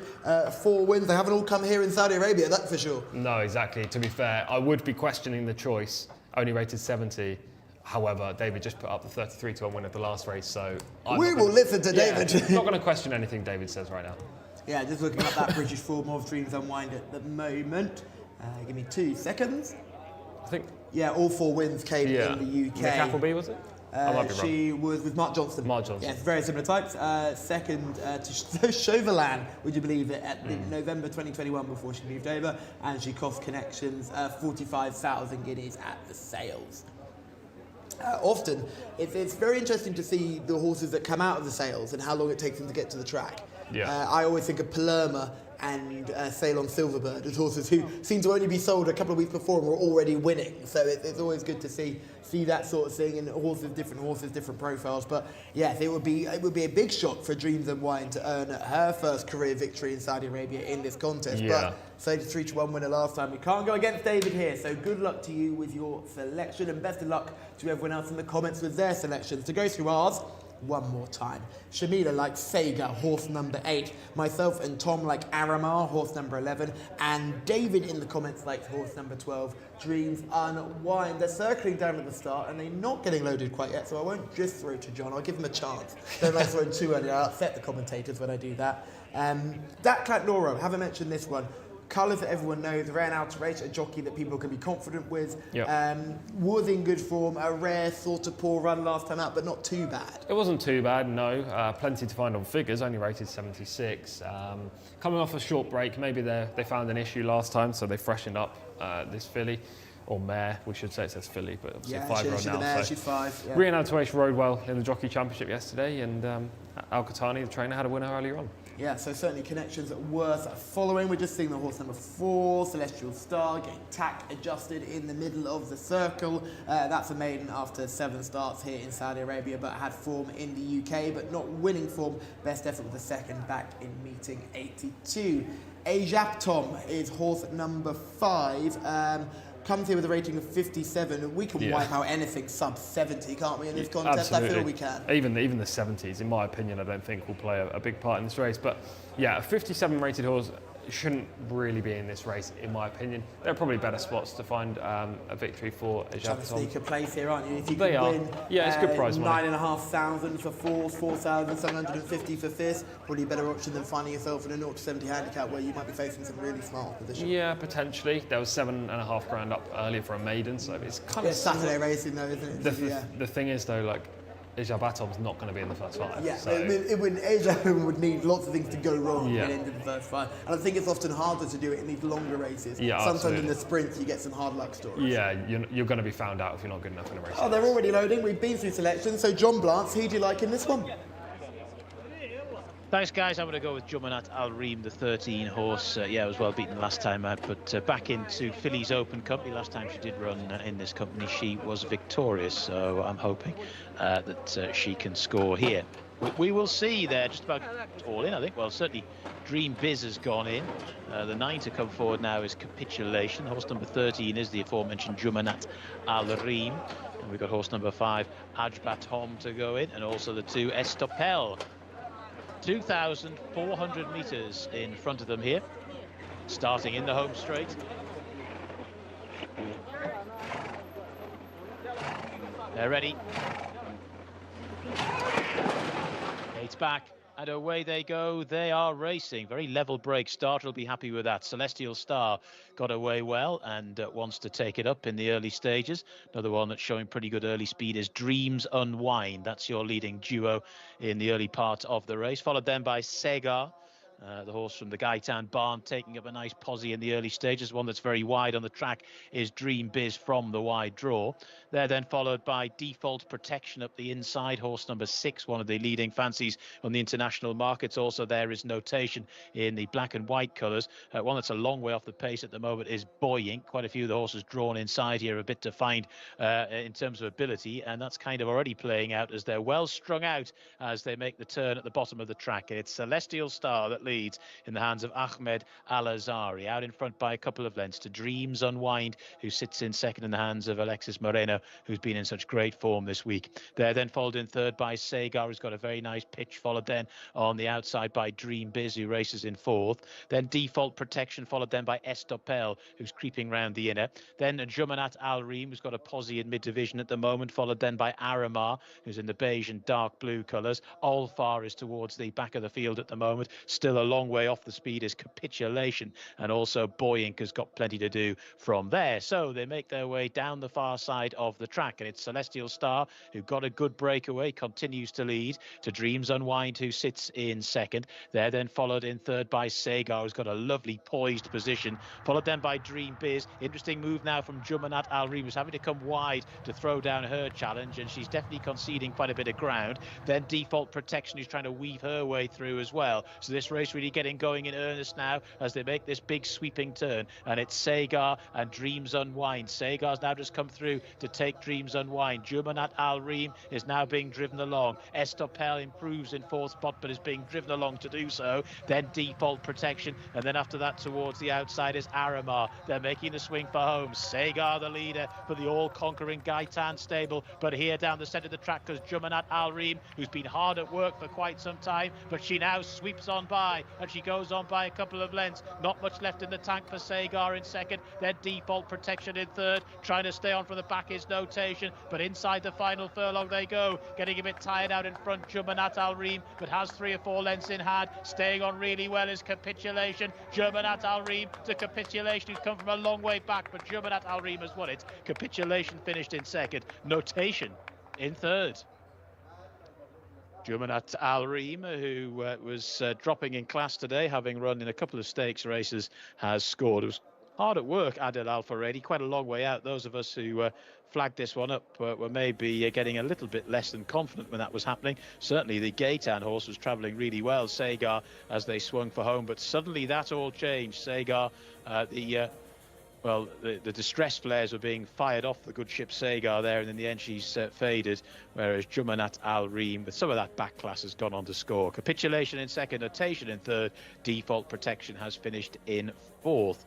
Great result there for horses with the shun suffix as far as the second, third and fourth are concerned, but Jumanat Al Reem has won there a time of 2 minutes 36.51 seconds. Adel Al-Faredi never that far away from the winner's enclosure, and this horse, as I say, if you go back to runs at this level, has been pretty potent. She was tilting at a windmill last time out, but she has scored here at horse number 30. Was quite well fancied on the international markets. I don't know what price she went off in the end, but she was around about the sort of 7 to 4, 2 to 1 mark, and she has scored. Jumanat Al Reem has now won 4 from 13. Race number 9 done and dusted. Still 3 more to go, including the Saudi 1,000 guineas, so don't you dare go anywhere else.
Adel Al-Faradi being booked aboard a horse is always a positive, and you mentioned it, Tom. Yeah. The jockey booking said everything, and Jamanat Al-Areem was too good here today, looked very classy, while Aramar disappointed, maybe one run too many. Yeah, just another horse that's favoured in a race that's wide on the track, and it's just not working out for those types today.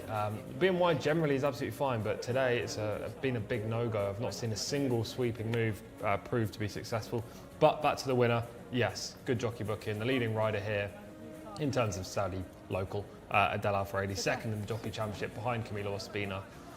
Being booked on a horse like this, who was top rated, who had some previous form earlier in the season over the distance, it was always a good sign. And she doesn't switch leads, but she still holds on, so there was plenty more It wasn't much left. clothing apart from Capitulation, who came from a different parish. And was also impossible to fancy, really, on the Saudi form anyway. So that horse has run well in second. I'm a bit disappointed with Segar's finishing effort, probably didn't stay the trip. Yeah. I'm also disappointed with we saw Aramar. that with Segar the last time she ran. When Yeah. she ran over 2,000 and was hard up with the pace, she didn't stay there. She was there for a long time and faded. I think the reason why I'm disappointed is on the turn, when the camera panned out on the turn, it looked like Segar was going two to everything else as one, and then she instantly stopped. It was like, that's it, I'm Hit a done now. wall. Yeah. We're just seeing Celestial Star make the early pace here break out nicely. I think it's Dreams, it might be Dreams Unwind, who's coming across there to take the second position from a fairly wide draw. And Segar's there, prominent early, probably too prominent early. And Dream Biz hanging out wide is going to come across and join them on the first turn. Yes, exactly. Segar's actually in the perfect position. Yeah, it could be a little bit too far forward, but there's no excuses for a horse in that spot right there. Default protection was just in behind as well. You see the winner currently in around 7th place. Blue and Red Silk's about to move into 6th right now. Aramar, our pick, is a little bit further back in the race, but it proved to kind of be in that second group. That's where you wanted to be in the event. Segar was maybe a little bit further forward at this stage. I think Mohammed Al Hubail arguably should have reined back 2 or 3 lengths, but the winner's right there, only a handful of lengths behind. Now look at where Aramar is just tracking your eventual winner. They followed each other all the way around, but you have to admit it was Jamana Al-Areem who was sort of setting the pace and making the move, being proactive rather than reactive. Exactly. And Aramar, I completely understand the position, that's absolutely fine. And this point here should tuck in. It's 4 wide. Just look, the widest horse on the track right now on the right-hand side, right at the bottom of your screen, White Silks. Should just tuck in next to the horse in red, the red stable, Daklat Nora, and then safe ground. But just ends up going 4 or 5 wide around the turn. And I'm not using it as an excuse. Well, let's look at what happens down the inside now, because you've got in front Celestial Star on the rail, in behind you've got Estoppel. Both of those are your inside horses. Celestial Star's beginning to crack here. Estoppel's managed to go around its default protection that got sort of squeezed. It all got a bit tight there.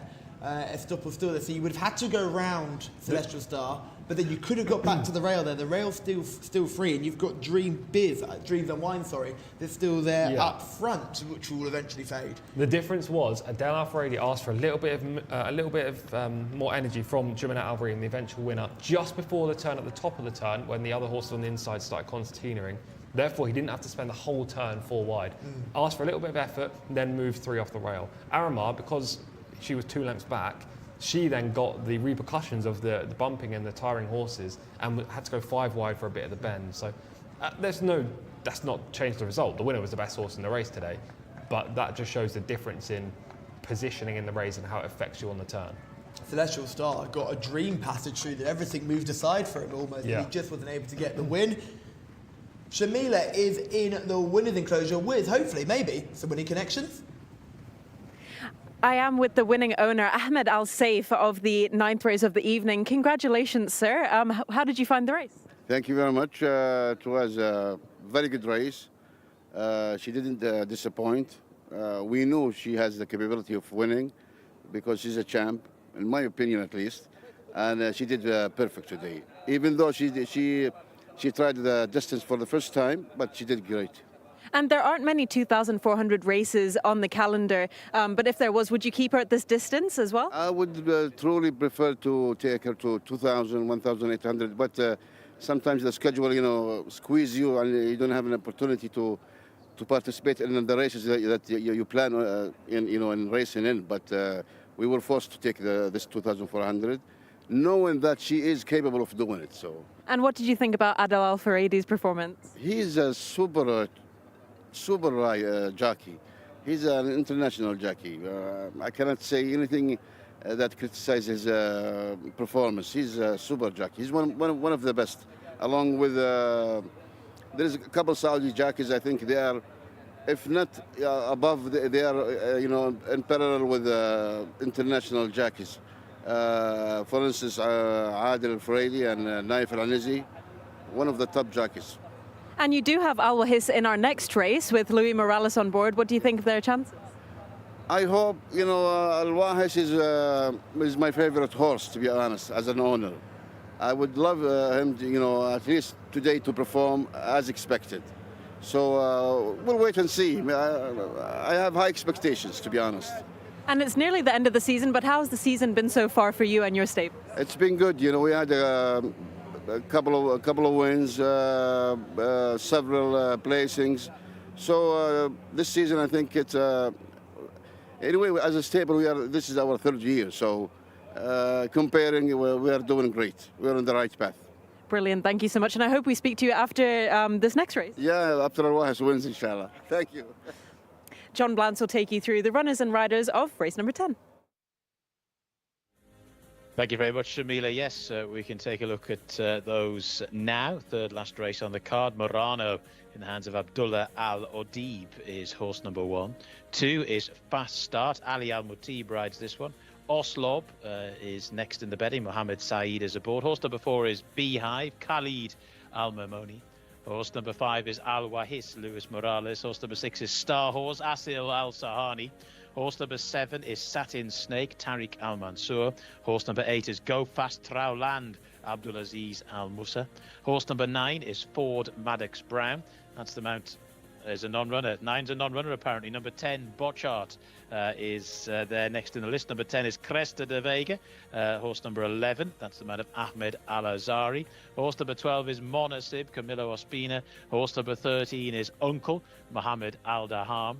Horse number 14 is Wonder Elzar, Ricardo Sosa Ferreira. Horse number 15 is Groom, Abdullah Al-Ajmi. Horse number 16 is Moshwa, Ahmed Al-Shrar. I knew that GCSE would come in handy. Horse number 17, Craft in Silk, Thurb Al-Timyat. Horse number 18 is Expressionist, Alexis Moreno. Horse number 19 is Al-Moasses, Mohammed Al-Nasser. And horse number 20 is Ascari in the hands of Naif Al-Anazi. Confirmation that number 9 does not go. Number 9, Ford Maddox Brown, will not be going anywhere this afternoon. That's horse number 9, who is out. So they're in the pre-parade ring at the moment ahead of the 10th race. The 11th race on the card is a big race, or a big field race, big cup race there, fillies and colts. Got the full complement. And then, of course, we've got the Saudi 1,000 guineas, as the boys in the studio are calling it. The 12th and final race on the card. Just 8 got a post there, but it's a very, very good little race of that. There is no doubt as we take you back across to the parade ring. Jockeys coming out, back to Callum and to Tom. Thanks, John. Yes, it's a cracking little contest, this. Big field, plenty of horses that we know lots about, plenty of horses that we all have very differing opinions about, because some horses we both like, some horses one of us like, the other one doesn't, and it'll be interesting to see how we get on. I think we could probably start with the horse that was mentioned in the interview just earlier on, Al Wahis. A horse who represents Connections, who've just had a winner, and they're clearly very confident about this one's chances. Yeah, I finished 7th in the Ministry of Culture Cup. Won an open race prior to that, meeting 94. This is her distance, his distance, there's no doubt about it. I love the American Pharaohs as well, the progeny, but I think there are 1 or 2 better horses in here. Maybe he'll play a part in the finish. Who would be those 1 or 2 better horses in this contest? Probably Monasib, Uncle, Wanda Elzar, Monchois. I think they're probably the shortlist. Craft and Silk you can make a case for, though. It's probably not as strong as the other 4 I listed there. We see Jimmy Jerkins in shot, making his way to the parade ring. He trains the Monchois in this contest. I'm sure we'll get some action from Ed Rarfield in the chat as well here, as he will be looking forward to Monchois' performance. I think it's a good worth talking about Monchois. He did everything but win the race last time out, Yeah. and I almost felt like he threw it away, and that was a very winnable opportunity. Yeah, that was in an open race. He seemed to be rounding into nice form though. He had a break after Taif of a few weeks, and then had a break between his last run and his penultimate run. So he seems to be rounding back into form, and this is probably the end of season target for him. I imagine they've had this in the program for a while. So Jimmy Jerkins is one of the best target trainers there is here. There is no doubt about that. I anticipate Monchois is going to produce a Saudi Arabian best today. Whether that's good enough, we'll see. It's exciting as well, worth seeing. Fast start. Oh, sorry, Murano. We haven't talked about that. Top horse, Murano, ready to come in with a rating of 94. Yeah, not a great strike rate, but clearly a classy individual based on the rating. Won a Jcsa Challenge contest in March last year, so this is the time of year for Murano. 3 runs this term, yet to go close, and only 16th in this event prior. What about Beehive? Seen plenty of this one. Is a winner in Taif and Meydan. Yeah, 12th in the International Jockeys Challenge when last seen, a meeting 103, so really quick turnaround. Nathal Anazi usually rides, but he's not on today. I don't like Beehive in this race. I think 1,200 metres is ideal, not 1,600. Yeah, there's a few of these. I would put Groom in the 1,400 metre camp instead of a mile, and he's got to run in this. If he could repeat the effort we saw in penultimate start, he'd be impossible to beat, but this looks like a tough task. Yeah, he's a super strong traveller, Groom, but he doesn't find too much off the bridle. He is an interesting horse, rated 93. I just don't trust him overly, Groom. Seeing members of the Public Security Department looking down upon the runners in this contest, looking immaculate, I must say, all in perfect uniform. We see Camille Ospina having a chat with Mohammed Al-Bain, it might be, I'm not quite sure. But there is Alex Moreno and Nath Al-Anazi, who will be discussing tactics here in this next contest. Yeah, for sure. I think that was Thurb Altimia. It's Thurb Altimia, one of the two. It was one of the two. You always get far too confident. Yeah, that Ali Al-Sahani there, and there's Thurb Altimia. So, yeah, they're all getting ready. It looked like Camilo was giving firm instructions, wasn't it? I think he was having a word. So you better keep that my way. Star Horse is ridden by Asil Al-Sahani, who we just saw in short. Comes in with a rating of 88 and on the back of 2 wins from his last 3 starts. Yes, won an open race last time up. That was a pretty good performance, actually. Brings winning forms to the table, and not a lot of them do in this race. But he's another horse that keeps going up in class, and that has to be a concern. So this is Murano, horse number 1. We spoke about him briefly. What do you make of him in the parade ring? He's a bit on his toes, as you see, but he's nicely in his coat. You can see a nice shine on his hindquarters. I wouldn't say he's a negative, but I wouldn't say he's a positive either. Yeah, he's not doing too much, but you wouldn't want him to be doing much more. His fast start, horse number 2, will need to step up massively. Yeah, placed a lot recently, but it came in much worse company than we're seeing today. He's a relatively nice looking individual. He's by Dubawi out of Certify, so a nice pedigree as well, just not really putting it all together on the track. Number 3 is going to be Osloob. What do we make of this one? Just can't win this race based on figures, only rated 62. He's also going backwards this season, isn't he? Yeah, really badly backwards. Finished 16th last time. Beehive is a horse we all know about, and we'll have a look at the son of Fountain of Youth next. Yeah, this is the horse that Nath usually rides. He's decided today not to ride Beehive, but he still comes in here with a chance with Khalid Amamoni. Disappointing last time, definitely a sprinter, not a miler. Connections of Al Wahis had a winner in our last race, and I'll be hoping this horse can do it again in this race. Yeah, we'll soon see wait him. to see Al Wahis. I've gone too early. There Come on, lads. We've seen the Al Wahis' groom. There's Al Wahis. Yes, this horse finished 7th in a cup race last time, as I say. He's now back in a cup race, so similar kind of competition, but we know that he's capable of running place. Shamila is in the parade ring. Top quality field here. Shamila, who's caught your eye?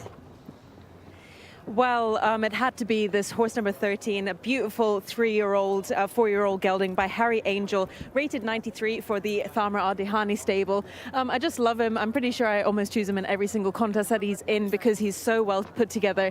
He is beautiful and he really looks like a stunning dirt horse. Now, this is a very difficult contest. We're at 150,000 Saudi Riyal for the Public Security Department Cup.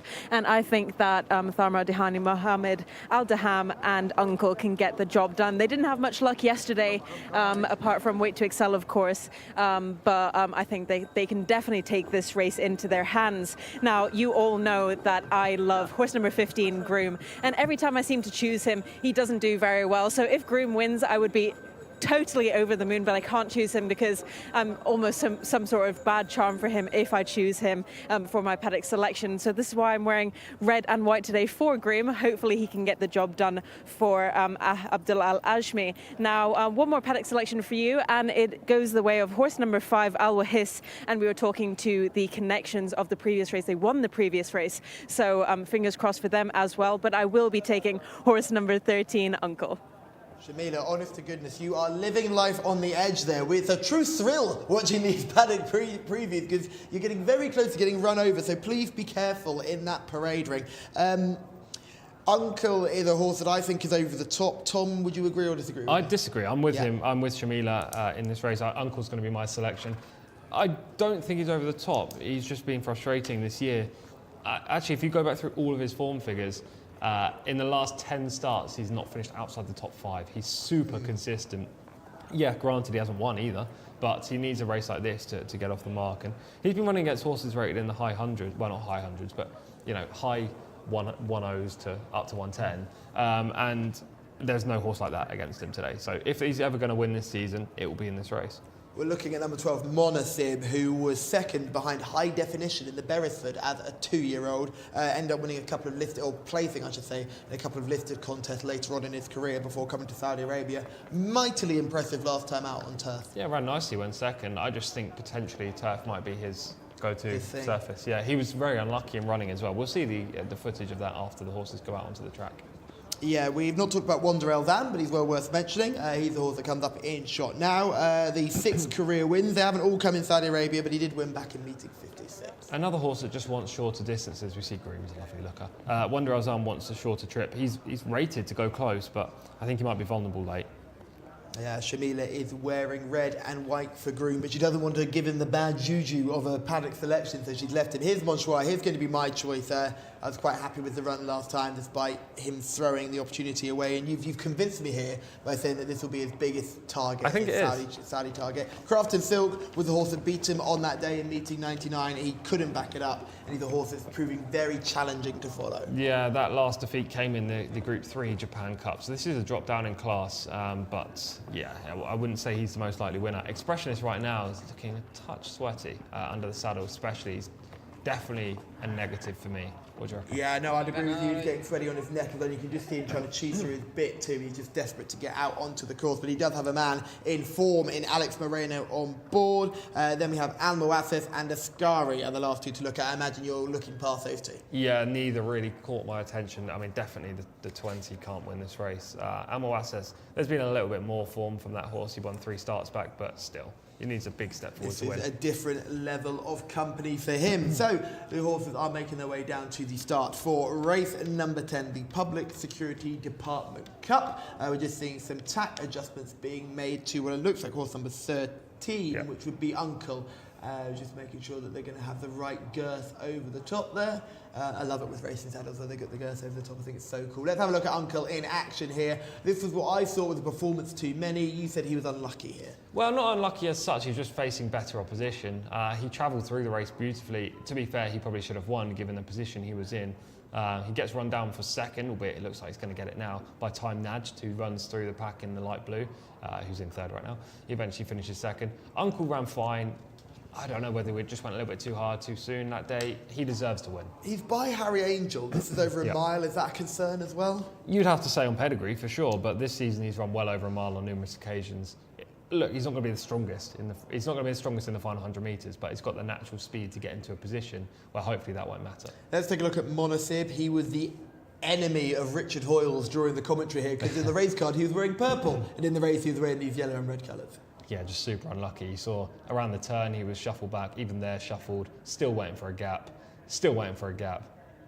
and eventually it comes there. And look at the exhilaration he shows under Alex Motta there. Yeah, very talented young Brazilian rider. Yeah, picks up late and arguably unlucky.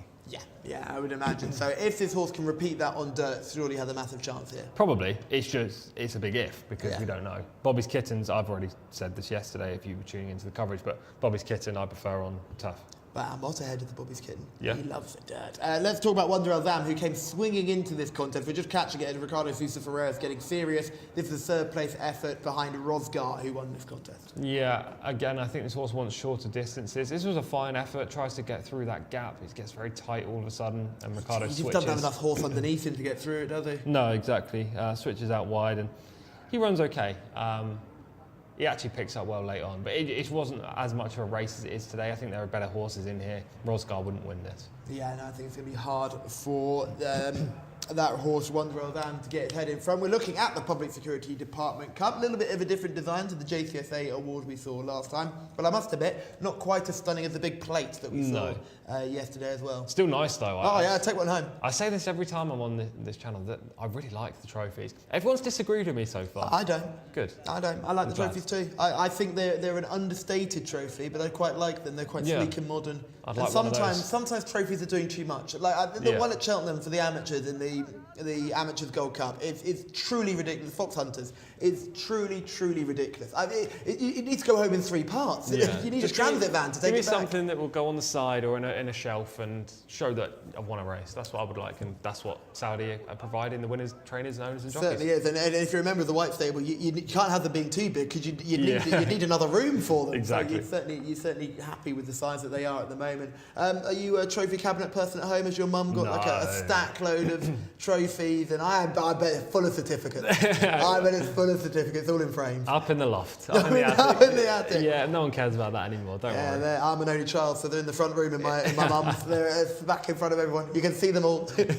She'll have this playing in the background. Nothing as good as that, I'm sure. Nothing as good as that. No. That trophy was spectacular. No, nothing as good as that, unfortunately. No. A judo one, though. I was a mean judo player back in the day. Interesting. Didn't even know it was called a judo player. Neither did I, but that's what we're calling it. Is it a judo player? I'm hearing from my fearless producer that it is a judo player. I didn't even know it. That is remarkable that you've guessed that. Yes, judo player. Pulled that from the fire. We are definitely digressing, but if someone said to me, what would you call someone who does judo? I would probably say judoist. No, never a judoist. Are you mad? Judo player. So what are they playing? They were playing judo. Yeah, that's what they were playing. They were playing judo. And yeah, I used to do that as a youngster. But as they walk around at the start here, Monchois is going to be my selection for this contest. Tom, you are teaming up with Shamila looking for Uncle. I'm just going to check out everyone on the YouTube comments to find out who's going for who in that contest. Plenty of selections coming in here. Lots for number 13 and number 12. Note, David is sticking with number 12. So horse number 12 is Monasib, which makes a lot of sense, David. I'm a big fan of that horse. If it had more dirt form, I'd be with you as well, David, but unfortunately, I just can't have first time up on dirt. But Camilo Ospina is an interesting jockey booking for sure. Yeah, he hasn't had the best of weeks, Camilo. Obviously, this isn't the week that he's going to be judged on by any means. He had a winner yesterday, but look, any horse that gets Camilo on board's getting one of the best riders, if not the best. Do you know what I loved about his winning interview yesterday? Go on. He clearly loves winning. Oh, yeah. I know that a lot of people say, jockeys, they love winning and they want to win every race, but he genuinely wants to win every time he gets on a horse, and he expects it of himself. So I think he was a bit of a sigh of relief. He had 2 days without a winner. One of them was Saudi Cup Day, Camille. It's okay not to have a winner on one of the biggest days in the horse racing calendar, but it was good to see him getting his head back in front. They are loading up already, and we know how quickly they load here in Saudi Arabia. So to go through it one more time, Monchois, horse number 16, will be my selection, while Uncle, number 13, will be the selection of Shamila and Tom. Over to you, John Blance. Who do you like in this one? I like horse number 8 here, Go Fast Trowland, down in grade again and back to a mile. I think that one might go quite well at a decent price. And just to continue the martial arts anecdotes, my nephew does jiu-jitsu here in Fulham, and he's in the same class as Janet Jackson's son. So there you go. Morano's about to go in. Also going forward is Al Wahis. Star horse to move forward as well. Horse number 16 is Monchois. 11 is Cresta de Vega. Monasib to come forward as well. There's Al Wahis installed. There is Go Fast Trowland, a poor creature that's been lumbered with my expectation of a decent run here. Monasib to come forward as well for Camilo Ospina. Quite a lot of the horses that are fancied in this race are drawn rather wide. That makes things interesting as well. That's why I quite like Go Fast Trowland as well. Might be able to get the jump on some of the slightly more vaunted rivals, but Go Fast Trowland is a perfectly good performer at this level anyway. Stand by, nearly ready. Third last race on the card. It's the 10th contest. They're ready and they're off and racing over the 1600 metres. Rather slowly away was Cresta de Vega as they make their way through the early part of the contest and onto the race course proper. First furlong has been negotiated. Beehive pushes forward into a good early posse. Botshart, one of the outsiders, is there as well. Another one that's prominent in the run is Monasib, trying to get a good early position, one of the fancied in this contest. Expressionist is also pushing on there, spot the yellow and blue colours. Another one that's pushing on is Almo Assess from a very wide draw. Craft in Silk from a wide gate is prominent too, as indeed is Montchois. Look at this bun fight for the early lead here as they make their way down towards the end of the back straight.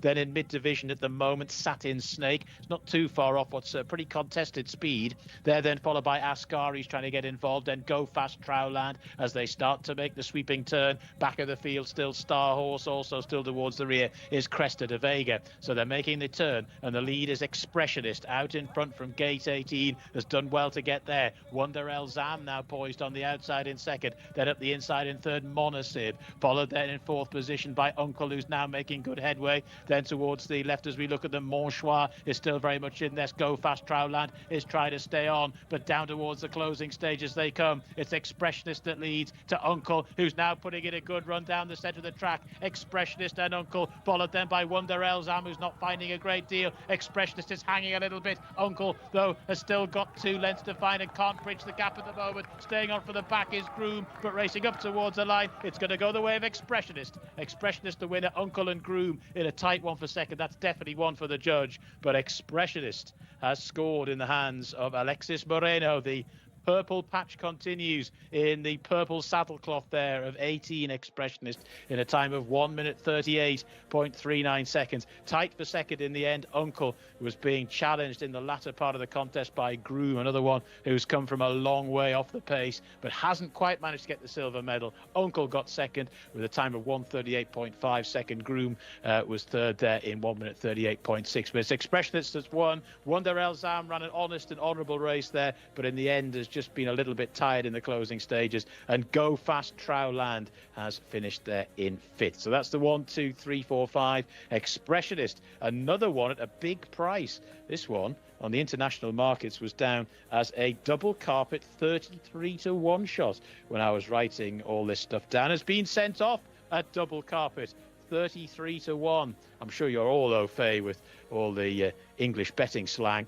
and Expressionist has scored there at the big price with Uncle in second and Groom in third. So another shocker here at Riyadh, race number 10. 2 more still to come. Stay tuned.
يحقق كأس الأمن العام مع الخيال البطل أليكسيس مورينو. Well done, Alex.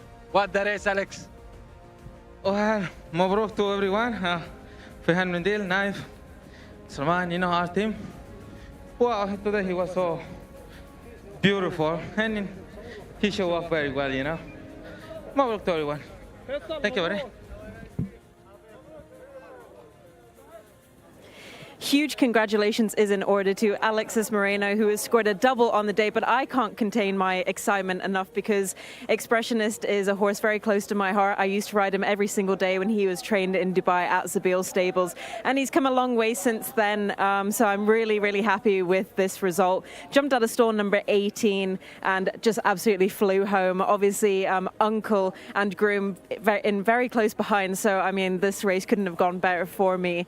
All congratulations is due to the Almondale Stables, Naif Fehan Almondale, the owner and the trainer of this horse. So huge congratulations to them. This race is worth a whopping 150,000 Saudi Riyal, and it tallies up to, I think this is Alex's 9th win of the weekend. Am I correct, or am I giving him an extra one? I'm not sure. But this was the Public Security Department Cup over 1,600 meters, and huge congratulations to Alex. He's just weighed in for this race, and he'll come and give me a word now. Huge congratulations, Alex. I think I'm more excited than you because Expressionist has won. Well, I told you before the race. Yeah, he was good. He's traveling well today. I tried to make the pace, and he ran away. And were you afraid of Uncle and Groom in behind you? I mean, in the closing stages, they were coming very close to you. Oh, yes, a little bit, but he was pretty good today. So. And how was he jumping out of stall 18? Well, it was a little bit far, but I taking inside step by step, So I hope I don't bother nobody, And he's been pretty good all season. He's had an up and down season. He was second last time out, so he was definitely due a winner, wasn't he? Yeah, he was good. He was throwing well. He just showed off well, And the whole team looks so happy with that win. Wow, they are so happy. Did they give you any instructions before the race? No, just, you know the horse and you know how to ride him. And you're continuing a fantastic weekend. You keep riding winners. Only 2 races left. Any more for us? Yes, I think Rustum Basha and Nermin, they have a good chance to win. And you're very close to beating your personal best for all of your seasons here. So are you excited about that? Sure, I have to. Congratulations, Alex. Thank you very much. One more winner away from breaking his personal best. And I remember speaking to Shamila last night, and she was saying that he is going to come back early in the Taif season and try and make a bid for champion jockey, which is thrilling to think about. Yeah, why wouldn't you? You've got the backing of Lucas Gaitan. You can quite clearly pick up arguably the best horse in every race. Adele will have that power, but he would pick up second or third if he wants a spare. So, yeah, why wouldn't he? He's got a great chance of going close. He's only, 10 behind Adele Al-Faradi now? He'd suddenly start looking up a little bit, won't he? I think Adele will have to start looking behind him. Say when we left Taif, I know we're watching this from the start now, the eventual winner's on your far right in the blue silks, going to go forward from the outside gate. At the end of Taif season, Camilo and Adele were fighting. They were miles clear of the rest. So Alex has had arguably probably the best Riyadh of everyone. Camilo maybe, because of the start of the Riyadh season, he was so prolific with the white stable horses, but in the latter part of the season, Alex has been dominating. So, going through this, you had Uncle, who was eventually the second place horse. Travelled really well, but found very little there, didn't he? Annoying horse, isn't he? Yeah. And very good as an owner, because he's always there and thereabouts, always gets money. Annoying if you're an analyst or someone who's having a bet. Yeah, and he's not the sort of horse that's an each way price either, which is the other difficult thing, because you kind of think, well, if he keeps coming second, that must be good. Yeah. Groom has sprouted wings once again. I don't know what to make of that horse. It's an absolute nightmare following him. You'll see him right in the middle of your picture in the white and red. He travels like a dream into this race. Yeah, he's in and out with his performances. He runs very well today, arguably a career best from Groom, I think, in this race. Go Fast Trial Land is just on the inside. That was John's selection, just weaving a gap through there, actually passing your eventual winner, Expressionist, who probably looks a bit tap for toe at that point. Oh no, Expressionist leading at this stage. Sorry, I'm looking at Saturn Snake, aren't I? That'd be right there with Saturn Snake. It's tap for toe, and he's well out the back of the field. Yeah, the only horse to come from off the pace is Groom. Expressionist led virtually start to finish. Uncle was in the top 5 or 6. Wanda Elzam was always up there, but he doesn't stay this trip. We haven't mentioned Monasib, who's run a huge race on dirt debut. Probably would want to drop back to 1400, I imagine. I'm pretty sure the Beresford is over 7. Yeah. So he would enjoy a drop back a bit short of a mile, but showed enough speed to be able to handle the dirt, got plenty of kickback in its face and didn't seem to be put off. I think he just got tired. Yeah, potentially. I'm not disagreeing. I think he prefers turf, though, as we see the award presentation right Trophy now. presentation by the Public Security Department representative there, and wonderful to see these scenes and pictures that will go to mantelpiece, and a lovely trophy to go with it as well. Absolutely, yeah, and I'm sure Alex will pick up a nice trophy as well, or a check or something. He's definitely going to take his fair share of the 75,000 Saudi Riyal first prize pot. Yeah, so we'll be over the moon with that, and great to see our winning connections who have who have picked up the trophy here for race number 10, as we must move on to race number 11. Expressionists winning that race, doing it again from the front. We're seeing the pace hold up today, which we haven't seen before. The last 2 days, the pace has not been holding up in the latter races. Is that a quality thing? Is that a track thing? Where do you think the course is lying at the moment? To be honest, no idea. I have no idea. At this point, we just don't The know. results are so left field today and extremely hard to predict that it's difficult to work out what's In happening. the last 3 races, we've had 2 33-1 winners on the international market. Yeah, we had a 25-1 winner. We had a 16-1 Lucas Gaitan first timer. We had another 20-1 earlier on today. It's been very tough. An Expressionist here was able to set the fractions. Monasid was travelling really well under Camille Ospina. I think he just got a little bit trapped when he went for a gap and couldn't quite get it. He goes outside here. The door just closes on him and he has to switch towards the rail. But Expressionist, that's Alex being at his best, isn't it? Just dictating proceedings. It made no difference to Monasid. He was done at the time anyway. Monchois could never really get involved either. Yeah, Monchois, he travelled nicely for a long way, but was always just poking out wide. And it's hard from that draw when you've got that much quality on your inside. Absolutely. Uncle, in my opinion, ran the best race and didn't win because he shirked the issue, maybe. He's a travelly thing, isn't he? The old Matt Chapman would say he travels like a travelly thing. He needs them to go a million in the early stages and then just cruise into the lead because he doesn't want to go past horses under pressure. Oh, we've just seen Craft and Silk got the start all wrong. Jockey did well to stay on there, but that was that horse's chance over. I said that quite early. I'm not a fan of Craft and Silk. He seems to be even more inconsistent than Uncle, to be honest. Yeah, well, and no, Groom, sorry. Yeah, that's yeah, what I meant, Groom. He seems to be more inconsistent than Groom. Sure, I get that. Groom ran a very good race today, but next time, who knows what Groom's going to turn up. Well, I imagine they're going to pull stumps now. I hope they would. He's had a really tough season. He's been on the go for a long, long time. Since basically the start of Taif he's been running. So, yeah, I think, especially on the back of a good performance like that, you know you've got a horse who's probably going to develop into a nice 5-year-old next season, but 6-year-old as well. And you're going to have for Taif. You're going to have a horse that will be at a very good level in the Taif season. Maybe pull up stunts. You know that's where you're going to be making your hay in the Taif season because it's going to be much harder when you get to Riyadh. But we've seen that you get good horses in Taif. Don't get it wrong. We saw Commissioner King make his seasonal reappearance in a dominant display in Taif. Yeah, absolutely. Albeit he's disappointed subsequently. Lots of white stable horses there as well. Yeah, exactly. John Blance can take us through the runners and riders for our penultimate contest. John, it's race number 11. It's a Jcsa Cup over 1,400 metres. Certainly is. Horse number 1 is Ayn Al Yaqeen. Turkey Alofi is aboard that one. Then we have Wakil Al Anaya, Mohammed Al Daham. Horse number 3 is Polaris, Tariq Al Mansour. Horse number 4 is Alea Al Elm. That's the mount of Abdullah Al Lofi. Number 5 is Farea Al Anaya. The mounts of Camilo Ospina, that's a jockey change. Horse number 6 is Dere Al Fard, Ahmed Al Tayar. Number 7 is Inima, the mount of Wigberto Ramos. Number 8 is Mok Kerat Watan, Mohammed Al Nasser. Horse number 9 is New Pot, Naif Al Anazi. Al Nazer is horse number 10, Mohammed Al Hubail. Horse number 11 is Foz Aleata, in the hands of Abdullah Al Khamis. Horse number 12 is Wardat Al Madin, Abdullah Al Fayrouz. Horse number 13 is Mostahish, the mount of Adel Al Faredi. Horse number 14 is Azam Badawi, and that's the mount of Fahed Al Faredi. Number 15 is Rustam Basha, Alexis Moreno is aboard. Horse number 17 is Aidat Rayan Al Toesh. Horse number 18 is Abo Jana, Luis Morales is aboard. Number 19 is Al Qamani, that's the mount of Fawas Manas.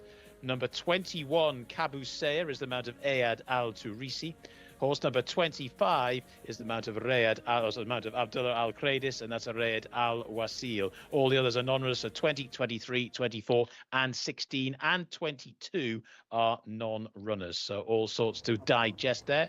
but I think I got it right, which the 11th race on the card is probably a pretty good effort. Anyway, they are parading in the pre-parade ring, I think, still for this race, which precedes the 12th and final race on the card, the Booker 1000 Championship for 3-year-old fillies. Looking forward to that. Looking forward to this as well, though, in the company of Tom and Callum. John, you didn't think you got it right. You know you got it right because you've done a magnificent job there. Just a reminder, 16 doesn't go, 20 doesn't go, so 21 and 25. Get around. I think it's the first time we've seen the 25 saddle cloth since we've been in Saudi Arabia. So a wonderful way to round off the season for us, Tom. Let's talk about this contest because I think there's plenty here. Before we get into it, can I give you jockeys on the two reserves? You can give me jockeys on the reserves. Iyad Al-Tarisi's on the 21. And Mr. Akredis is on the 25. Ooh, so two very good jockeys booked in there. Just adding those to our race card. Yeah, let's say we're just violently writing that down. This horse was, this race was a fascinating contest for me. I liked some of the horses rated in the mid-70s, most notably Polaris, who I think has plenty of upward trajectory in his future. Yeah, he's run very well the last twice, finishing first and then second. He's had a little bit of a break recently. For a cup race like this, there aren't too many highly rated horses. So if you are looking at a 70 rated horse, maybe this is the race for them. Certainly to win. would have place claims here. Would you like to go through runner or runner, or would you like to pick out some highlights? Let's pick up some highlights. Pick out some highlights? That's no problem at all. I'm happy to pick out some highlights here. Farah Alanea is the second of the Alanea runners here in this contest. Probably the better of the two, although Wakil Alanea is a winner too. They're literally the same horse. If you look on profile, Farah Alanea has had a few more starts, the 13 outings instead of 8 for Wakil Alanea.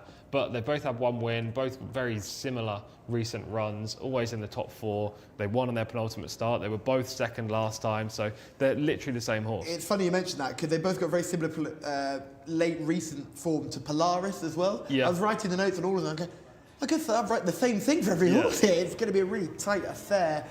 Inema rated 92 in this contest, comes in with a big rating, has those 3 wins, one of them coming in meeting 42 back in Taif, but the 3 runs in Riyadh have not been disappointing. No, this horse, on figures alone, is a huge player. Wigberto Ramos hasn't had a winner this week. Obviously, he didn't have a winner last week either, so I would love to see Wiggy have a winner. It's been a long time. I'd love to see a wiggle. He's not been getting many rides. No, the seeds are changing, and that's good to see. But he's still trusted with some big owners, and he's still a major player out here. We're just seeing number 4, Alea Alim, who is getting a bit warm in proceedings. That'd be a big negative for me. Abdullah Lorfi in the saddle there. Here it's Farah Alanaya, good-looking individual and a lovely walk. That's one of the best walks I've seen all day.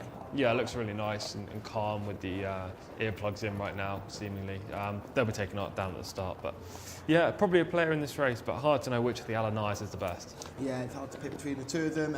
Here is Darea Al-Fard, who's had plenty of runs so far this season, with a winner back in meeting 61, and is walking out very differently. You can see the total different style of walk that we've just seen previously. Yeah, not as nice, not as fluent, Darea Al-Fard. 5th last time, as you say. Previous form was pretty solid and consistent, rated 83. Again, likely to finish in the top 5 or 6, but we need to take a step forward given the rating to win this race. Here is Inema, who's wearing the flare strip, got the tongue strap on as well. This horse is ridden by Wigberto, as we previously discussed. Isn't doing much to me in the parade room, but sometimes it's really hard for these light greys to see their muscle definition or anything like that. And there is the man, the myth, the legend himself, Mr. Wigberto Ramos. Yeah, it's not been a great season for Wiggy, I have to say, but as you say, he still does ride for Prince Sultan bin Mishal. He gets the odd mount. I'm going to quickly give you some stats about Wiggy as I'm loading I'll talk about Mof Karat Watan while you're doing that. He's had the 2 runs, they all came last season. One of those wins came last season. This is a big ass first time up. Yes, for sure. I don't like the 8 in here. Hasn't run for a long time. Wigberto only had the 16 rides last year. I don't know whether that was injury. Obviously, we weren't here. The channel wasn't live, so I'm not quite sure what happened last season. Only 16 rides. This year, 419. Very close to his career high since moving to Saudi. 36 winners. You have to remember as well, the calendar was different beforehand. Absolutely. There were less rides for him available. So absolutely, but we're talking about him not getting rides. Obviously, he's had his fair share. Only 36 winners. Not a bad tally. his previous career best here is 53. So you can see, some way short. Yeah, certainly. Newport and Almanesa are the two horses that we're looking at here. Almanesa, would he have a chance for you? Probably not in this race, rated 80. Previous winning form meeting 81, but the recent runs haven't been there. Newport is another coming off a long layoff. Yeah, a bit concerned coming off a big break. Further later is horse number 11. This one isn't coming off a break, but would be slightly concerned about the form recently. It's been very poor. Yeah, lacks the recent winning form. I know there was a success at meeting 89, but that was against weaker opposition. While that Al Medin is horse number 12, another one that didn't jump off the page to me despite the rating of 86. Agreed. Disappointing the last twice. You expect a horse after they're successful to go on from that, and we've seen a backward step in this filly. The next horse is number 13. Keen on this one, Motashish, three-time winner last season, who landed a valuable award contest at this meeting last year. Returned with a good second over a mile in November, but has been off since then, so he seems quite hard to train. Yeah, Zenith Stable's already had a winner so far. Adele Alfredi's a big positive, but also rode the owner's winner earlier on. So the only question with this horse is fitness. We're looking at Azin Badawi right now, but Shamila's been looking at all of them, and she can give us her paddock pick. I will try and not get myself run over in this contest, but I think I'm safe because Naif Al Nazi's horse is already heading out of the parade ring. My selection for this race is horse number 17, Adat, who will be ridden by Rayan Al Turaish. Third last time out at meeting 101. Jumps out of stall number 17, a stunning filly by Premium Tap. You know how much I love these Premium Tap fillies, so I couldn't look any further than horse number 17, Adat, for my paddock selection for this race. Now, I was really looking forward to seeing horse number 15, Rustam Basha, under Alexis Moreno in this contest as well, and he does look really good. I think Adat just looks a little bit better, and hopefully she can get her head in front of the colts in this race. And two more positives for you, no negatives in this race, surprisingly. Horse number 2 and horse number 5 from the Alanea stables, also looking a picture, and those horses are always so well turned out. It's hard to not see them or have them not stand out in the parade ring, and the same goes for White Stables. Thank you, Shamila. Just discussing with Tom what our selections are going to be here, as you've highlighted Ada, and I'm keen on her as well, but we'll talk about her later on. We've still got a couple to go through. Azin Badawi will find this tough. Yeah, on figures, he's got a lot to find, but at least he's in form after a good second last time up. You and I are both keen on Rustam Basha, the winner of 2 of his last 3 starts. I know a lot of people will be concerned about the trip here, but I'd like to put all those concerns at ease. Rustam Basha has only run over 1,400 metres once, and he won. Yeah, I think the benefit for this longer trip is that he doesn't have to go as hard to get to the front. He's a front runner in the race and should be ridden aggressively. Yeah, he'll certainly have a big chance here. We go without number 16, so we do go straight to number 17, Adat, who was the winner of the Group 1 King Fahad Cup last season. She found things a lot tougher this season, but I thought she was a good third in the Japan's Cup last time out. We've seen that form already replicated today. For sure, another major player in this race. White Stable haven't had too many runners recently, so they'll be hoping that Adat can run nicely. I think it's probably a major player, but the wide draw is the one concern. Yeah, the draw is a concern, and the drop in trip, possibly a positive for me. Been campaigned mainly over a mile. Looks like a mile might be a bit too steep, and certainly a good-looking individual too. Abu Jana, number 19, is rated 100 here. Yeah, I don't really know why. Not on this season's form, that's for sure. It's been way below par recently, especially last time in just 16th, but that was in a better contest than this. Al Khomeini is horse number 19, a horse I feel like I see every time I'm out here. Yeah, tends to run quite often. Finished second on the penultimate run. Bit in and out so far this season, and from this draw, it's going to find it tough. Let's have a look at some form on show here. The first horse we're going to look at is Motashish, who this is the second on seasonal reappearance. This was back in November, hadn't been seen since. This was a good run on a return, but you'd want to see more runs after this where she stepped forward. Yeah, look, the turf track definitely wasn't ready then, earlier in the season. Ground was firm. Yeah, it looks like Bath on a Friday. Yeah, Mostashi showed good early speed in this race and kind of has to move off the rail and finished a little tiredly. It was first run of the year for Mostahish, so whether this horse will come on plenty, I don't know. There's been a long gap since, which isn't a positive for me. Let's have a look at Rustam Basha in action as well. We're going to see his win from February the 10th. Good horse in his own right, bags of speed, but again, the stamina concerns will be answered by the fact that this horse has course and distance for. Yeah, forward going type. Hopefully we'll pick up the footage when he's in front from last time up. Good looking type too. There he is. Yeah, big noseband.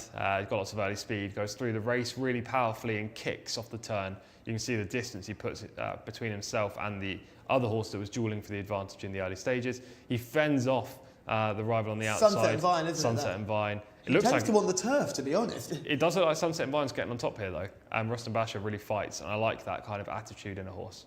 Yeah, he was really, he's a scrappy type. I remember when he won the opening race of the turf season here this season and just loved it. He was like a greyhound, stuck to the rails and sprinted clear. Here with Adat, who you can understand why Shamila's Paddock picked. Best looker. Gorgeous filly by Premium Taps. You've got Rayan Altaresh doing the steering today because Camille Ospina's horse is a non-runner. This is the Japan's Cup. I thought this was a very good performance. Yeah, it was a good effort. It's a nice race as well. You know, with that, you always feel like you should get really close. You get close to winning, but again, just kind of fell short in the latter stages. Okay, it was a better race. This is an easier contest that she's faced. This might be the easiest race she's faced since back in her maiden days. But the problem is the draw, and if you can't get to the front, then how wide are you going to go? And then are you going to be wasting a lot of momentum around? We've seen it before, but all of these horses who we're talking about with chances are all drawn high. Yeah, Would you be tempted to look at maybe a Farah Anaya drawn low? Maybe. I like Rustam Basha on the basis that he can get across. He has the early speed to get across to the rail, and those will definitely be the tactics. I think with Adat, again, Riyadh Altaresh will try to go and follow Rustam Basha, but I don't know how close he can get. So I think there's more of a certainty that Rustam Basha is going to be able to get to the rail. Some of these wide drawn horses will be stuck there, and they'll have excuses for losing. Yeah, and you're suddenly looking at maybe in the middle you've got the Mafreket Watan, Newport, Almanesa, Fodalita. Those horses in the middle might not have enough speed to block the types of Rustam Basha going across. Let's talk about the two reserves, Jcsa and Raid Al Wasila. I won't ask for too much information on them because I'm sure you weren't doing notes on horse number 25 this morning. No, I wasn't. I didn't expect. Hardest working man on our team, still didn't get number 25 in. Did not anticipate him getting in the field, I have to say. However, he's only rated 68, so he wouldn't be a player anyway. No. Jcsa, horse number 21. The form this year has been very hit and miss. It's patchy, isn't it? There's some non-completions there which may have been withdrawn or unseats or something along those lines. So Jcsa certainly will need to do much more than she has shown already this season. Interesting contest. I think I am drawn towards Adat here. Yeah, I see it. I just think that back form of the 2-year-old is very good, and she's not taking a step back. She just found herself in better competition. So Adat, I'm going to join forces with Shamila here. We've done it successfully a few times. So Callum and Shamila teaming up with Adat here. And Tom, I totally understand why you've gone for Rustam Basha. And after your day today, where a lot of your horses and selections have been going wide, Rustam Basha is not going to be going wide. Exactly. So. Hopefully it's a bit of relief just from a personal perspective. Hopefully Alex can get to the rail, because I am a bit fed up of the wide horses and far back in the race. I just want a horse forward and see what happens. Remember that really poor maiden we saw earlier in the car when my horse led all the way? That's what we need. Yes, we do need that. Yeah. David has also gone for Adat. No surprise there. David, a big supporter of the white stables. We can see Ain Al Yaqeen getting the tack readjusted as well. This race could be fast and furious, only over 1,400 metres. I imagine they're going to go hard. Is there any danger that there's a pace collapse here? Of course, yeah, of course there is. I just think that Rustam Basha is, well, I don't think, I know Rustam Basha is the quickest horse in the race. There's no doubt about that.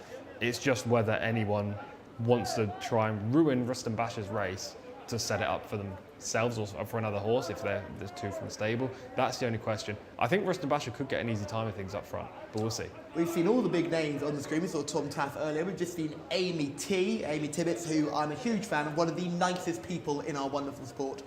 She works for Weatherby's, and she's been doing the data for the entries and declarations for the racing. And hopefully, by the time we get to TIFE next season, it will be entirely digital and will be a smooth, easy system, which hopefully means declarations will come through bang on the day, and you won't be waiting for race cards for too long. Yeah, that's always a positive for sure. Always a positive for myself and Tom, and they're already loading, which is a positive for John as well. So selections one more time. Tom likes Rustam Basha, horse number 15. Myself, Shamila and David in the comments like Adat, horse number 17. John, we're all looking out wide in the stalls here. Who do you like? Yeah, I do like Rustam Basha. I mean, obviously that encouraging piece of form from quite a long way back in its CV, which says that there shouldn't be a problem as far as the trip's concerned. Obviously, if you watched Rustam Basha run earlier on this campaign, you'd have seen a real speed ball on the turf. But he might, at this level as well, just be able to A, ration the speed, and B, just burn quite a few of these off fairly quickly. So we will see as they go in. This is Wakil Al-Anaya going in. Horse number 17 is Adat to move forward. To Abu Jana still to go in as well. Horse number 15 is Rustam Basha. Number 8 is Mofkirat Watan. Still quite a few to load up here over this 1400-metre trip. Of course, we've got that mile race to finish off. There is number 15, Rustam Basha. Here in use at number 25, Raid Al-Wasil as a non-runner. We had it declared. It's been declared and priced up in international markets, but apparently it's not running. Rustam Basha in shot. He's definitely there. And Alexis Moreno hoping to try and carry on this incredible run of form he's having. Inamir goes in. It's horse number 7 for Wiggy. The 5 in the white distinguishing cap, Farah Al-Anaya, not to be confused with Wakil Al-Anaya. Farah Al-Anaya has the assistance of Camilo Ospina in the saddle. Number 15, Rustam Basha to go in. We've still got the 3, Polaris, and the 8, Mofkirat Watan to go in. And horse number 17 still to load as well. Adat, very important runner in this race, of course, Adat. Competing for favouritism in the international markets with Rustam Basha. Polaris about to go in. Polaris is in. Adat to come forward. Rayan Altoesh, big ride for him. Tricky draw to overcome. 1400 metres. Ready and off and racing. Making their way through the early parts of the race. A good start was made by Inamir, looking for Rustam Basha. He is there in the front rank, as you'd have expected. Also there is Mofkirat Watan, who's flashing some good early speed as well. They aren't mucking around in this 1400-metre contest. Slowly away towards the back of the field, Al-Wakami. Also towards the back at the moment is Al-Neza as they make their way through the first 400 metres or so. And it's Mofkirat Watan that's just about the leader to Inamir up the inside in second. Rustam Basha just being waited with. Here comes around the outside Adat, one of the principal market rivals who's prominent. Mostahish is also there as well, making a little bit of headway as they start to make the turn. Up the inside, Inamir just about the leader. In second position, Mofkirat Watan, but Rustam Basha is cruising around the outside, the sheepskin noseband, to come and take things up. There's a faller at the rear of the field there, but it's Rustam Basha who's clear as they make the swing for home. Will the old stamina hold out? Well, at the moment, going very well. In second position, Mostahish in the blue and red colours, who's now putting in a pretty good finish.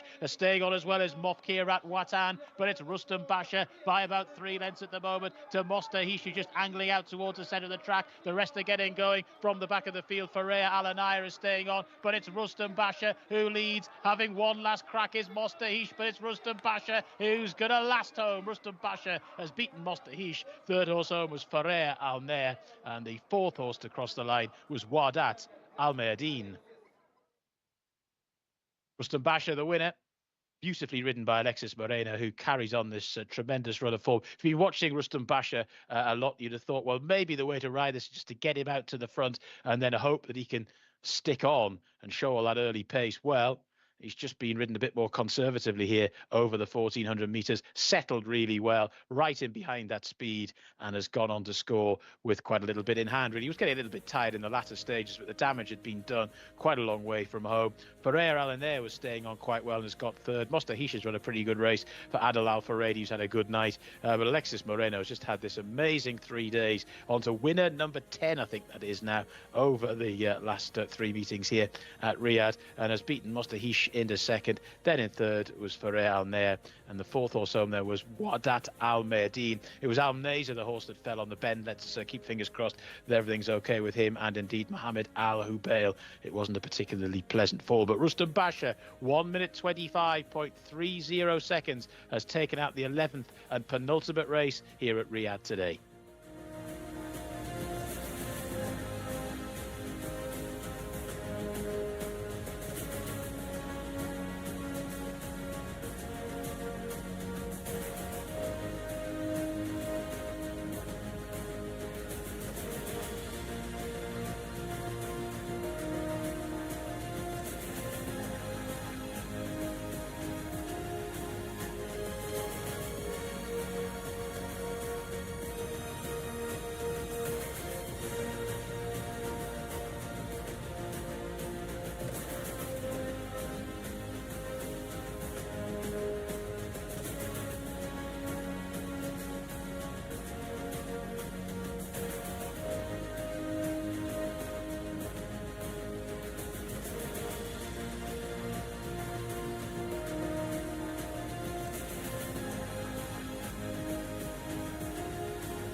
Alexis, well done, Alexis. Tell me about the race, Alex. Well, first, مبروك to Abu Hisham, Saad, Hisham, Fahad, everyone, Rustam Basha. Well, the race was a little speed. I was clear outside. So just wait to the last 400. She showed off very good today. And, you know, just congratulations to everyone. Thank you, buddy. 9 winners on the weekend for Alexis Moreno. This is a hat trick for him today. He's all smiles. He's smiling ear to ear, so you can just see how much this means to him. And he knows this horse number 15, Rustam Basha, very well. I was looking forward to seeing him at the beginning of the day, and for good reason as well. I thought Adat just looked that little bit better inside the parade ring, but she didn't show a whole lot on track. It was a pretty messy race. I hope all the jockeys are safe and sound after that. I will bring you updates as soon as I find out, of course. But I think we should celebrate this hat trick for Alexis Moreno on Rustam Basha as well. He's just weighing in there. And he's smiling now. Congratulations, Alex. 9 winners on the weekend and 3 today. Well, I'm just happy to have a wonderful week, you know. Yeah, no, I'm going to say Rustam Basha is a beautiful horse. Today, the race was a little speed, yes, sitting behind clear.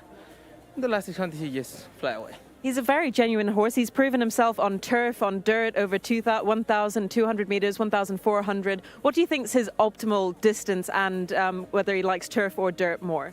Well, I think he's more better in dirt. And he's a shorter horse, 1,200, 1,400. Maybe he win on 1,600, but I don't like it that much in short distance. Were you confident with your ride in this race beforehand as well? Did you think that Rustam Basha was going to win? Yeah, he was the favorite. So he's doing well. And what did Saad tell you before the race? Obviously, you know this horse really well, so you didn't get many instructions? Well, he said, if anybody gets crazy in the front, just don't go with them. Just stay a little away, and the last 600 is yours. Do you have a ride in the last race? I will win the last race. You'll win the last race? Yeah. Okay, we'll see about that. A very confident Alex Moreno has guided Rustam Basha to success. Tom, that's 9 wins over the 3 days. He's averaged 3 winners a day, double on the first day, 4-timer on the second day, and a hat-trick tonight. Yeah, just a great rider. Look at that celebration. Every single victory means a lot to him, even though he is, you know, one of the, I don't want to use the word cocky, but confident. Overconfident. Hey. That's a good thing. It's a good thing. But every single win makes a lot for him. We'll come back to the replay in a sec. Let's go to Shamila right now. I am joined by Saad Abdul Wahed. Congratulations, Saad. I mean, this horse is so genuine. You must be so happy with that result. Yeah, we're really happy with him. He did what he had to do, and thankfully he won. Do you think they went a little bit quick for him in this race? Maybe a little bit? The horses in front, they went, a little bit quick, but it was better for him. He took his pace, then he came step by step. And as I said to Alex, he's proven himself on the turf and the dirt. And Alex said he is a little bit better on the dirt. Would you agree? Yeah, actually he's better on the dirt. Like he feel more relaxed on the dirt, so yeah. He's done so well for you this season. Are you looking forward to what he can do for you next season as well? Yeah, for sure. We will see what will happen in Riyadh next season. And we only have a few more meetings left until the end of the season. Are you going to run him one more time before? No, I don't think so. That's enough for him. Well done, Saad. I'm so happy for you and all your team. Thank you very much. Thank you very much, Shamila. Wonderful to hear from winning connections of race number 11 as Rustam Basha continues his good run of form. And I think it was great to hear from Alex there saying that the trainer spoke to him, told him that if they go crazy up front, just ease down and ease in behind. And that's exactly what they've done, because there's been plenty of pace from Inema on the inside. Yeah, exactly. I thought Rustam Basha would get across to the lead, but it wasn't to be. Didn't matter. He's versatile tactically, as long as he's up with the speed. He's kind of leading his own group at this stage, and that's all that mattered here. And that group features Mustashish, who eventually finished second, and Adat, who was also well fancied, but ended up just again being posted a bit far out wide. Yeah, I hope we're not going to see the incident here. I don't know if we will. Yeah, all fingers crossed we don't have to see that again. Good. The key thing about that incident is that the horses that did get up was Al Manesa, horse number 10, and Polaris, horse number 3, who was brought down in the incident as well. We Our saw them. thoughts go out to Connections of Newport, horse number 9. We will let you know everything that happens with that as soon as we know. Shamil will be on the ground speaking to vets and course officials as much as we can. Also, Naif Al-Anazi was the jockey who took a horrible fall. Yeah, we saw both Polaris and Alnays across the line, the loose horses, so they're definitely A-OK. I don't think it'll be the same with Newport, which is very sad. It looked like a hind injury. I don't know what hind injury, of course, but the horse ambulance is out on track and the ambulance itself is out there. Yes. I think it's tending to Naif. Obviously, there were 2 other jockeys involved, Tariq Al-Mansour being one of them. The other one was Mohammed Al-Hubail, though he was on the horse that unseated, and I think he kind of just jumped off rather than, not literally jumped, but he landed on his feet rather than on his side or his head. So he looked okay. Hopefully the other 2 are fine. Yes, and we will let you know as soon as we get more information.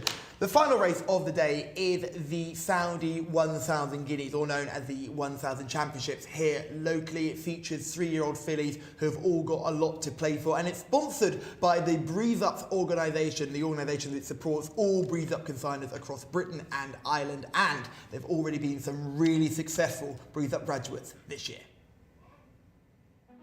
2023, a year to remember for Breeze Up graduates. Van Dijk is going to prove too good and follows up that debut Nottingham win. A year where records were broken, with 156 two-year-old winners, with success not just in the UK, but all over Europe, thanks to 31 stakes winners. It was not just about the quantity, the quality spoke for itself across a range of ages and distances. 2 furlongs to go, Highfield Princess and Bradsell. The year kicked off with a bang, with Goff's UK Breeze Up by Bradsell with a thrilling win in the Group 1 King Stand Stakes, his second success at Royal Ascot. Bradsell has the lead. Highfield Princess, the red and yellows are half-length behind in second place, but Bradsell and Honeydawn have won the King Stand. In the staying division, Arcana Breeze Up by and classic winner Eldar Eldarov landed his second Group 1 in the Irish St Ledger at the Curragh. Eldar Eldarov is adding a second St Ledger to his CV. Whilst Tattersalls Breeze Up purchase and multiple Group 1 winner Trushan brought down the house in a remarkable victory of the Doncaster Cup. Trushan fans a bit more! Trushan roared home here by the crowd! Trushan wins a famous Doncaster Cup! Before an all-out win in the Grade 1 Prix du Cadaran. But Trushan now is 4 or 5 lengths ahead with 200 metres to go and is going to collect a second Prix du Cadaran here in magnificent style. But it was the 2-year-old Breeze Up graduates of 2023 who stole the show. 11 stakes winners across the year, including Carla's Way. Carla's Way has eased to the front. Bought at the Goss Breeze Up, she landed the Group 2 Rockville Stakes at Newmarket. Carla's Way takes the Rockville in style. But the undisputed highlight was the unbeaten sensation Van Dijk. Bought at the Tassels Craven Breeze Up, he blew apart the 2-year-old sprinting division with successes in both the Group 1 pre-morning and the Group 1 Middle Park Stakes. Van Dijk is going to maintain his unbeaten record and wins the Middle Park in style. The Breeze Up alumni broke new ground in 2023. What will they achieve in 2024? You have the chance to get involved, so what are you waiting for? Don't miss out this Breeze Up season.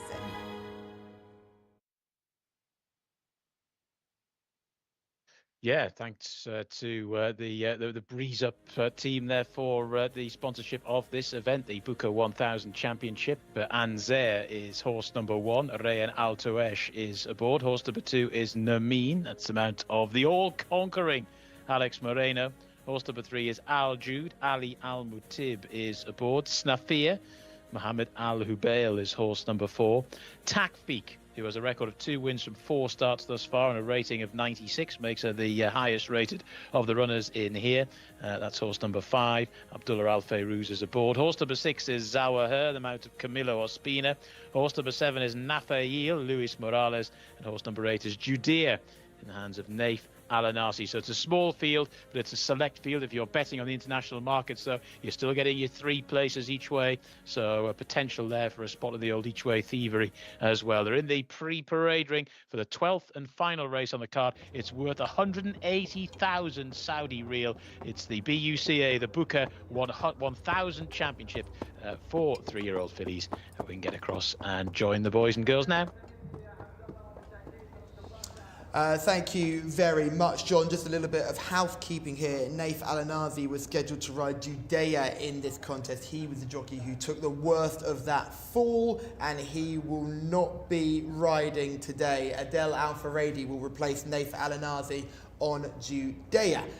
So a replacement there, a good replacement for Naif Al-Anazi. But our thoughts do go out to Naif, who took an absolute humdinger of a fall there. There is Al-Faradi right there, looking very good in the FMQ stable silks. Tom, they're going to be delayed here because we're still tending to the jockeys and horses on the track, and we will we'll have to re-harrow as well. I've just seen that they're bringing the ambulance back now, and they're just harrowing the venue where the incident happened. So I don't think the delay's going to be too long. I might be wrong, I'm just speculating, but I'm seeing the tractors literally harrow the bend now. So hopefully we'll be off soon.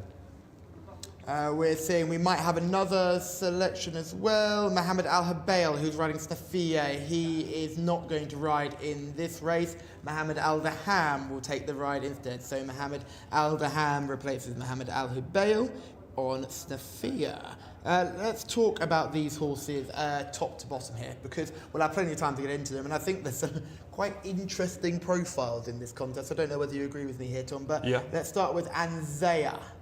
Yeah, Anzea, horse number 1, only rated 75 in this race, had 9 starts, which is more than all bar one other rival in this race, in Nafail. Finished 4th of 4 at meeting 92. It was a disappointing run in a small field, which is a concern for me. Last time was a fair way behind to Nafail. I just struggle to see Anzea making this race a winning one. Nameen is a horse that's really interesting. Ran in Taif on debut, didn't go well, had a long break, and absolutely bolted up over 1,800 metres last time. How much do you rate that performance coming in? It was a pretty good performance. It was a romp, as you say, bolted up. Appears to have quite a lot of talent as well. The one issue that I have is that we don't know the level of form for this daughter More Than Ready, because that one run in Taif was over a sprint trip, and this horse is not a sprinter. Last time she won by such a wide margin that we don't really know how good she is, because she wasn't up against much. So this is the real test for her. Alex said he's going to win the last race. So let's find out. This filly cost $264,000. They're clearly bred to be good and purchased to be good. Al Jude is horse number 3. Ali Al-Mutib on board. Yes, consistent performances without ever really showing the ability to win a race like this. The breakthrough, however, came at meeting 89. That came in a handicap over 2,000 metres. This is a lot different, 1,600 metres in the 1,000 guineas. So it's a completely different test. It looks like the horses are now in the paddock and the jockeys are walking in, so we should be underway soon. Yeah, or hopefully. Snafia is horse number 4, a daughter of Blue Point, who won on her second start. She had found things tougher since, and I think she might be a little bit exposed here. Yeah, speedy type, won twice in the UK before notching a 1,400 metre score here. Behind Al Jude last time up, and even that form I don't think is overly strong. Yeah, and then we've got Takfik, the white stable runner. She's won 2 of her 4 starts, including the Asir Region Governorate Cup over 1,400 metres on her penultimate start. But she was behind Judea when she was really disappointing last time. A change of trip here, going up to the 1,600. Yeah, definitely the horse to beat on figures, but you do have to overlook that display last time up. It was disappointing, as you say. Connections go back to Alfe Ruse instead of Camilo, which is interesting. I don't know whether Camilo chose to ride Zawaya, who we'll talk about next, or not, but she's rated £20 inferior, and Camilo would always get the number 1 string for White Stable. So that alone is interesting. Whether they think Alfe Ruse gets on better with this filly, we'll find out. Zawaya is the next horse we'll talk about, horse number 6. Just a maiden and an open winner, but this is much stronger than a regular open. Actually ran okay against better horses last time, went 7th. Shaped a lot nicer than the form figure suggests. Has plenty of early speed, stays well, just lacks a gear change. Could be the pace angle, and here was Camille on board. Nafael is horse number 7. We've seen these colours ridden to success a few times. Super consistent, an obvious top 3 contender in this race. Finished 3rd in the King Fahad Cup 2 starts back. Will do all of her best running late. Yeah, one to watch if the pace starts to slacken later on. And finally, Judea, the FMQ colours ridden by Adel Al-Faradi now. 2 wins, both came over 1,200 metres, not as good since. Extra trip is probably not helpful, and neither is the outside gate. She did run a decent race last time, though, ahead of Takfik, which we've got to take that form into some sort of we've got to take it into consideration here. I think the fascinating horse here is Nameen, who I just have no idea how good she is. It's going to be my selection in the race. Oh, love that, yeah. That was the Alex confidence. Well, it helps, but I was always going to select her. I think you never change your mind. You are always stringent, so that's going to be your one. I think it's a 2-horse race between Nameen and Takfiq, but I don't know which Takfiq will turn up, and Nameen is the one with the really high ceiling. We don't know where the ceiling is with Nameen, so I'll take a chance on the unexposed and progressive type rather than a horse who was a little touch disappointing last time. My point with Takfiq would be, think about the White Stable winner we had yesterday, who was stepping up in trip, having seemed to have found his level. At a mile, he was stepping up to 1800. This horse is stepping up from 1400 to a mile.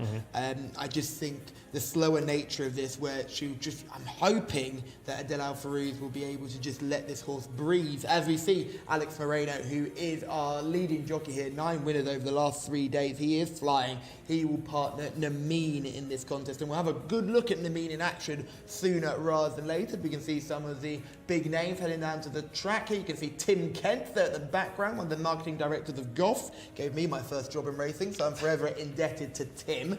As we look forward to this contest, where you're going to go with Nameen, the horse who's probably the least exposed out of everything here. Yeah, the improver. If you look at the handicap ratings of the other horses, right now, Takfiq's rated 96, then you have to go down to 85 for Snafia and Fail and Judea. So you'd suggest of those with lots of form to their name, Takfiq's the best. Nameen is the only horse without a rating, and the only horse that is yet to know how good she is, because her only defeat came in a race where she shouldn't have won anyway. Anze is the horse we're looking at now. Physically, what do you make of Anze? Probably getting a little bit warm on the neck and not really doing much for you. Here's Nameen. This is one that will be interesting to look at. Taking it all in her stride, really, isn't she? Yeah, really nice looking daughter of More Than Ready. She's got that US kind of stamp about her as well. I like her. She's got a walleye though, so she's clearly crazy. Horse number 3, Al Jude. A nice mover. The first thing I noticed straight away, Al Jude will probably grow into herself as well. She still looks a little light. She probably wants further than this, judging on pedigree as well, by Frosted. She just lacks the quality of some of these. Yeah, she might be found out in this company. Snafia is one of the main contenders in this contest, the one-time winner who's been running some hot contests since. Daughter of Blue Point will have speed to burn. Yeah, formerly trained in the UK, I think by Alice Haynes when twice successful. Once over here, as you say, meeting 91. Again, she should be on the front with one of the White Stable horses. Shamila is in the parade ring. Not many to look over here. Are you tempted with Takfiq? I was initially tempted with Takfiq. I think she is a stunning filly. However, the confidence from Alexis Moreno there for horse number 2, Nermeen, I think that swayed me a little bit. She does look absolutely stunning in the parade ring, so I feel like I had to choose her for my paddock selection. She was first last time out at meeting 99. Alex Moreno is on a roll, and I think that he could tally it up to 10 winners on the weekend. Here she is coming up next to me now. It would be a fantastic another winner for Saad Abdul Wahid as well, so they are hoping for the best. And when Alex says he's going to win on a horse, I mean, he usually does. So I think that if you were to go against Nermeen in this contest, I think you would be very silly, because he is on a roll and looking very confident ahead of this next race. Now, I do want to mention Takfiq a little bit, because as Tom Collins has already said, I think it's definitely going to be between horse number 2 and horse number 5 in this race. Takfiq is the highest rated horse in the race at 96. She was 6th last time out at a meeting 102. Will be partnered with Abdullah Al-Farouz instead of Camila Ospina. So that is an interesting jockey choice. Whether Camilo chose to ride the other horse instead, that's a different story. However, I will be sticking with Nermeen for this race. Only 8 go forward here. Adel Al-Faradi takes the ride that was supposed to be for Naif Al-Anazi. I don't have anything official yet to say about the jockeys who were in the last race for the incident. So as soon as I hear anything official, I will let you guys know as soon as I know myself. Thank you, Shamila. Yeah, really appreciate that. And yeah, just let us know when you know. Judea, horse number 8, we've just seen the program. She's a really good looking filly. We'll see her just go past her. She's a lovely mover, big, strong type, but she's almost found her level, hasn't she? Yeah, she has. Her 2 wins came in Taif at the start of her campaign, meeting 25, meeting 37, and subsequently been a touch disappointing since coming to Riyadh. Don't know whether it's the track or that just her progression has stopped. Yeah, we're still waiting for jockeys to mount in this contest. Meant to jump off right about now, which they are not doing. I can just see the tractors are going back on the far bend and then likely to go in the chute where they rest while the races are on. So I said it like it's the tractor's a horse, but it's not. You said it like Thomas the Tank Engine. Yeah, that's true. Go for a little resting place. That's you reading bedtime stories to your boy right there, isn't it? Exactly that. So hopefully, as we're just Bell's just gone in the parade ring, so jockeys will get mounted up and we should get going soon as possible. We also know here in Saudi Arabia that the loading process is super quick. Yeah. So the delay will not be too long. Nafael, we've not really spoken that much about. I feel we've missed out Nafael and maybe Zawoa as well, 6 and 7. Yeah, Zawea is probably the speed horse in this race, or at least one of them with Snafia will likely go forward. Nafael's a closer and probably the only proper closer in this race that comes from way off the speed. Maybe Al Jude as well. So can you close at a small field contest like this? Depends if there's a duel up front. Probably not, is what I would side with. If you were the White Stable, would you? I know they always like to run their horses in front. Would you be tempted to say, let's let Snafia just go?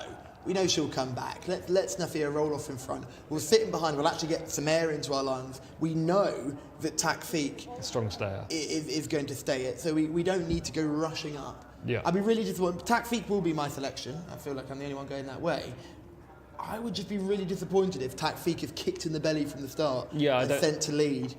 I don't think that will happen. Because I think they're just going to go too fast. Yeah, I think she sits in 3rd or 4th in the early stages. Let's have a look at Nermeen before we have a look at Takfiq. Yeah, Nermeen just walking away here. She got a nice movement to her back end. This is her win last time out, 2nd career start, and she looked very good on this occasion. Yeah, I really liked the way she would firstly show professionalism, secondly managed to get into a commanding position around the turn, and thirdly put the race to bed. She was strong late in the day. She's on the correct lead, and she just keeps digging all the way to the line, extending that winning margin. Very powerful action, doesn't she? Yeah, it's an absolute romp. The jockey asked for no effort, really. Flails the whip once, flails the whip twice. But I mean, it's completely pointless. She's won by margin. She changed legs halfway down the straight as well, which is good to see, to show the sign of maturity there. Let's have a look at the next horse, is Takfiq. This is Takfiq's performance where she finishes 2nd, or does she win in fact here? I think she wins here, doesn't she? Yeah, she does. She does win here. I've got it right in front of me. She wins here nicely. She comes wide and she's powerful. This is the stamina that we thought she showed.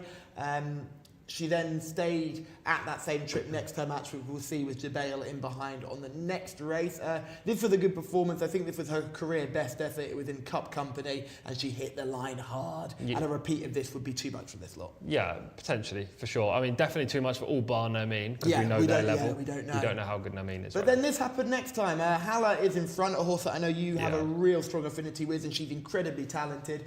Jebel's there in 3rd, and Takfiq is just going to start going backwards, really. And this was a disappointing performance, but also take nothing away from Jebel, who ran a very good race in her own right. Yeah, well, the winner Hala's very, very good. She had a couple of blips in her career, but she's very good. So take her out of the race. Takfiq was disappointing, but ran a different kind of race this day, went to the front.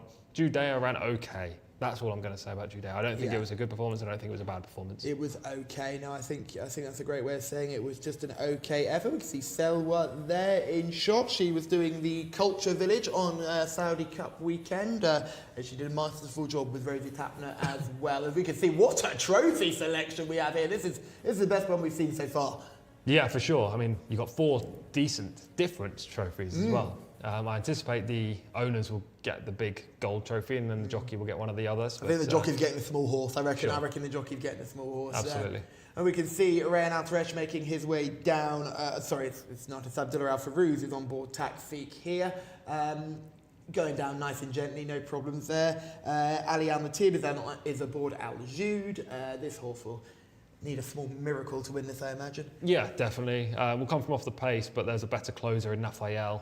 There are more talented horses that will sit mid-division, and there are more talented horses up front. Put us in Adel Al-Faradi's head here. Just got this ride, having thought he was probably going to be able to get home early. Yeah. He's now on board this horse. What does he do here? Because he's probably not had enough time to watch the form. Maybe he's watched a few replays on his phone, but are you relying on the trainer here? I think so. From the widest gate, it's kind of made up. Your decision's made up for you. If you're going forward, you're going to have to go straight away. If you're not, you can just sit and wait and see how the race pans out to your inside. Louis Morales is aboard Nafael. Big race Louis hasn't had a winner yet this Saturday. He's the prime candidate to get his head in front in this sort of contest. Yeah, absolutely.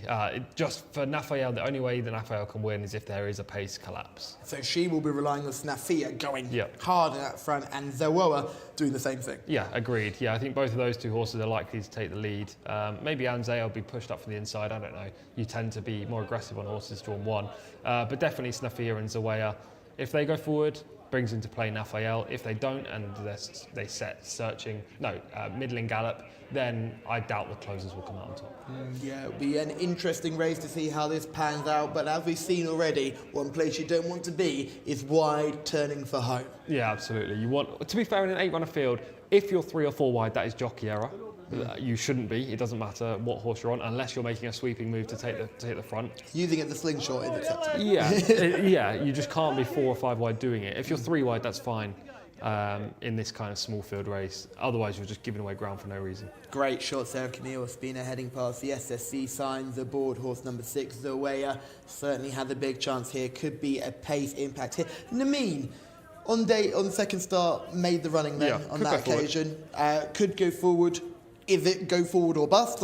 Is that another pace angle that we haven't spoken about yet? Yeah, it could be a pace angle for sure. It depends what Alex is going to try and do. I know he will know that Snafia is a fast horse and Zawaya, or at least one of the white stable horses, highly likely to be Zawaya, will go forward. So I think he could take the front. If not, he could sit in a stalking position. Well, they're already loading, so let's get selections out the way here. So Tom is going with Nameen, with Shamila, who's purely doing this on the confidence of Alex. We'll see if there are any selections from the group 3. So we've got Aljude from the group chat. Enrique Duven is going for horse number 3, Aljude, for the big turn up. And I'm going for horse number 5, Takfik. We've got to go to our after show position. So John Blance, it's over to you.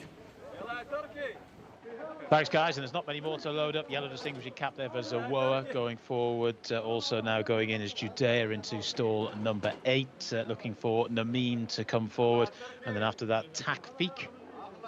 So the 2 more fancied runners here. Nameen is in. Takfik, horse number 5. Then it's all present and correct. Ready. Gates back and away they go, racing for the 1000 championship. Good start from Takfik, straight into an early lead. Nafael was quite slowly away. Another one who was a little bit tardy from the gates was Anzea as they make their way to the early stages of this mile contest. Another one who's now showing good early speed is Snafia, and it's Snafia that leads. Nameen up the inside though for Alexis Moreno. They're then followed in 3rd spots by Takfik. Then in 4th position, the black and yellow colours of Aljude. They're quite well strung out here already. They're followed by Zawoa towards the rear of mid-division at the moment. Just trying to tuck in now is Judea. Then towards the rear of the field, Anze, and right at the back is Nafail, who started slowly and is still a good 10 or 11 lengths off the pace. So it's Snafia that leads them at the moment as they start to take the turn. To in 2nd position, Nameen. They're then followed in 3rd by Takfik, who's taken the stalking position. Coming in single file here at the moment. Aljude is in 4th. Now just trying to whip round them is Zawoa to throw down a challenge. Then up the inside, Judea. The other 2 have got plenty to do from there. So it's Snafia that leads the Buka 1000 championship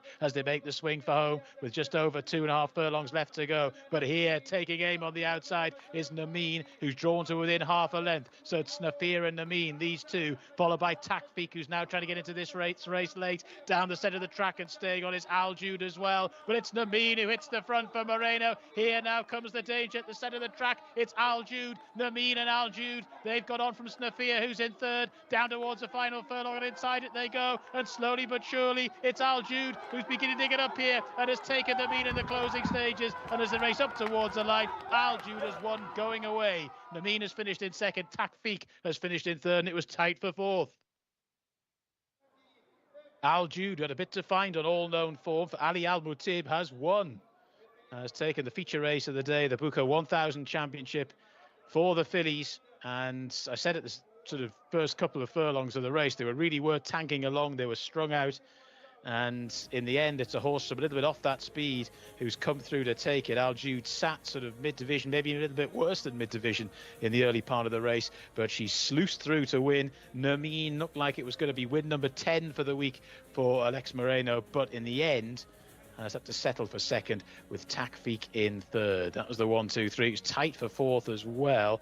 possibly Zawoa getting that another horse coming from a little way off the speed. But it was Al Jude, nicely handled, nicely rationed by Ali Al Mutib. A big race win for him, not necessarily one of the most heralded riders here over in Saudi, but Al Jude on start number 10 has won the biggest race of her career so far, and she's done it very nicely indeed. Some very happy connections as well in a time minute of 1:39.93 seconds. In second there, Nameen, who's run a really good race for Alexis Moreno, but in the end hasn't been quite able to do the job. Takfik finished in third. That was the 1, 2, 3. Al Jude, though, wins the feature.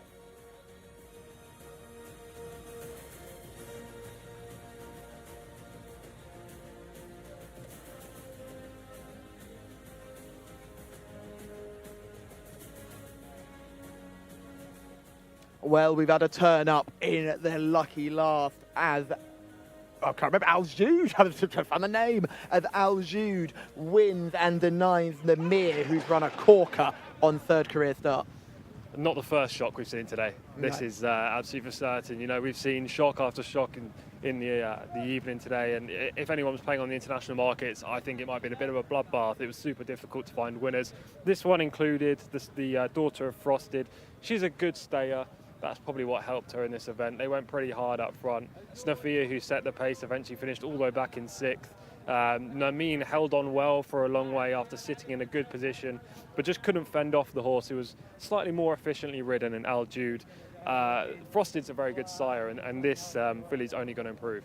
Yeah, no, she's going to do much better with time, and Namir's certainly one to keep an eye on. Takfik ended up sticking on for third, with Al Jude winning it quite comfortably in the end. Nameen tried to hold on for a long way down the straight, but it never looked easy. But the pace didn't totally collapse, did it? No, it didn't totally collapse, albeit Snafia went back through the pack. Both the white stable horses in 3rd and 4th could never really make any inroads. And it was a 2-horse race from the top of the turn. Nameen looked good turning in. Alex hit the front, and he was probably confident of getting his 10th winner in the 3 days this week. But he was just run down, Alex was on the filly, by the better stayer in Al Jude, who really bounced back from her performance back at meeting 103, where she finished 4th. Yeah, she's really doing well there, and it's a massive bounce back to form after 2 probably quite poor runs. Is this a downgrade for the other horses or an upgrade for the winner? It's hard to say. I would argue maybe downgrade, because she's had 9 starts before today, so you'd suggest that maybe she's been 100% and ready to go before, and her level was only a mark of 77 according to the handicapper. Obviously she was successful back in meeting 89, but recently when she's been tackling better opposition, she's been fended off rather comfortably. So I don't know, maybe she's run to a mark in the mid-80s, maybe it was a step forward by a few pounds, but then the likes of Takfik, who's rated 96, has quite clearly gone in the wrong direction. Yeah, she's not a 96 rated horse at the moment. She ran well for a long way. I think it's a bit of a muddling pace, because we thought Zawoa was going to make the early running and challenge Snafia. No one challenged Snafia in the end, and it was Namir got a lovely toe into the race. Yeah, Nameen was given a really good positional ride by Alex, but maybe in hindsight was a touch too close. I don't know. It would be interesting to see the proper sectionals when we come back and watch this race in our own time. But I think it just set up better for the closer, and Al Jude was in the perfect position. Yeah, we can just see Al Jude just making her way around the outside, looking more and more comfortable, and just using that stamina that we know she has, and she's come away and done that really nicely. The grooms are over the moon with that success as well, and she's just walking past us now actually, and she looks in good shape. She's bouncing past her. Yeah, definitely. She looks like she knows she's just won, and the grooms are very happy. The celebration in the paddock, or /winning enclosure while the race was going on, was good to see. And yeah, it was an exciting race. Not a result I was anticipating, but I could say that for 10 of the 12 races today. Yeah, Tom, not the results you've been anticipating all the way through. Rustam Basha, though, saved you there. Yeah, Rustam Basha was probably the highlight today, if I'm going to have a highlight. Not from a personal perspective, albeit it was. I just think this horse is super consistent. Won 3 of his last 4 starts. Alex Moreno, considering he rode Rustam Basha, you can kind of put them both together and say it was a highlight for the horse and the jockey. He's been the guy this week. You know, Camilo's had one winner, Adele's had a couple, Alex has been the man. He's had 9. He's now hit his career best total, so he's now level with his career leading mark, so which will be great and good to see him. And I imagine he'll break that with 2 more weeks to go. Tom, you and I aren't going to be here for the next couple of weeks for the end of the season, which is a real shame. But we've had a wonderful time out here, and we're going to see the prize giving for this contest, and we're going to enjoy the prize giving for this contest, and we can see all the members of the Bloodstock board are getting involved here and handing over the trophies over to Winning Connections. And there's plenty of nice trophies here to play with, Tom. We've got the big one for the owners, but I'm sure the trainer and the jockey are going to get their own little mementos too. Yeah, absolutely. Duly deserved for all of Connections. They've done very well getting this filly ready. And, you know, this back end of the season, it's hard to keep a horse ready and firing on all cylinders for a long period of time, but they've done that with Al Jude. Nameen had a much lighter campaign aiming at the end of the season, whereas Al Jude was aiming at the middle part and then to go again at the end. Good training performance. Now, Tom, we've been here since the Taif season into the Riyadh season. Talk to me about what your highlight has been here in Saudi Arabia. What's the one moment that you can kind of take home with you this summer? Well, not just one moment. I guess the one moment is the experience of being out here and watching the racing in Saudi Arabia. Generally, what I've enjoyed the most is seeing how both tracks operate at Taif, how horses can win from on the speed and you want to be near the rail. If you're out wide at Taif, it's not a benefit. Here, you can be 4 or 5 wide and get a slingshot around the turn. The completely different setup of the architecture here in Riyadh is completely different to Taif. It's just been thoroughly enjoyable, and I haven't got to see as many turf races as I would have liked, but at the same time, the dirt racing here is exceptional, and everyone's very kind, especially the jockeys. They're a lot nicer and more welcoming than back home, I would say. I think we can stretch that to the entire population have been nothing but welcoming. It's been a really enjoyable experience. What have you learned from this year that will take to next season? Well, as I said about Taif, you want horses up front and you want horses on the rail because of the surface, and it's so hard to make ground.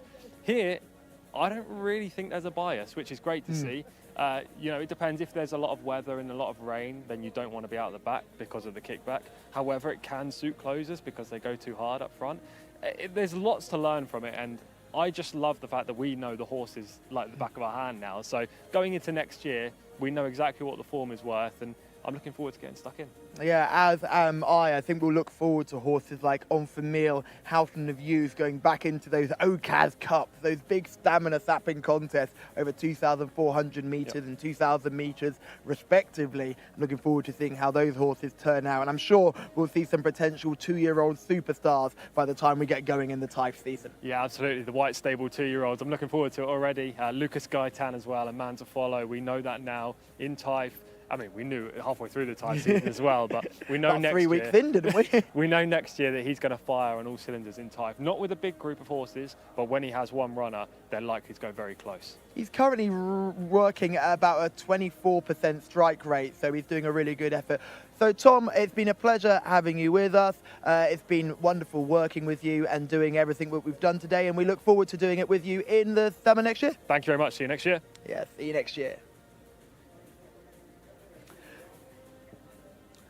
Yeah, and we're just seeing the horses coming around the bend in this final contest, the Saudi 1000 Guineas. And Shamila is about to join us with a brand new guest as well. Great to have Jim McCartan here with us today, and I'm very glad that I finally got you with us, because you're a man I want to ask a million questions to. How are you, firstly? Keep it simple. I'm good. Yeah, we've had a great time so far. Yeah, fantastic. Oh, we've got to tell you to use your mic as well. Don't forget the microphone. Okay, sounds good. Half the business of TV. I was use yours. I don't share mics. I'm very selfish. Okay, right.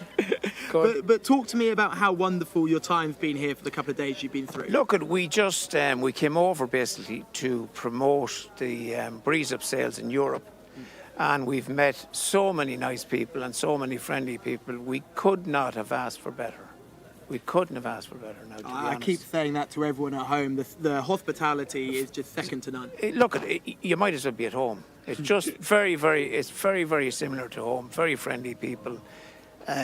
Keen to do business, keen to buy, we think, keen to buy Irish bred horses and English horses at the European sales, which is what we're trying to do. You know, we buy yearlings every year. We produce them then at the breeze up sales. And we try to buy good horses that will be successful for the people who buy from us, you know. And we've had, thankfully, we've all had very good results on the track, you know. So. Well, I was about to say, the results on the track have spoken for themselves recently, but for all our viewers at home who are from all four corners of the globe, when only a few countries do breeze up sales, it's not quite something that's totally global. Talk to everyone about what a breeze up sale is and how you guys operate with consigning these horses. Look, at the breeze up sale started probably 30 years ago in a very small way, where the first of the consigners would have been Tally-Ho Stud and then Willie Brown from Mockler's Hill. They basically started off, and Doncaster Sales started off a breeze up sale back 30 odd years ago. And at that time, it was just small, cheap yearlings that were purchased, and they were breezed and sold for a profit, hopefully. And it's evolved over the years now that, you know, there's almost 24 million spent by the breeze up consigners every year on yearlings. So it's going to be a big business, and the quality of the horses year on year has built, and the success from those horses has risen year on year. You know, like this year, you know, the champion 2-year-old came from the breeze up sale. You know, so it can't get any better than that. It's fantastic to see. And do you think that one day we could have breeze up sales here in the Kingdom of Saudi Arabia? I don't see why not. You know, I mean, we've spoken to a good few people here, and several people have mentioned that. And like we had for a couple of years that we had a breeze up sale in Dubai, which went very well. So, you know, why not? Why not? I don't see why not, yeah. I think there's quite a negative perception about what breeze up horses were. For a very long time, it seemed to be red hot 2-year-olds that would just run into the ground and run for this one fast time. But it's much deeper than that now, isn't it? We're seeing horses running over all kinds of trips. Yeah, look, there was a perception, as I said, it started in its infancy. It started off with little small, cheap yearlings, and then it's evolved into a very serious business. You know, it's no longer what they used to call cheap speed. It's now proper horses, proper bred horses, very professionally produced by very good consigners who look after the horses, prep them properly, and present them properly to their clients, you know, the trainers and owners. And you have to, you know, produce the horses properly for the whole thing to work.